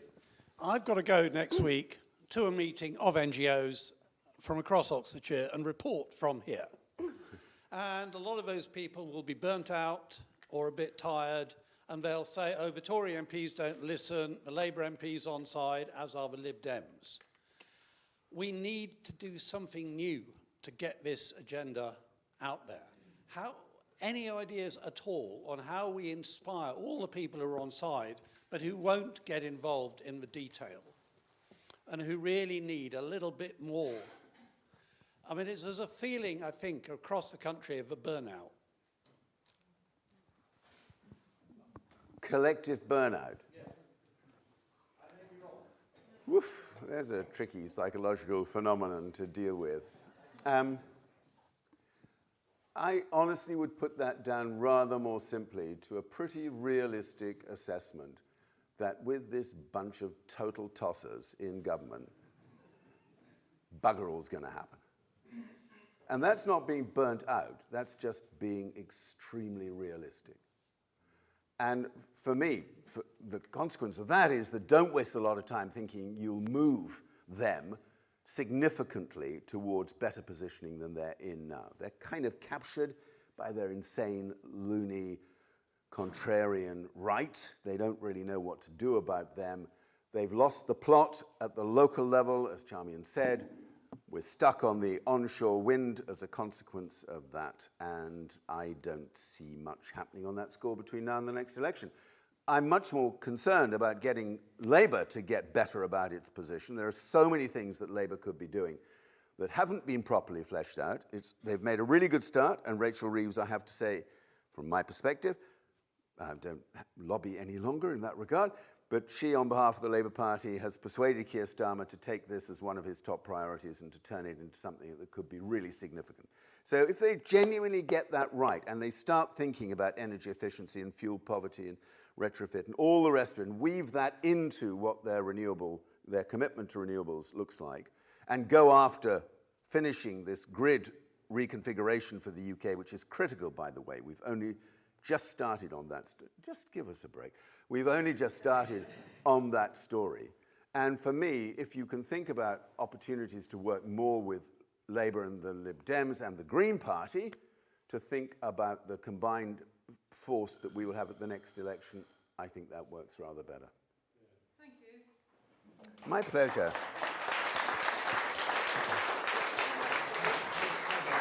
I'll go up and you have to go, so I just went round because I'm running late. Right, now Alison Downs, Executive Director and Company Secretary of the campaign group Stop Sizewell C. She has over 30 years' experience in campaigning on environmental and human rights issues, most recently as Executive Director of International Tibet Network and previously Head of Direct Actions at Greenpeace. She holds a degree in geography from Cambridge. Over to you. Thank you, Charmian, and my profound apologies expressly to Mark, but also the organisers of the conference for messing up your agenda. But as Dave knows, I've got a pressing family commitment, and I know we're a bit challenged for time this afternoon. So thank you for inviting me. It would make much more sense if Mark had said what he was going to say to you first, and then I talked about Sizewell C, but unfortunately, I probably would have had one foot out of the door at that point. So have we got a zapper? It's the counterintuitive one. I want to show you basically how Sizewell C is too slow, expensive and damaging to be the solution to our climate emergency. So I'll just give you an overview of its current status. It gained planning consent in July last year. That's subject to a legal challenge by our friends Together Against Sizewell C. And Pete Wilkinson's sorry he can't be here, but he knows I'm going to talk about all the things he would say. And we had 2 days of hearings in March, and we're waiting for a judgment from Mr. Justice Holgate pretty much any day.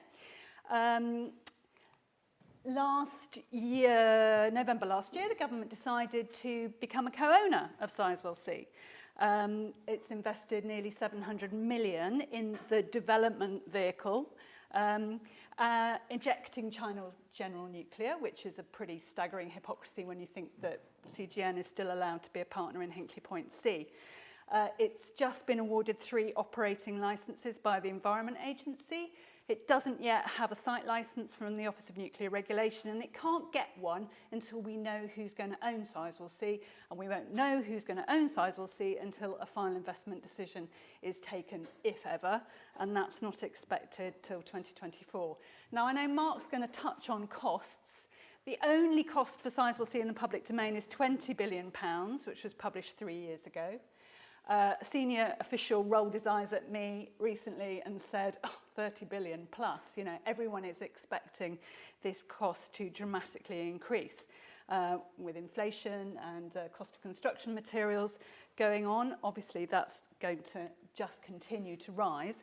You know, even EDF's latest financial report admits that if you update the 25 to 26 billion expected cost of Hinkley C to 2023 money, it becomes to almost 33 billion.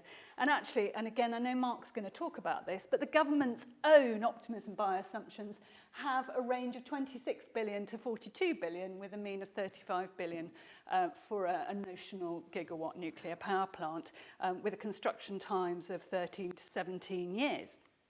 So, Who is going to pay for Sizewell C? Well, the short answer is us, but let's just touch on who might come up with some cold hard cash. We don't know what the funding profile for Sizewell C is going to be, but the expectation it would be about a third equity. So let's assume 30 billion, that's 10 billion pounds, and the rest borrowed. Now, EDF has very specifically said it will not own more than 19.99% of Sizewell C because that allows it to get the asset off its balance sheet and significantly reduce its liability. And EDF's very helpfully said that the government won't own any more than that either. But actually, when we challenged the government about that, they sort of said, no, I don't think we said that. So let's assume that Sizewell needs 10 billion in equity and that the government EDF will put in a couple of billion each. They've still got to find £6 billion. So the government has already spent more than half of the money it set aside in the budget last year of 1.7 billion to get a project to a final investment decision in this Parliament. So, you know, they're talking about a capital raise going out to UK funds, but our expectation is going to be pretty challenging to raise this kind of money from the UK. And a really interesting piece in the FT the other day with lots of people expressing caution about this. And that's not really being impacted by the announcement in the budget just recently that the government intends to relabel nuclear as sustainable under the green taxonomy. And there's going to be a consultation in the autumn. And I'm sure I don't need to tell you all the reasons why nuclear energy isn't green, but if I get time, I'll talk about some of the specific reasons relating to Sizewell C. So as I said, they're going to go after the UK pension funds and insurers. The UK's biggest infrastructure investor, Legal & General, their CEO said recently, not big fans of Sizewell C.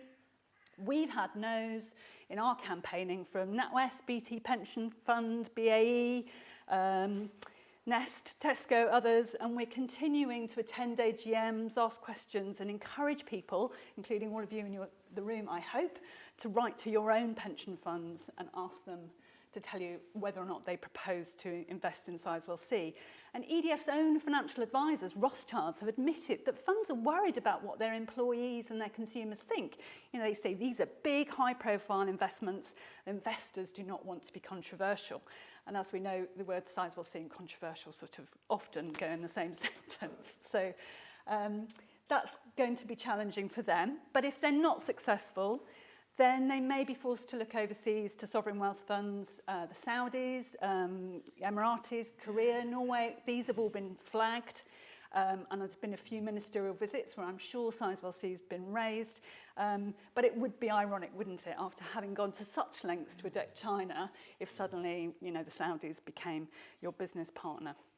So, I wanted to talk briefly about RAB, not the one on the front page of all the newspapers, but the regulated asset base. But first, if we recall how Hinkley Point's financed, EDF and China General Nuclear are paying for the construction jointly. So all the cost overruns and delays, it all comes back to them. And they won't earn any income until they actually start selling electricity. So we know that Hinkley is guaranteed a strike price of £92.50. That's index linked, so obviously it's more than that now. But if they can't sell any electricity because the plant's not operating, then that sort of price is irrelevant. They won't earn anything. So Sizewell C would be different because the RAB model allows the project to receive an income during construction, giving the investors, you know, an immediate return. And the government talks of 4, 5, 6%, but actually given current market conditions, it's much likelier to be higher than that to attract investors.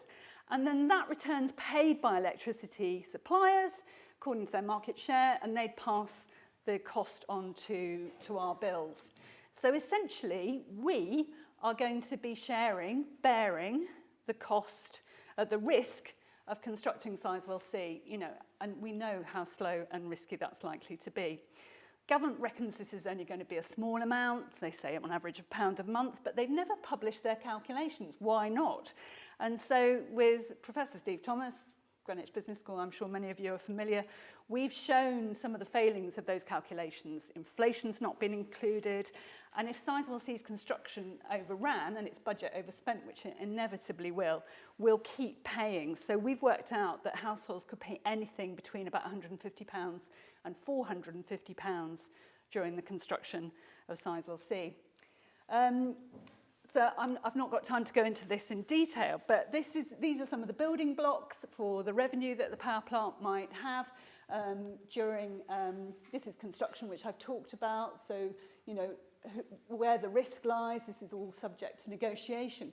But during operation, Sizewell C is allowed an income, whether it's selling electricity or not.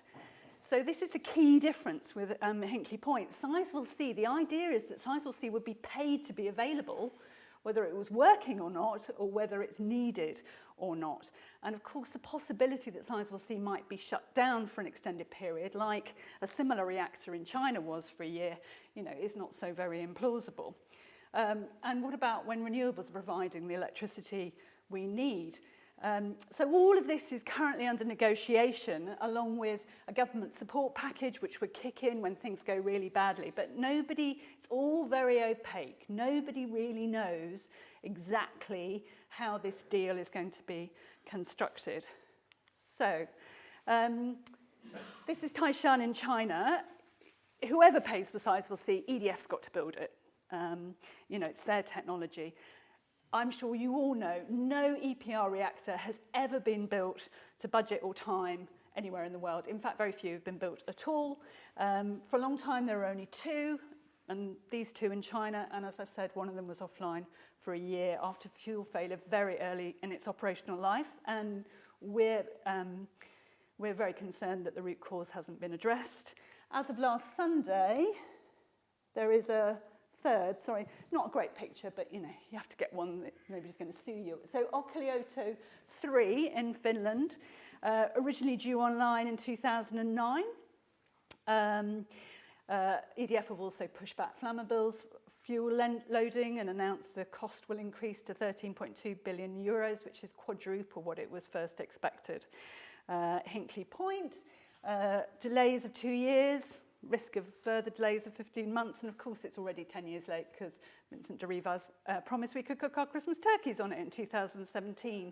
It's overspent by something like 38 to 45%, depending on which figure you choose, and there's still 4 years of construction to go. So isn't it madness for the government to throw money at a technology which has got such a poor track record and where the developer has so clearly failed to learn lessons from other projects? So, just touching on Sizewell C specifically, this is a visualization that EDF have produced of what it might look like during construction. This is one big car at Hinkley Point, we'd need 2. This is a view from the Minsmere Reserve. EDF says it will take 10 to 12 years to construct, so that's 10 to 12 years of damage to communities and the environment before a single light bulb is lit. I'm not going to go into all the impacts in detail, but framing them in a sort of ESG way, which is the way that investors think about environmental impacts, include damage to Minsmere Bird Reserve, so it's opposed by the RSPB and the Suffolk Wildlife Trust. It would be built on an eroding coastline. This was taken just a couple of weeks ago. You can see how the sacrificial dune is collapsing. And, you know, we're deeply concerned that the site it'd be possible to protect it from climate change impacts and sea level rise for as long as it's needed to stay on site. There isn't yet a sustainable water supply you know, all sorts of other impacts on the environment, including social impacts, traffic, the impact on the local economy, and, you know, in governance terms, a lack of transparency and, you know, all these questions about value for money and the future ownership of Sizewell C. So I just want to finish by saying the Environment Agency and the Office of Nuclear Regulation are basically supposed to, you know, manage this project and ensure that everything is okay with it. And we remain deeply dissatisfied that the bar is far too low, and there's talk of the planning regulations being sort of slashed to get these projects over the line much more quickly. So all of this is of grave concern that future communities might face the same challenges we do. Thank you very much.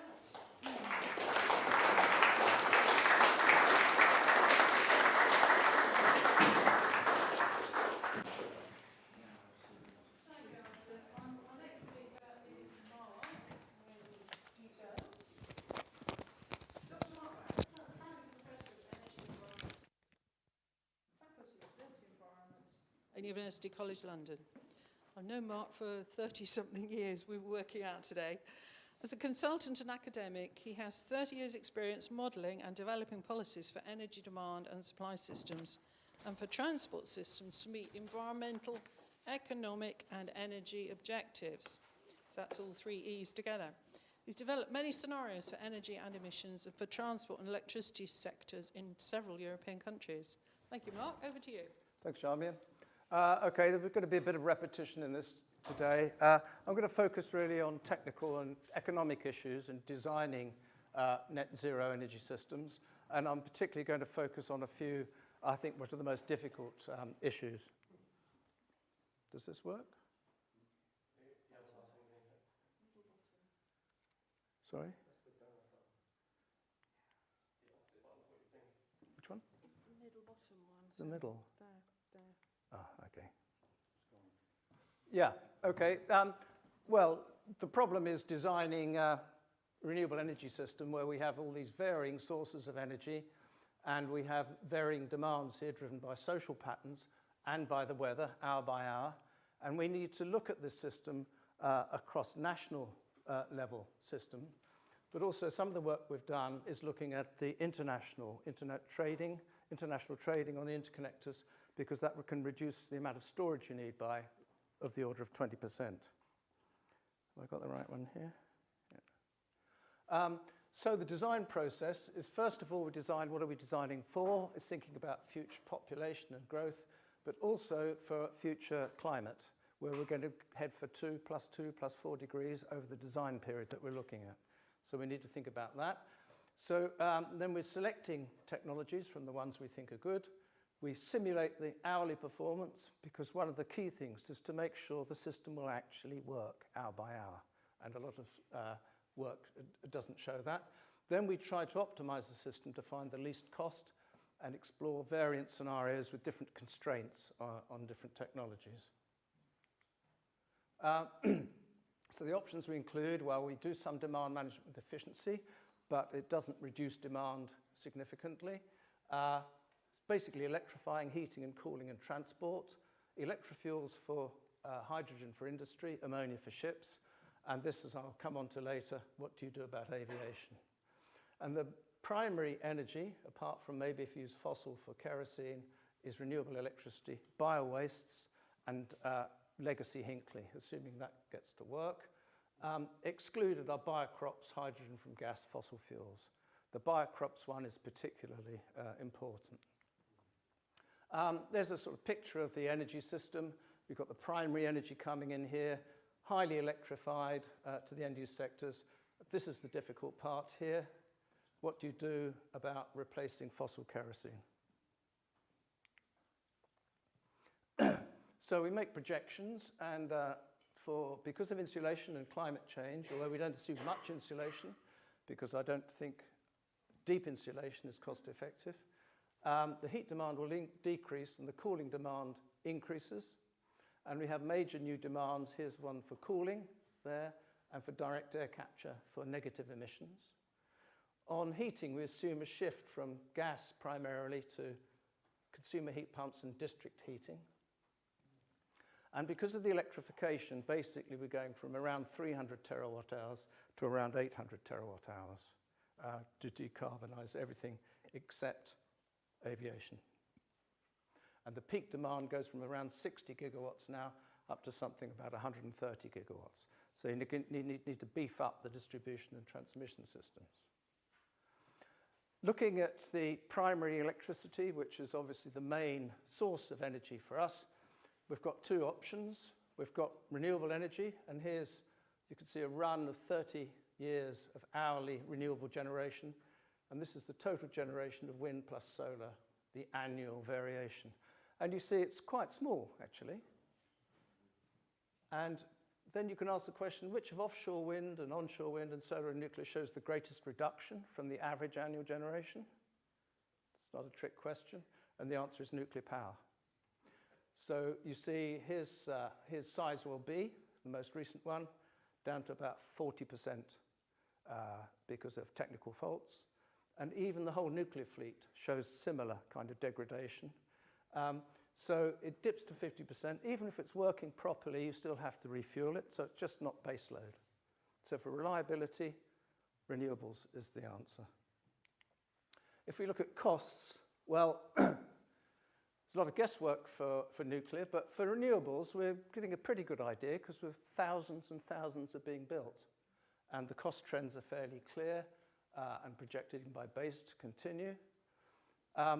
The calculations I've done are that actually offshore is probably cheaper than onshore now, so that's not such a critical thing, especially when you look at the system integration, because offshore wind is much more reliable. It's about twice as reliable as onshore wind. So when you look at the system cost and the storage, it becomes a much cheaper option. Here's a couple of, you can go into the weird world of discounting using different interest rates. Here we are assuming a 0% interest rate. This is nuclear on the top here. But as soon as you start applying decommissioning rates, then the nuclear costs just explode out of sight.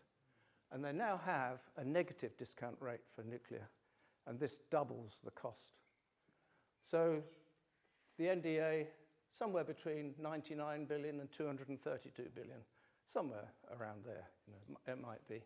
And insurance is about 1 billion, but Fukushima cost 100 or 200 billion. Storage, you need lots of storage. We think the three main bits of storage is district heat storage, battery vehicles, and hydrogen storage. And the hydrogen goes into store, and you're using that in industry. The district heat storage, because you can switch between storage and heat pumps, gives you a lot of management of your electricity system. So when we're looking at the evolution of capacities, we're going up to about 200 gigawatts of offshore wind, 100 gigawatts of solar, and this is onshore wind goes up to about 20 gigawatts. I think that's cost minimum to do that. So it's a rather different picture as shown from the previous work in the day. One of the surprising things is that this is the generation, this is offshore wind. So you can see how it dominates. About 84% of total generation is offshore wind. A lot of capacity of solar, but it doesn't run much of the time. So it's a small energy provider. But one of the interesting things is that we think it's least cost to spill about 10 or 20% of all the electricity you generate, because it's cheaper to do that than build more storage as the wind and solar costs go down. Little examples of how you have to look at the operation. Here's on a winter's day, so you've got winter peaks in the morning and evening. We've got a little picture here. This is the renewable generation during that day. Too little around this time, so that's when we use our grid storage and other storage. Here's a summer's day, very different picture. We've got a peak in the middle of the day with cooling now, but we've got more solar. So it's a very different picture of correlations at that time at the different times of year and different times of day. Then you can look over longer periods, looking over a fortnight here, and here's your battery storage in your vehicles, in your grid storage, and you can see actually the stores are full most of the time. It's just a few really horrible periods that are difficult for renewable energy. So if we look across the year, this is the meteorology, solar radiation and wind. And here we see the demands, and we see here's the heat peaks in the winter, and there's the cooling peaks in the summer. So it's going to be a radical change in the patterns of demand in the future. Here's our storage, and you can see the stores are full most of the time. Here's where we're using our surplus electricity, surplus to all the other demands for making hydrogen for industry and ammonia and making direct air capture. So here's the system costs as they evolve over the period. You see going from the very high fossil fuel prices, it's much lower cost in the future. And you see that we're going to a high capital intensive system and a less fuel intensive system. And this means, of course, you're not subject to the vagaries of international fossil fuel prices to the same degree. Here's the aviation costs. That's the aviation fossil kerosene. That's the direct air capture, negative emissions, almost all of which are needed to balance aviation. So the aviation is about 20% of the total cost of the system. Huge cost. This is capital investment going up to about over £1 trillion. It's about 2% of GDP per annum. It's a tiny investment. Here's our fuels. Sorry? Really? Okay. Okay, well, I'll press on then. Here's our CO2 emission going to zero, but we've got the aviation there being balanced by negative emissions again. Here's our system costs, and basically heat pumps and district heating about the same. As soon as you put in nuclear and hydrogen heating, the costs go up. Aviation decisions, how do you fuel aviation? You can either make fossil kerosene, which obviously emits CO2, or you can use biomass, but that would use about 70% of the total agricultural land of the UK to make biofuels. Or you can absorb carbon from the atmosphere, combine it with hydrogen, and you can make kerosene that way, but that takes about 400, 500 terawatt hours of electricity, getting on for double the amount of electricity you need, and it's an unproven technology. And just to say a little bit about aviation, it's not just the fuel CO2, it's the global warming at high altitude. It's about the same effect as the actual CO2, so you need negative emissions, whatever you do with aviation. And here we see, this is an average African emission, average UK emission. That's a return flight to Spain, return flight to USA, return flight to Australia.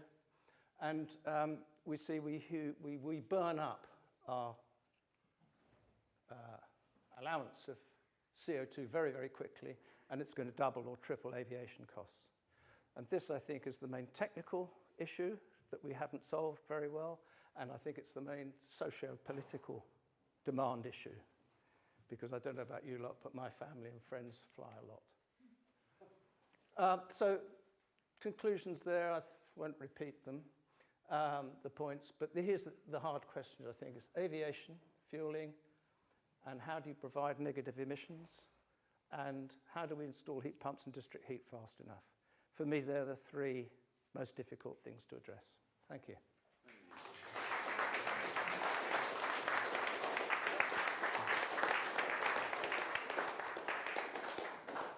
Thank you, Mark. Much appreciated. Now, theoretically, we've got tea break now. We're not. We have real tea. We have real tea, apparently. Just before we go for a tea break, just one quick thing from this morning. We wanted to make sure that you know, because I saw a lot of people waving their phones at the screen. Nothing's real unless it's on your phone, I know, but you can actually go to our website and download the main report from there, and we're hoping to put Christian's slides on the website so you can pick up.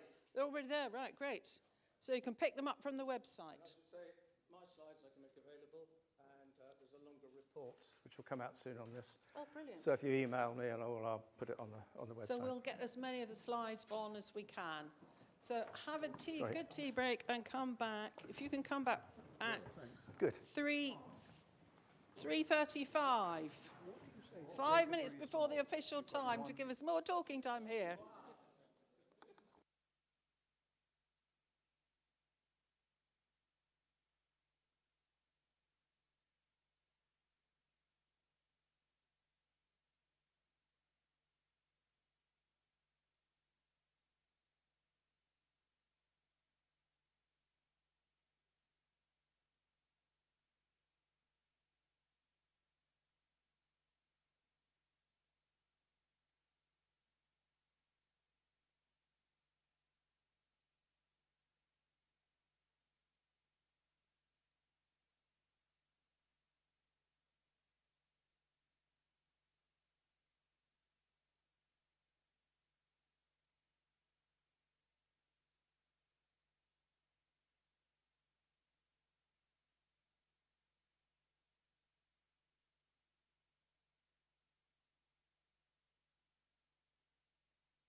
You fixed it so it only works. It doesn't not work.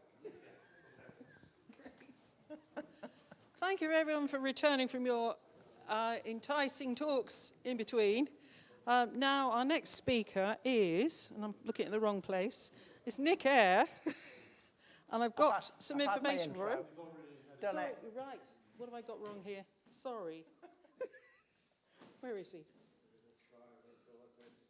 Sorry? You are Nick Eyre, aren't you?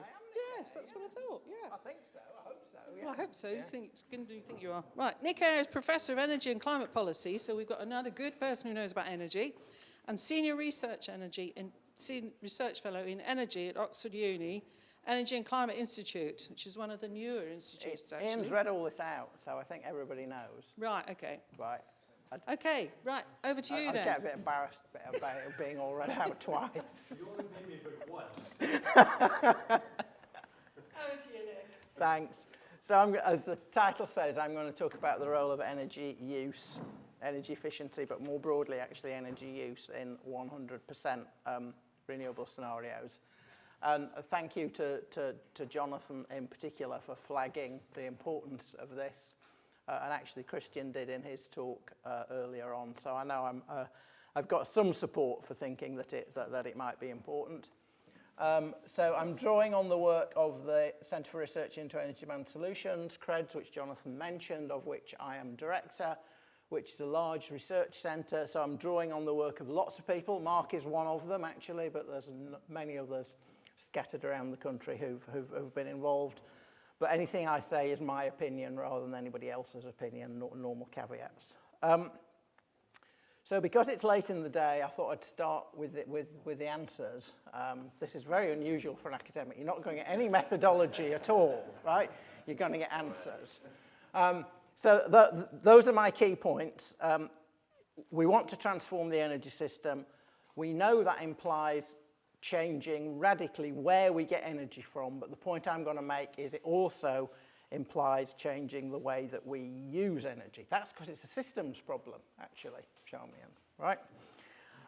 The scope for reducing energy use is large, and it's actually getting larger. So I will explain that because that often surprises people, but it's related to some of the points that Christian made this morning. And the transformation is clearly a technical challenge. Thank you, God.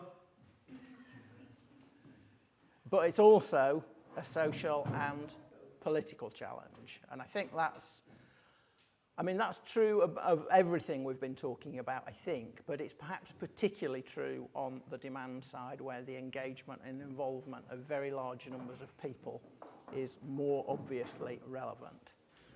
So those are my three key points. If you can only remember one point, most students, we're told, can manage three, but if you can only remember one, remember the top one, that it's actually about the ways we use energy as well as where it comes from. I thought I'd start with a little bit of history. I've been around this sort of area of work for some time.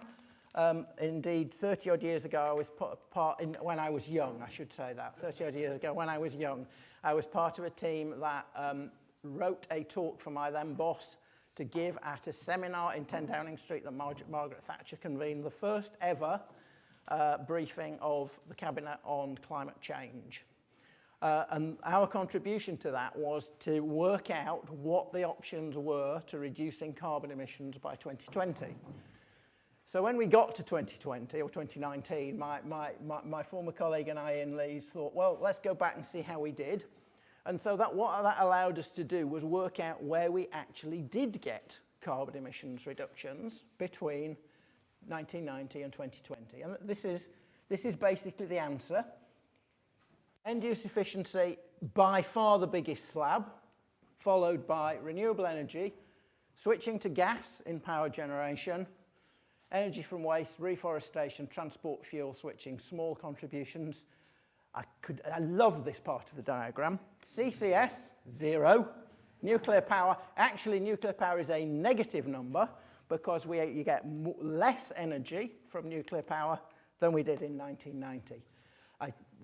For those of you who know my background, I did work for the Atomic Energy Authority for 12 years, so this is a really good way to wind up former colleagues.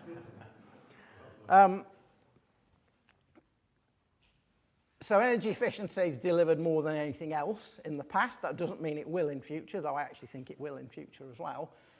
But it's delivered more than all the supply side stuff put together over the last 30 years. So it's really important that we take it seriously. If we did it for the last 10 years, it wouldn't look quite as good because we've had such rubbish policies for the last 10 years. We've had pretty rubbish ones for renewables, but we've had even more rubbish ones for energy efficiency. That tells you as much as you need to know about my view of the government as well. Whoops.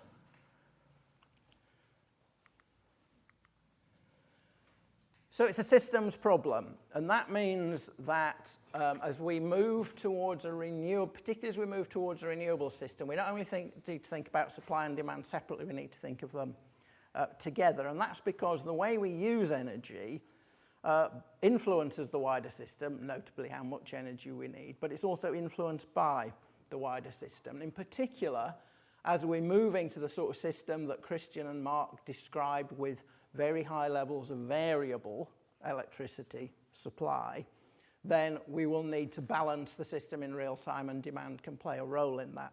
But even more critically, if we're going to decarbonise the whole of the economy, not just that little bit that we currently use as electricity, then we are going to need to switch fuels. It's self-evident, but perhaps still needs to be said, that we can't go on burning fossil fuels in boilers and in cars, and if we don't do that, that involves changes on the demand side as well as the supply side.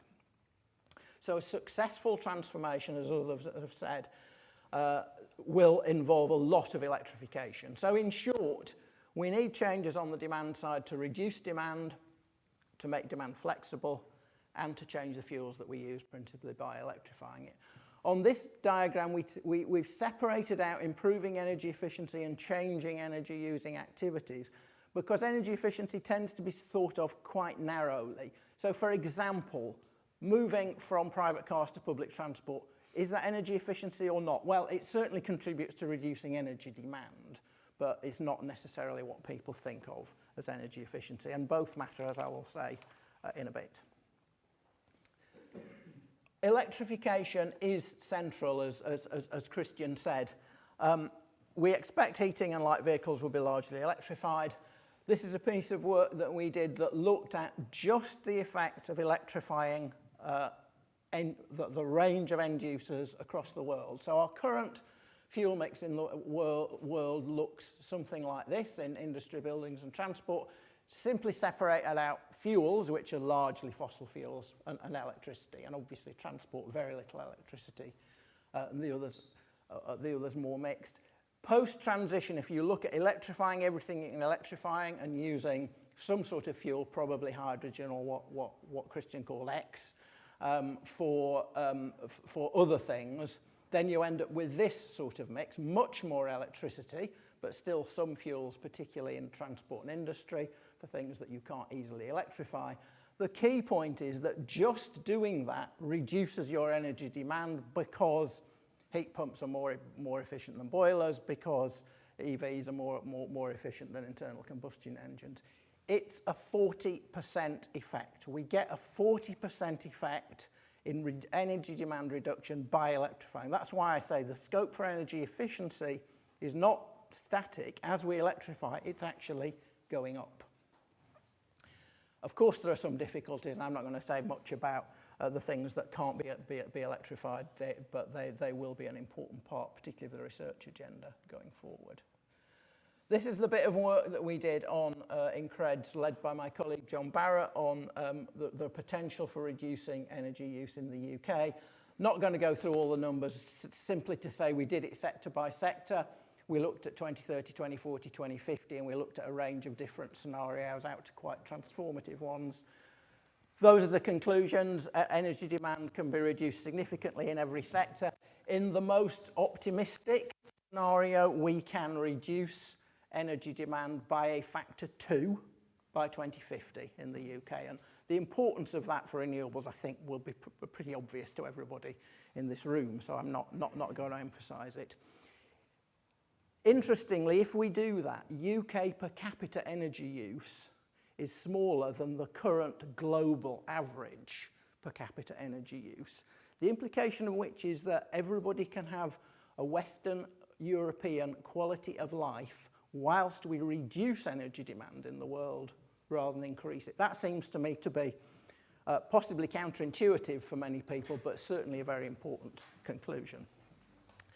All plausible net zero scenarios include substantial demand reduction. Christian's that he showed this morning looked like a 30% demand reduction. He explicitly said he wasn't looking hard at demand side reduction because he wanted to do a conservative analysis, i.e. essentially maximising the amount of renewables that we use. So I think the conclusion is we'll need somewhere between 30 and 50% demand reduction, and then renewables will have to supply the rest. So how do we do this? That's in a way, doing the modelling, the analysis is the easy bit. So I would divide up the changes that we need into three broad categories. The first is, well, what everybody thinks of as energy efficiency. Insulating houses, more efficient industrial processes, heat recovery, those sorts of technologies that have been around for, well, forever really, but certainly thought about pretty hard since the oil crises of the 70s. Then there's some new options, essentially the electrification options, and the electric vehicles and heat pumps are the most obvious, but electrification of cooking could also be very important in some developing countries. And they contribute more, we think, than the top category. So the nature of energy efficiency improvement potential is changing. For example, we are very confident that heat pumps can save more energy than insulation in buildings. That's, I think, a conclusion that's very robust. We've tested it with people. I haven't told the people who sit down on roads and lock themselves to things in the name of insulation that they actually ought to cross out insulation and put heat pumps there. But I think they probably ought to, actually.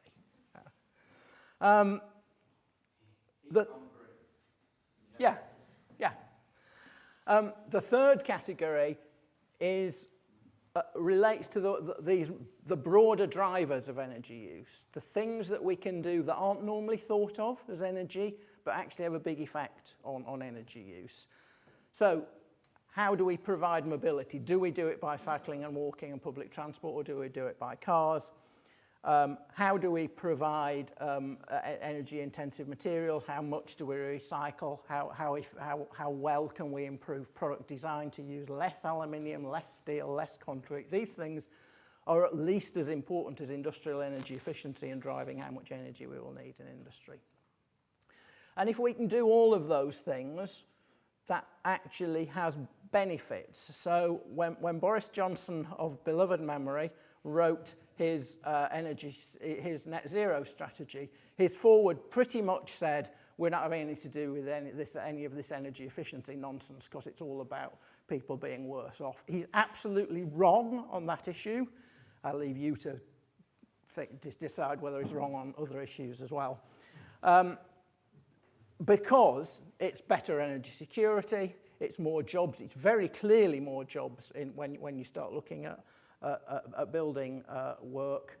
It's better comfort, warmer homes, it's less air pollution. And if you look out of the food sector as well, it's better diets, it's more active lifestyles. There's a very large a cluster of benefits from changing the way that we use energy to use less energy. So the traditional economic model of welfare is increased by using more. I just don't think works here. There are very good ways of using less and improving welfare. So that's why we ought to do it. Why aren't we doing it? I think there's sort of two structural and one ideological reason that I can see at the moment. The structural ones are that, well, energy policy focuses on energy supply. I mean, actually, the meeting today is quite a good example, right? I mean, it's defensible here because it's about 100% renewables, but almost every meeting I go to about energy, we're the afterthought. Oh, yeah, we need to pull in these guys who know how much energy we need. You'd have thought that knowing how much energy we need is rather an important starting point for a debate about energy rather than the finishing point. But hey, we'll keep on trying. The policies that you need to address energy use are not necessarily within the remit of the institutions who do energy policy. So DESNES, as it now is, Ofgem, because they're about transport, they're about the built environment, they're about materials use, all of which have policies driven by other government departments. So that this actually calls for an enlarging of the scope of what we normally consider as energy policy and climate policy.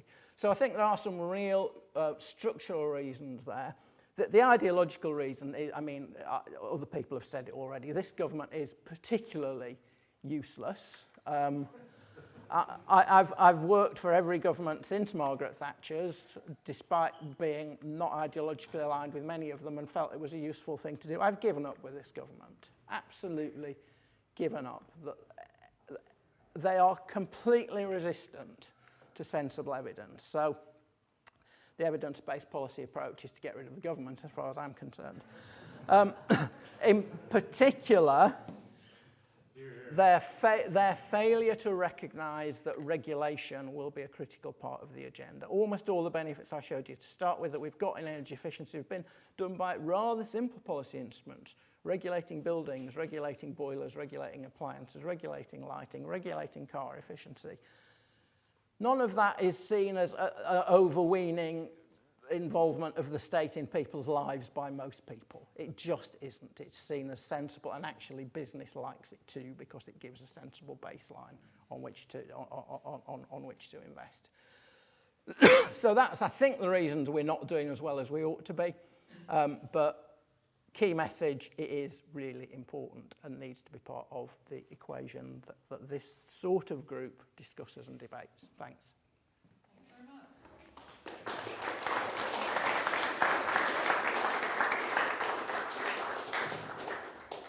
Right, before our next speaker, Ian's going to say a few words. No? Yes, he is.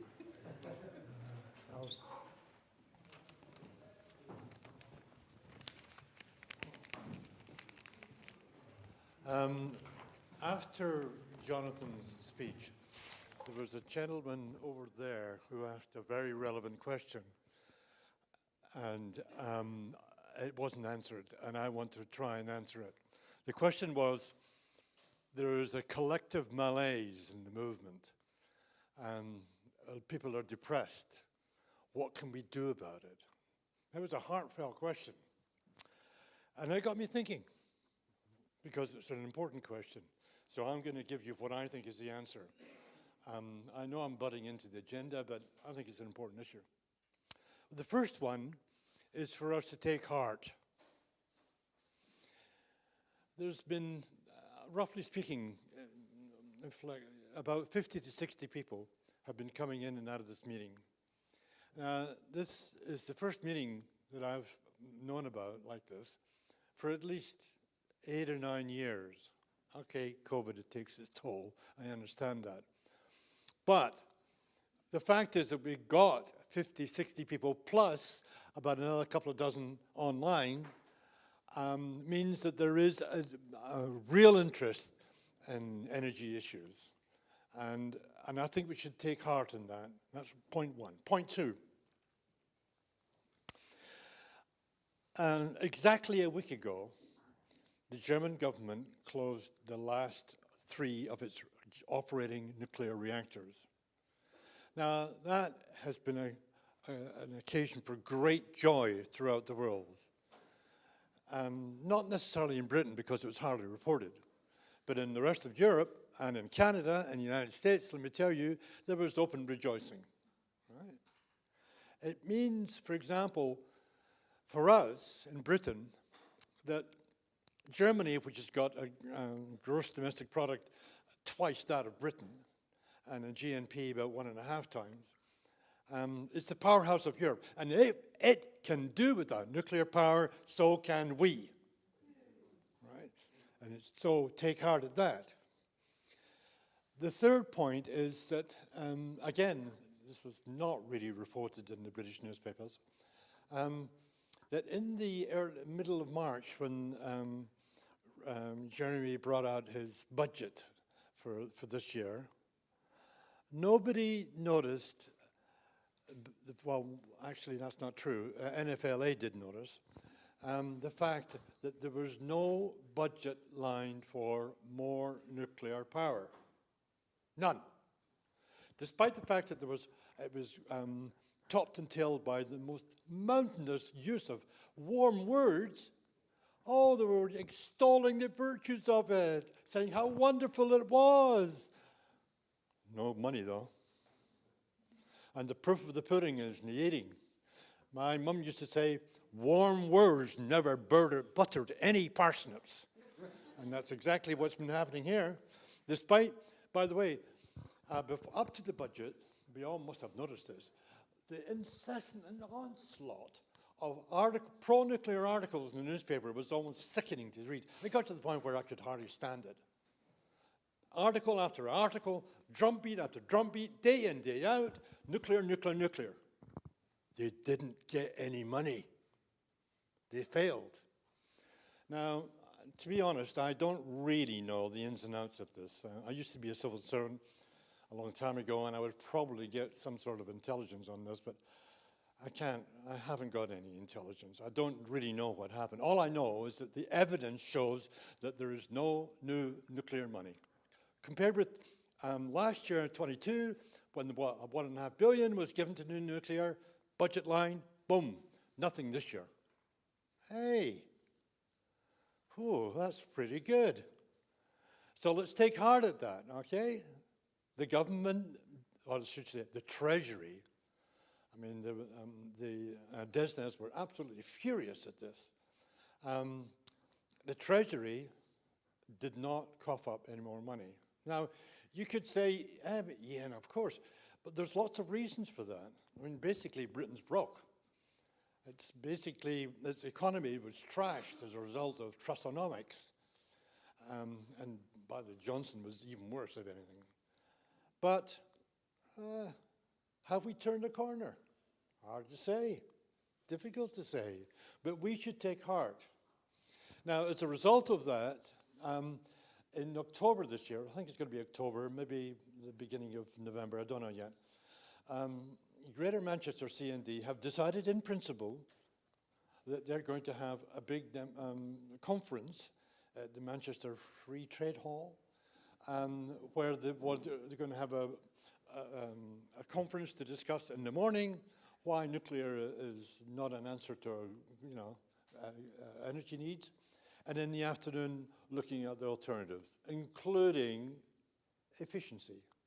And I'm hoping that some of the speakers who are here today will also come up to Greater Manchester. It'll probably mean staying in a hotel overnight, but we've got the funds for that, okay? An anonymous benefactor has come forward and coughed up a lot of money. So, hey, that's another thing. People are coughing up money on this. Good, good, good, good.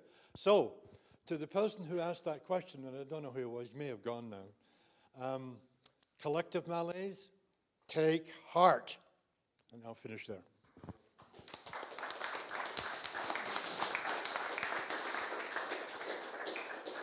Thanks, Ian. As someone who's been suffering burnout the last 6 months, I'll go with that. Right, back to our formal programme then. Thank you for keeping it to time. That's really good. We're right on time now. Our next speaker is Rupert Meadows. He is Campaigns and Engagement Officer for Power to People, which I think is the theme of today, really, isn't it? Yes. A not-for-profit organisation campaigning for the UK to rapidly transition to 100% clean energy.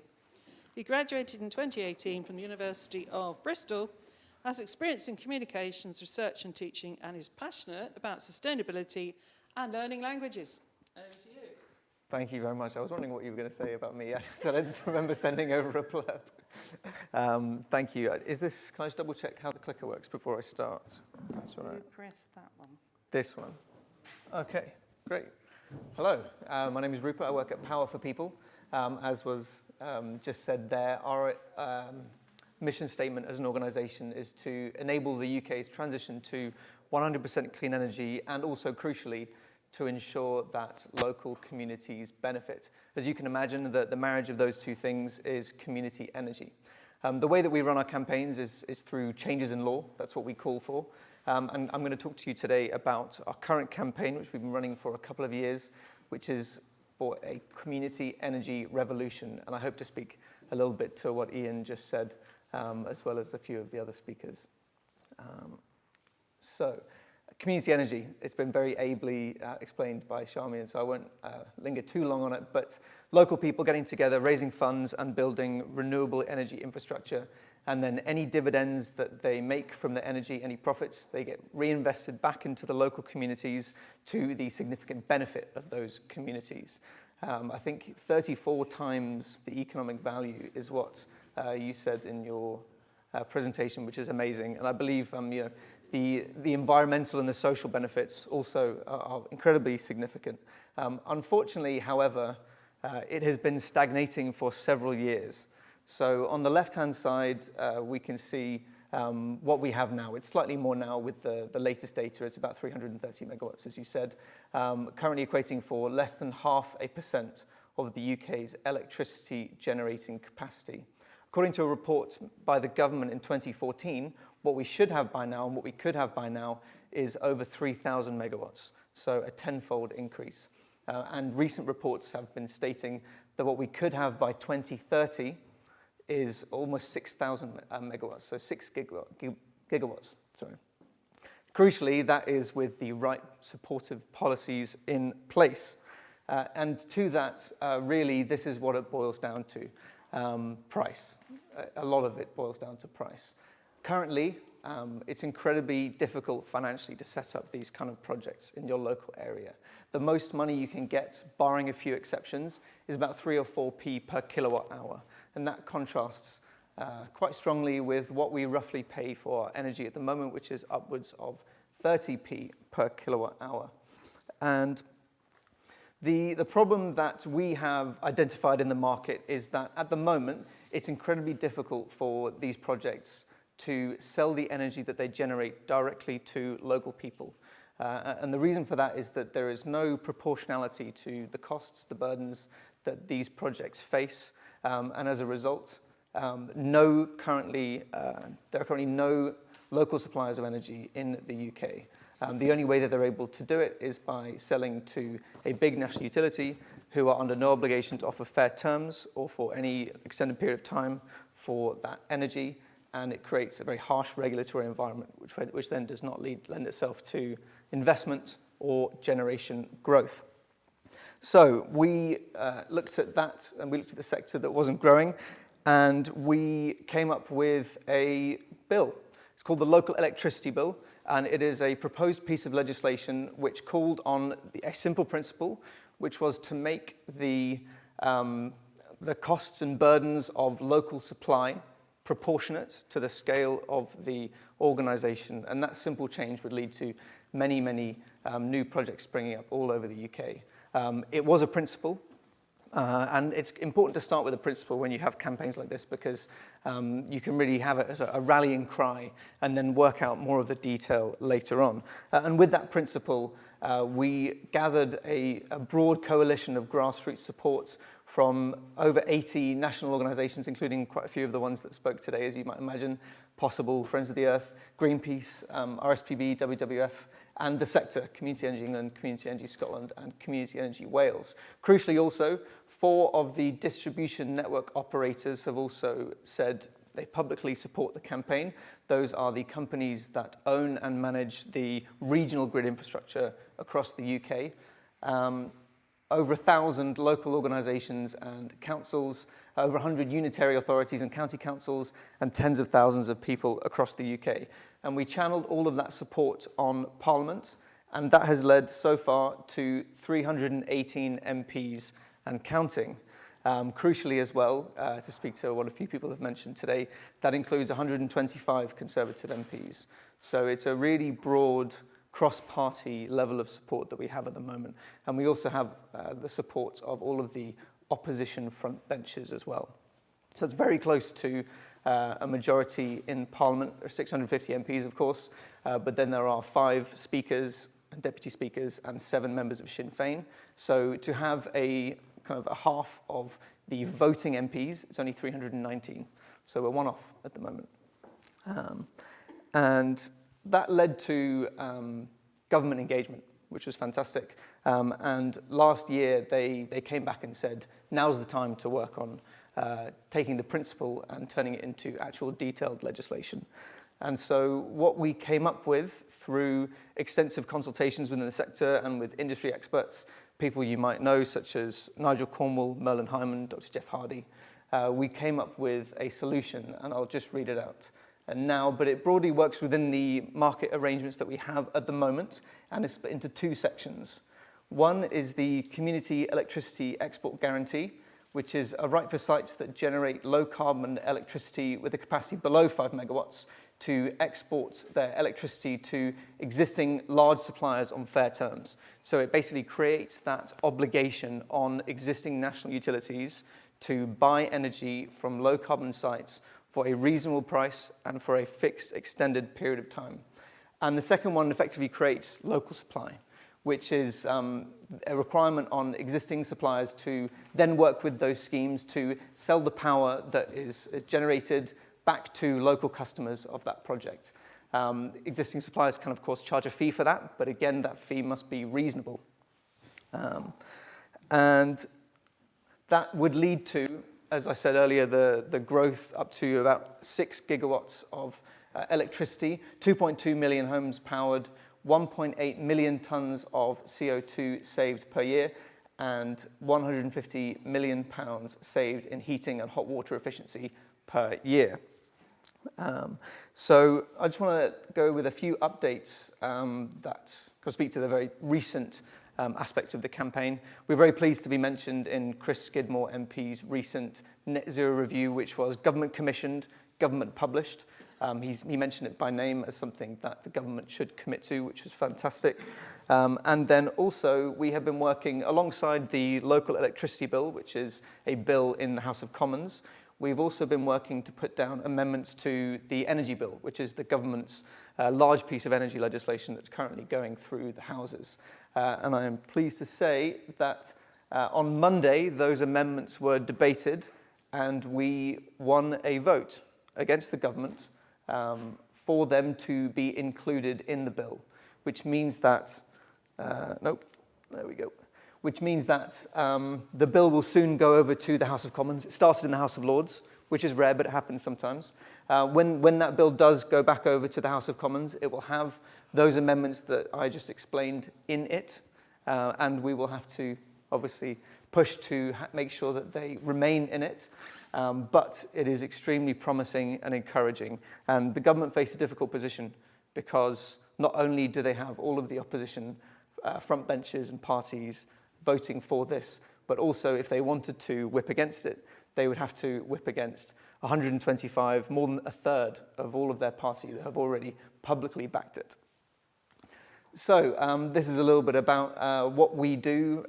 We have a network of people, as I mentioned earlier, that we're always writing to and updating and asking them to, more often than not, as you can imagine, write to their MPs about it. But I want to end on really, I guess, the background, the framework of these kind of campaigns. And it is a really successful method of campaigning. And it's led to, in the past, such successes as the Household Waste Recycling Act in 2003, which led to all of the doorstep recycling collections that we have these days, and the Climate Change Act in 2008. Both campaigns run by people who are now directors of Friends of the Earth, of PAF people. The Climate Change Act was while they were at Friends of the Earth. But the Climate Change Act, as you all know, I'm sure, led to the carbon emissions targets that the government has to adhere to, and the shutting down of almost all the coal power stations across the UK. So we can do it, to speak to what Ian was saying. It is just a small part of the puzzle, but that 6 gigawatts would lead to, that would be 10% of the UK's entire electricity usage. So community energy can be and should be a much larger player in the UK market than it currently is. And hopefully in the next couple of months, we can make that a reality. Yeah, thank you very much. And if anyone would like to join the campaign, add their name as an organisation or as an individual, I do have some postcards here if anyone would like to fill one out. But yeah, thank you very much. Yeah. If anyone has any questions, I'm not sure how I'm doing for time. I've tried to be quite brief. Been quite efficient. Good, actually. Do have a bit of time. Amazing. Yeah, if anyone has any questions, please feel free to Two jump in. questions only allowed now. Where's the other one?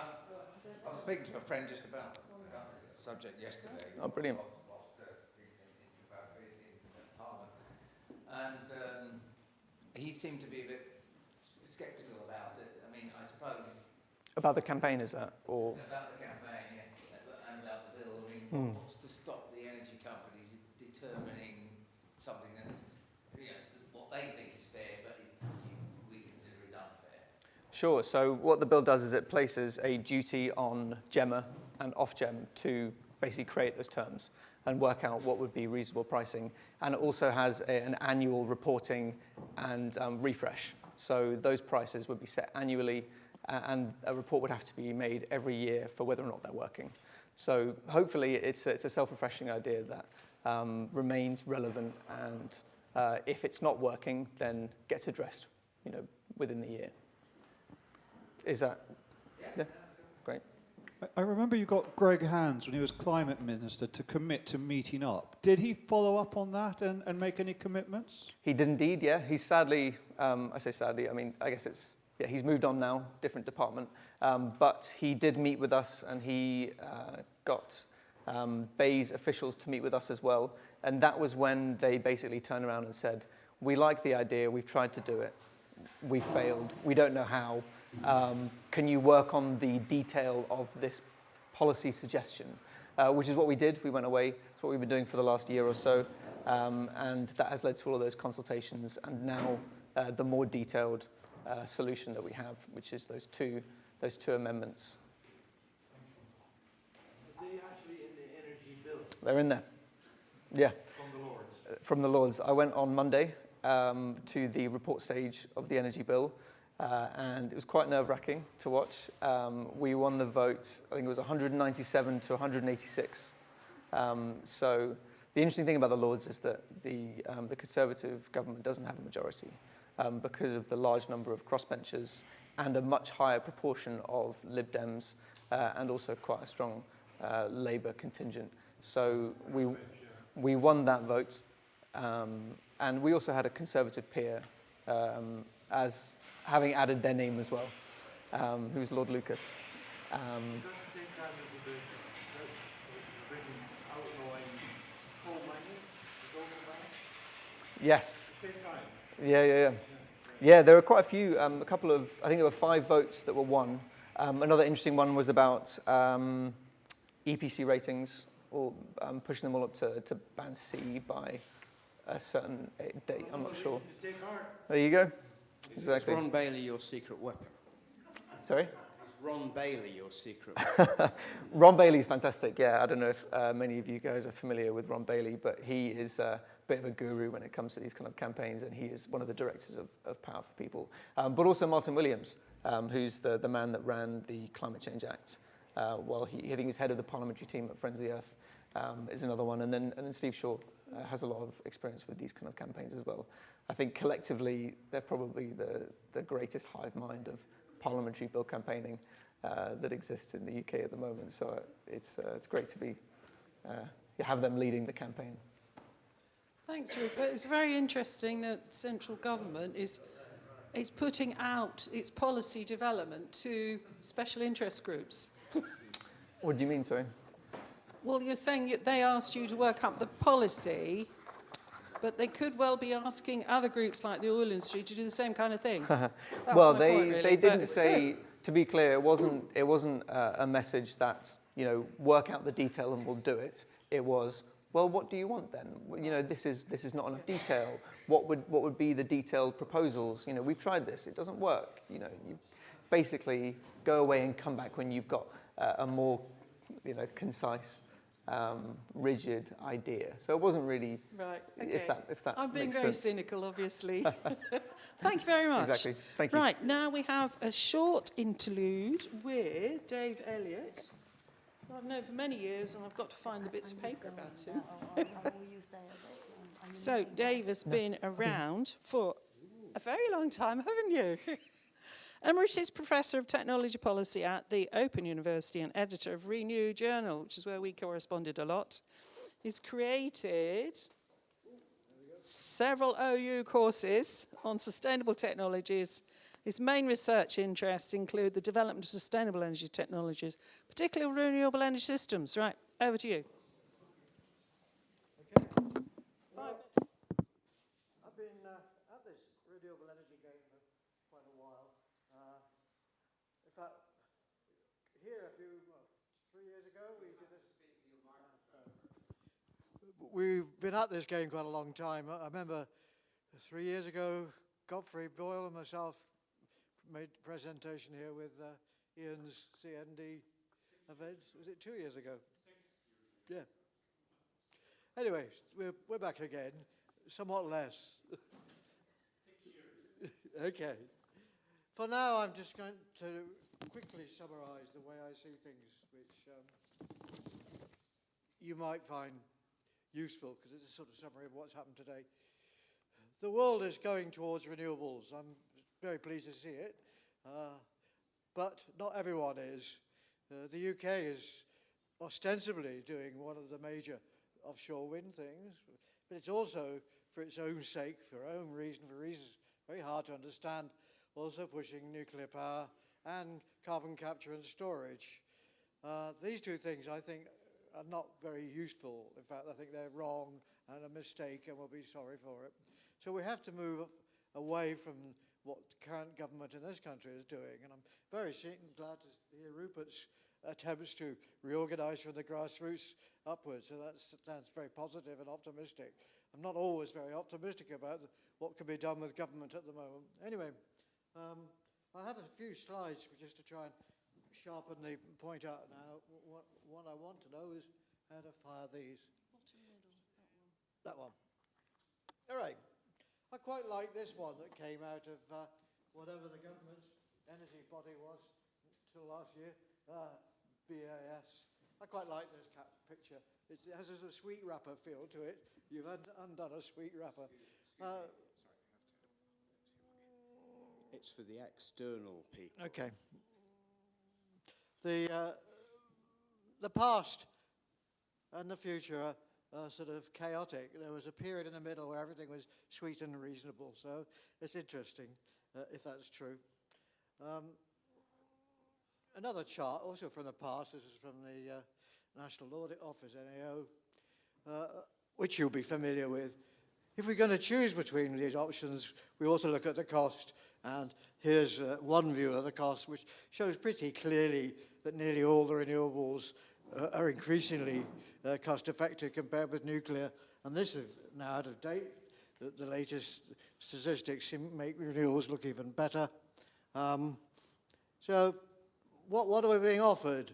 Well, here's the nuclear industry's current submission to a massive expansion of nuclear power with SMRs and AMRs and all sorts of alphabet soups being thrown at us in order to take our mind off the fact that really what we ought to be doing is going for demand reduction, as Nick says, and renewables energy supply. And this is the sort of picture you might see is a bit more reasonable from, well, eventually it was the global geopolitics of energy arena a couple of years back. A nice, simple picture of a transition, which I think most of us would be happy with. Whether that blue line should actually go much further down, hopefully it will do it further, but that's the sort of picture we can imagine we want. And finally, just to finish off, here's the long-term future, which 2050, IRENA's global picture of gigantic expansion of renewables with, by 2050, 91% of global energy coming from renewables. Oh, global electricity, I think, yes. Global electricity coming from renewables.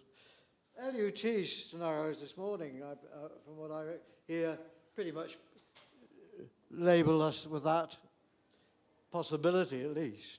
Not everyone necessarily agree with every last detail of the scenarios they came up with, but we're obviously in the business of now talking in the 90s and 80, maybe 100% of renewables, should we wish. We don't have to think about the other options too much, except we are forced to, because, and in case you want to read any more really turgid stuff about this, here's some books I've written recently, and the weekly and bi-monthly newsletters I've put together. So in my dotage, I'm still churning out material. So thank you very much for your attention. Thank you, great. Thank you, Dave. Much appreciated. Now we come to our next speaker on a slightly different topic, but still energy related. So this is another Dave Andrews, who, I can't find your bits of paper. Dave Andrews is a chartered engineer, and he used to spend a lot of time on other technologies, but now he's working on, he's doing energy and power generation expert. You used to do CHP, didn't you? CHP, yeah. That's what I just remembered. Combined heat and power. That's not on the paper here. Currently on energy and power generation expert at Bath Trams, which campaigns for trams to be introduced in more UK cities. So over to you. Thanks. Yes, so my background has always been in energy, one sort or another. Trams took my fancy, and the reason is that we need trams for energy efficiency is fundamentally, and it's a difficult point that few people grasp, is that people will not use buses. So there's no use saying we want more public, people say we want more public transport, and they usually mean buses. And the fact is, nobody uses buses, and they're not going to.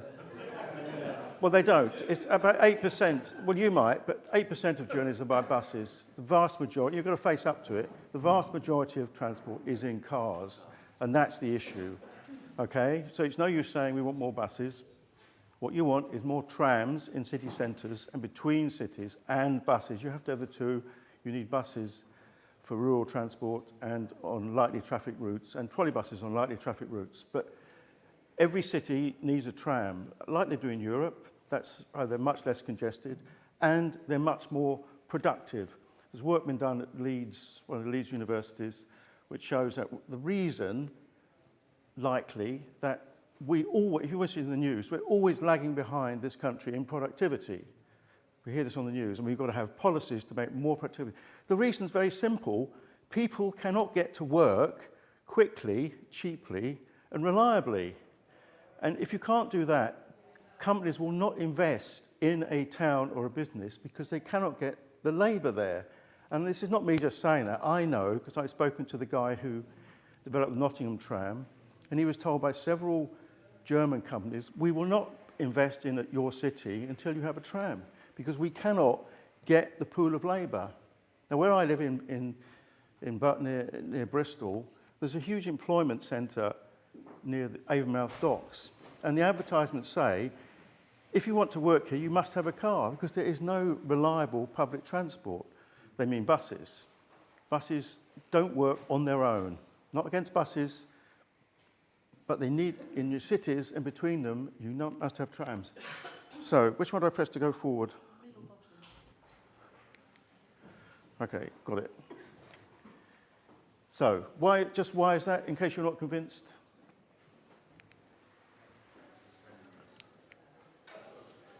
You can get all these, if this is a bus, you can get all these cars into one bus. So that's about 50. But if it's a tram, you can get 3 or 4 times as many cars, so you have much less congestion. This means the tram can move swiftly through the city because there's not so many cars in the way. A bit more complicated. No, that's essentially it. You can get loads of cars into one tram. Then they're not interfered with. You can't do that with buses because you need 5 times as many buses. And I've got pictures on the website of bus jams. We used to have bus jams. I've got a quote from an Agatha Christie novel.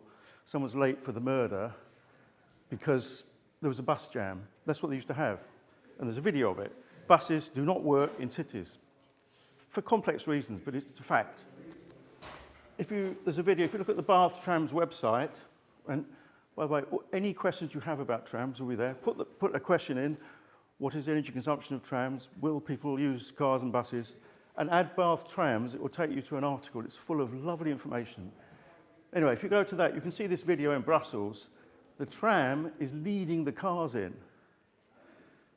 Now, in a city with just buses like Britain, the buses are stuck in the traffic. But with trams, it's for complex reasons I'm not going to go into why, you can manipulate the entire city traffic computers so that the tram never sees a red light. All the lights are greened and closed off. So this is leading a platoon of cars in. In fact, this makes the remaining cars move around quicker. It's better for everybody.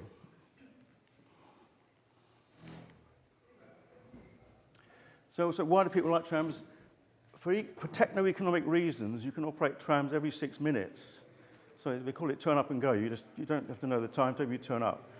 And when people are waiting for transport, psychologically, it's been measured, the time travels twice as fast when you're waiting. You imagine it.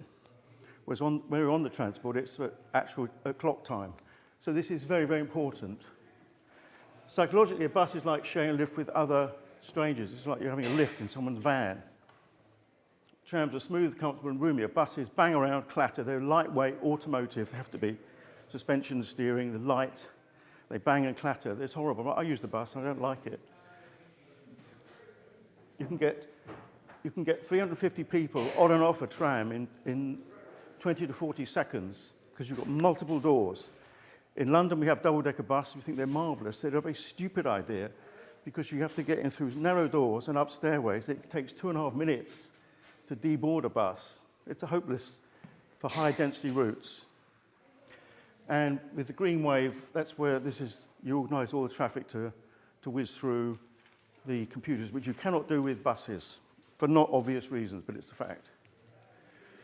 So we'll go through that. The whole city is nicer. People don't like buses. As a survey, not recently, some years ago, 97 said they wouldn't switch to the bus tomorrow on current public transport systems. 87 said they wouldn't switch to buses if they're made free of charge. That's another thing. Making buses free of charge doesn't help, or trams. All it does is make the people who use buses use them more often, which may be a good thing, but it does not attract car drivers. That's again established. And it wasn't Thatcher, it was Lady Porter. Anyone using a bus by the age of 30 is a failure in life. I mean, that's what she said. So the thing about, if you put a tram in, if you put a bus line in, you will get very few people will transfer from cars to the bus. Put a tram in, about 30% of the passengers will then be people who've left their car behind. That's the key point. This is Freiburg. Back in the day, 1980, there was twice as many cars, journeys as public transport, trams. And by 1910, they'd equalise, and it's now down here. And you cannot build any house in Freiburg unless it's within 400 metres of a tram stop. That's the maximum walking distance people. And they've revolutionised Freiburg. It's nearly all trams with feeder buses. Now we're getting to the point here, low carbon resources. Yep, how much? Resources. Most cars spend most of their time doing nothing, so you spend a huge amount of resource making them. They sit there for 99% of the time. A lot of resource into the tram, into the battery. That's with a tram, they're being used all the time, so the resource cost per passenger kilometre is much lower. Less CO2, so I'll just flip through this. So this is Professor Leslie. Energy per passenger kilometre in a car is 0.33 kilowatt hour per kilometre. I imagine that's a diesel bus, it's 0.2, a bit better. With a bus, you've got very high resistance in the tyres. That's one of the problems. It's twice as hard to drive as a with a tram, it's 0.03 kilowatt hour. And you can take the electricity from the wind turbine straight into the tram. No messing around with expensive, stupid batteries, whatever. With the car, you've got to charge a battery up, lithium, mines, all that sort of thing, China. So there you are. Any questions, quickly?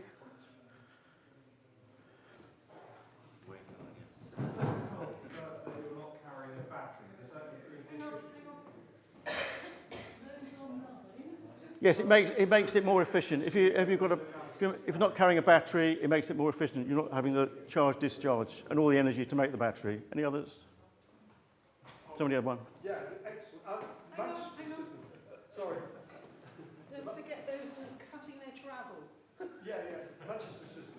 3 main lines. The local authorities raised 9 billion net by. Say it to the speaker. That's it. Manchester. Yeah. Brilliant example, yeah. And it's revitalised the city. People on lower incomes can't afford the trams because the buses are half price. And this conceit that you make it free, reduce the trams and it will prices. Yeah, well, I mean, generally speaking, the price of this is generally politically set anyway, unfortunately. But you're right. Any other? Bob, over there.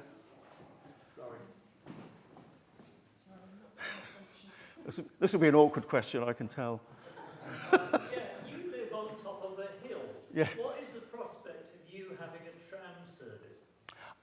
Well, I'm glad you asked that, because the university students are doing a project, and we've made them, working with them, we've made them measure the gradient, and it's just, the maximum is about 12%, and in Lisbon, 85-year-old trams can tackle a 15% gradient. So, I mean, in fact, in the past, they used to go up all the hills in Bath. So it's not an issue. We had them in the past. People don't even remember that, funnily enough. Any more questions? This guy.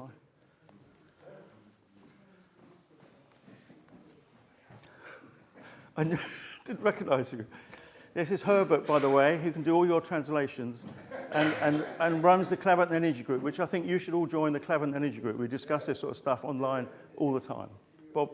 I'm a great enthusiast for trams, but UK trams seem to always work out incredibly expensive. I wondered what might be done to reduce their capital costs. Yeah, that's a very good question. It is quite true. Well, basically, if they only went over to the Belgians or whatever and said, look, can you tell us how to put trams in properly, please? And I mean, we haven't got time to go into it now, but the whole Edinburgh disaster was they didn't do it properly. They used very expensive track laying methods. They didn't have a proper utility survey, didn't have a proper contract. In one story, I'm told, and I'm sure it's true, is normally if you want to build a big infrastructure project, you can just get a standard contract with the Institute of Civil Engineers or the Institute of Chemical Engineers.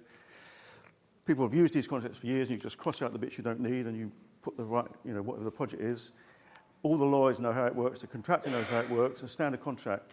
But Edinburgh spent millions on bespoke, complicated contracts that were so complex, nobody could really understand them, and the contractor could run rings around the council. So, I mean, they needn't be that expensive if only if we used proper procedures. But and some of them have been done very well, like Nottingham was done at a reasonable price and was not over expensive. It's got to be done properly, that's all. And there are much cheaper.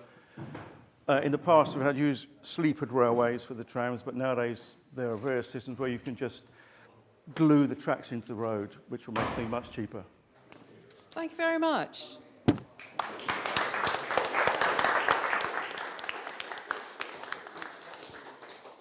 Right, our next and last speaker, apart from Ian, who's going to end things for us, is Kate Hudson. Dr. Kate Hudson has been General Secretary of CND since 2010, and prior to then was CND's chair. By profession, she is a historian, was head of social and policy studies at London South Bank University, before working for CND.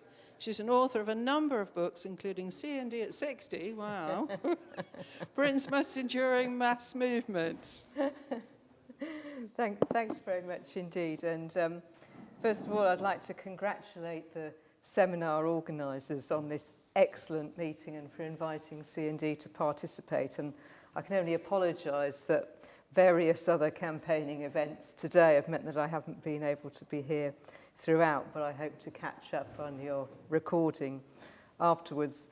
And I think it's essential to have what this seminar provides, which is a crucial forward look at Britain's energy policy.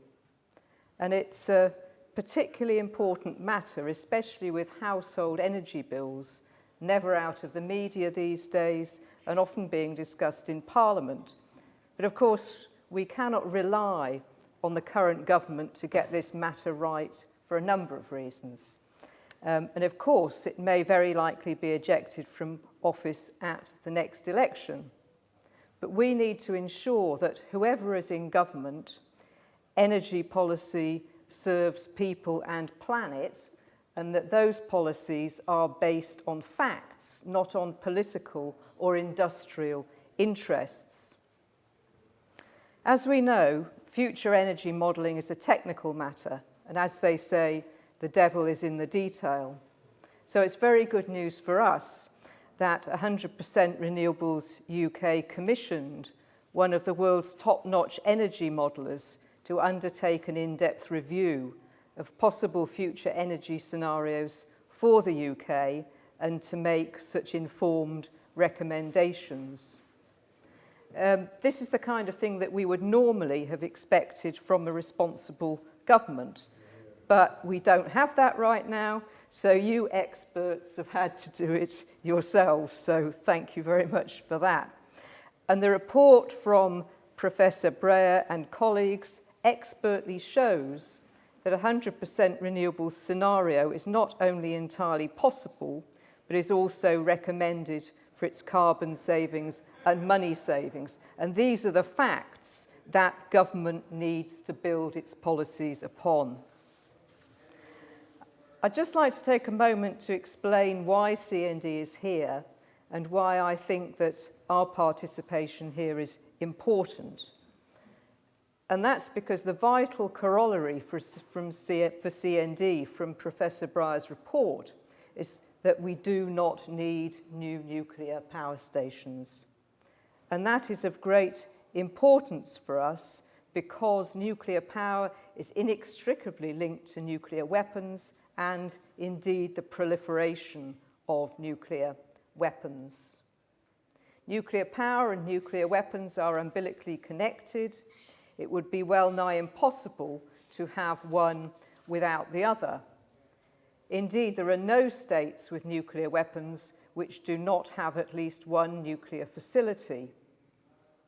So there is another dividend to 100% renewables policy, and that is the definite contribution that it would make to worldwide peace. The close connections between nuclear weapons and nuclear energy sometimes come as a surprise to people, so I'll briefly explain why, although I'm assuming pretty much everyone here will know that.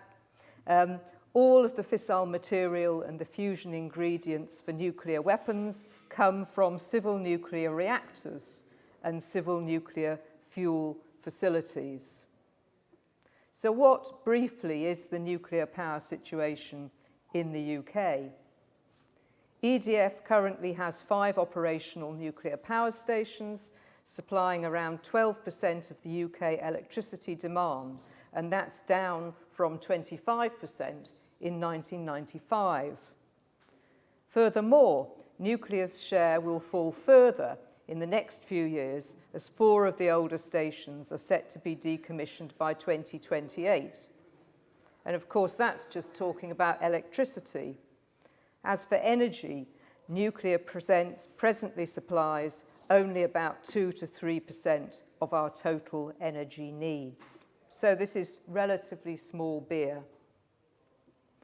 Last year, former Prime Minister Boris Johnson pledged with great fanfare to build 8 large new reactors by 2050 and to develop so-called small modular reactors, and also to establish a new flagship agency to deliver these reactors.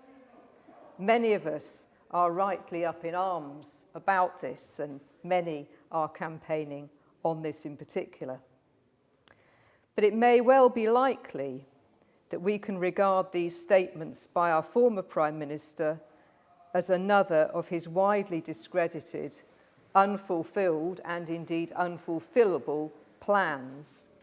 And I say that because, as Ian just pointed out in his interjection just before, the recent budget announced on March the 15th, at that announcement, the Chancellor, Jeremy Hunt, omitted any actual new funding for nuclear power. So therefore, despite all the media articles in recent months hyping the need for more nuclear, the Treasury appears to have been unimpressed. Of course, nuclear power is not the answer to our energy needs. Recently, in a letter to The Guardian, our tireless campaigner Ray Street said, "The government and the opposition have completely ignored all warnings. They go doggedly on supporting the construction of a new nuclear reactor at Sizewell and consider plans to build others. But nuclear is not the answer to the UK's energy requirements. Apart from anything else, it is vastly expensive. The money it swallows should be put into developing a genuine sustainable energy, tidal, wind and solar." So that's our message in a nutshell. Let's stick to the renewables as they are safer, quicker and considerably less expensive. This weekend in particular, communicating this message is of enormous importance. Tens of thousands are out in the streets of London with Extinction Rebellion, demanding government action to deal with the climate catastrophe. As we know from our street work at these and other events, there are still some environmental activists who mistakenly believe that nuclear energy is a part of the solution to climate change. They think that even though it brings problems, it is needed at this time. This seminar demonstrates conclusively that that just isn't true. And I thank you all for that. Thank you very much.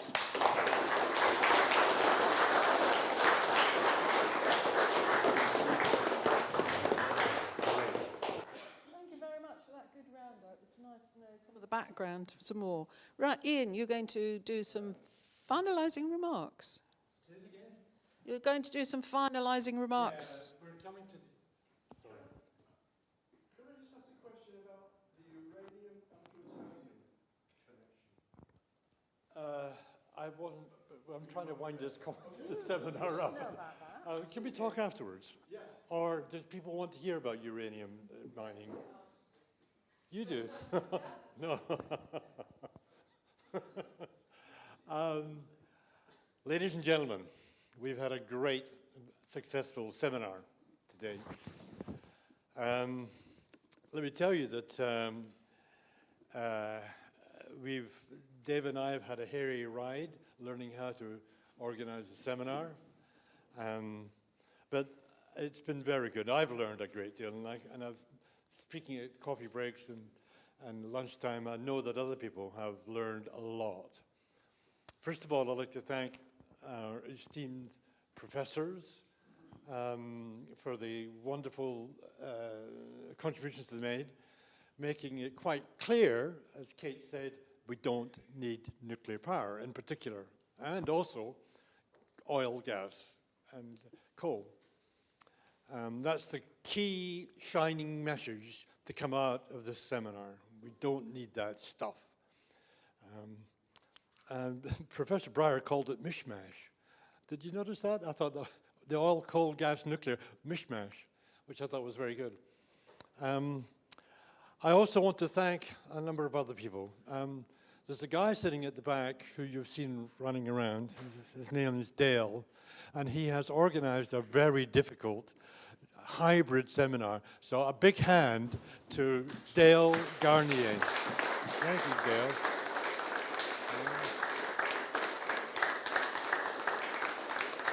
Yeah. And for those people who want to, put it this way, now that COVID is gradually reducing its grip on us, our societies, There's going to be more hybrid conferences and seminars coming up. Why? Because now people rightly expect if it's going to be a seminar, they rightly expect it to be online. If you're living in Aberdeen, hey, that's what you want. Or New York or Paris or whatever. In other words, you have to have it online. But having an in-person seminar, oh, God, it's much better. Much, much better. You get to meet your friends, you get to recharge your batteries, you get to learn the latest buzz, you get to have the inside dope. It's great. Networking is really, really, really important. We missed it because of COVID. So there's going to be both. Hybrid seminars are the thing to happen. Now, to have a good hybrid seminar, you need people like Dale Garnier. Let me tell you. I mean, we've learned so much. Wowee. And I'm hoping that if anybody needs to run their own seminars, we'll give you Dale's number. That's a plug. And I'd also like to thank all of the other, the many speakers from environmental groups and NGOs. We've had 16 people here, speakers. They've all been really good. I've really enjoyed it a lot. Also, I hope you've noticed that although we didn't fully succeed in gender balance, we really tried hard. We really tried hard. For example, 6 years ago, we had, and Dave Elliott mentioned that, we had a conference in the big hall, and one of the things that we were rightly slated for is that we didn't have very many women. But at the time, there weren't many women around. Now there are, which is great. So there's been real progress, which is excellent. The contributions were well received and they're well made. So that's it. So I'm hoping that you take to heart what I said earlier on in answer to the question from the bloke about we were feeling a bit down. What can we do? I think that I really do think there are straws in the wind, even more than that. There is some concrete evidence to suggest things are changing in our direction. And I'm not just talking about the wholesale improvements in renewables and energy efficiency. Huge strides taking place in Europe, a little bit in Britain, and all over the world. So we take heart at that. Basically, what happens with any technical revolution, and I've studied this a little bit because of my studies in railway technology, railway revolution, is that technical revolutions feed on themselves and they accelerate. And Nick Eyre said that. He said, efficiencies breed efficiencies. And that's going to happen. So I would hope that you will go home after the seminar with some spring in your step and hope in your heart. Just got it right in here. Also sign up with us to receive more information and join our email group, which you can do on the website. Look for it near down the bottom on the opening page. And if you want more information, tell me.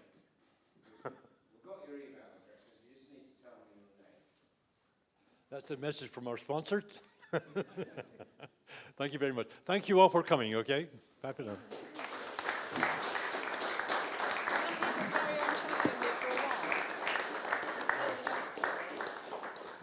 Just to let you know, it's now 10 to 5. We have to leave by 5 o'clock, okay? But we've got 10 minutes for a chat.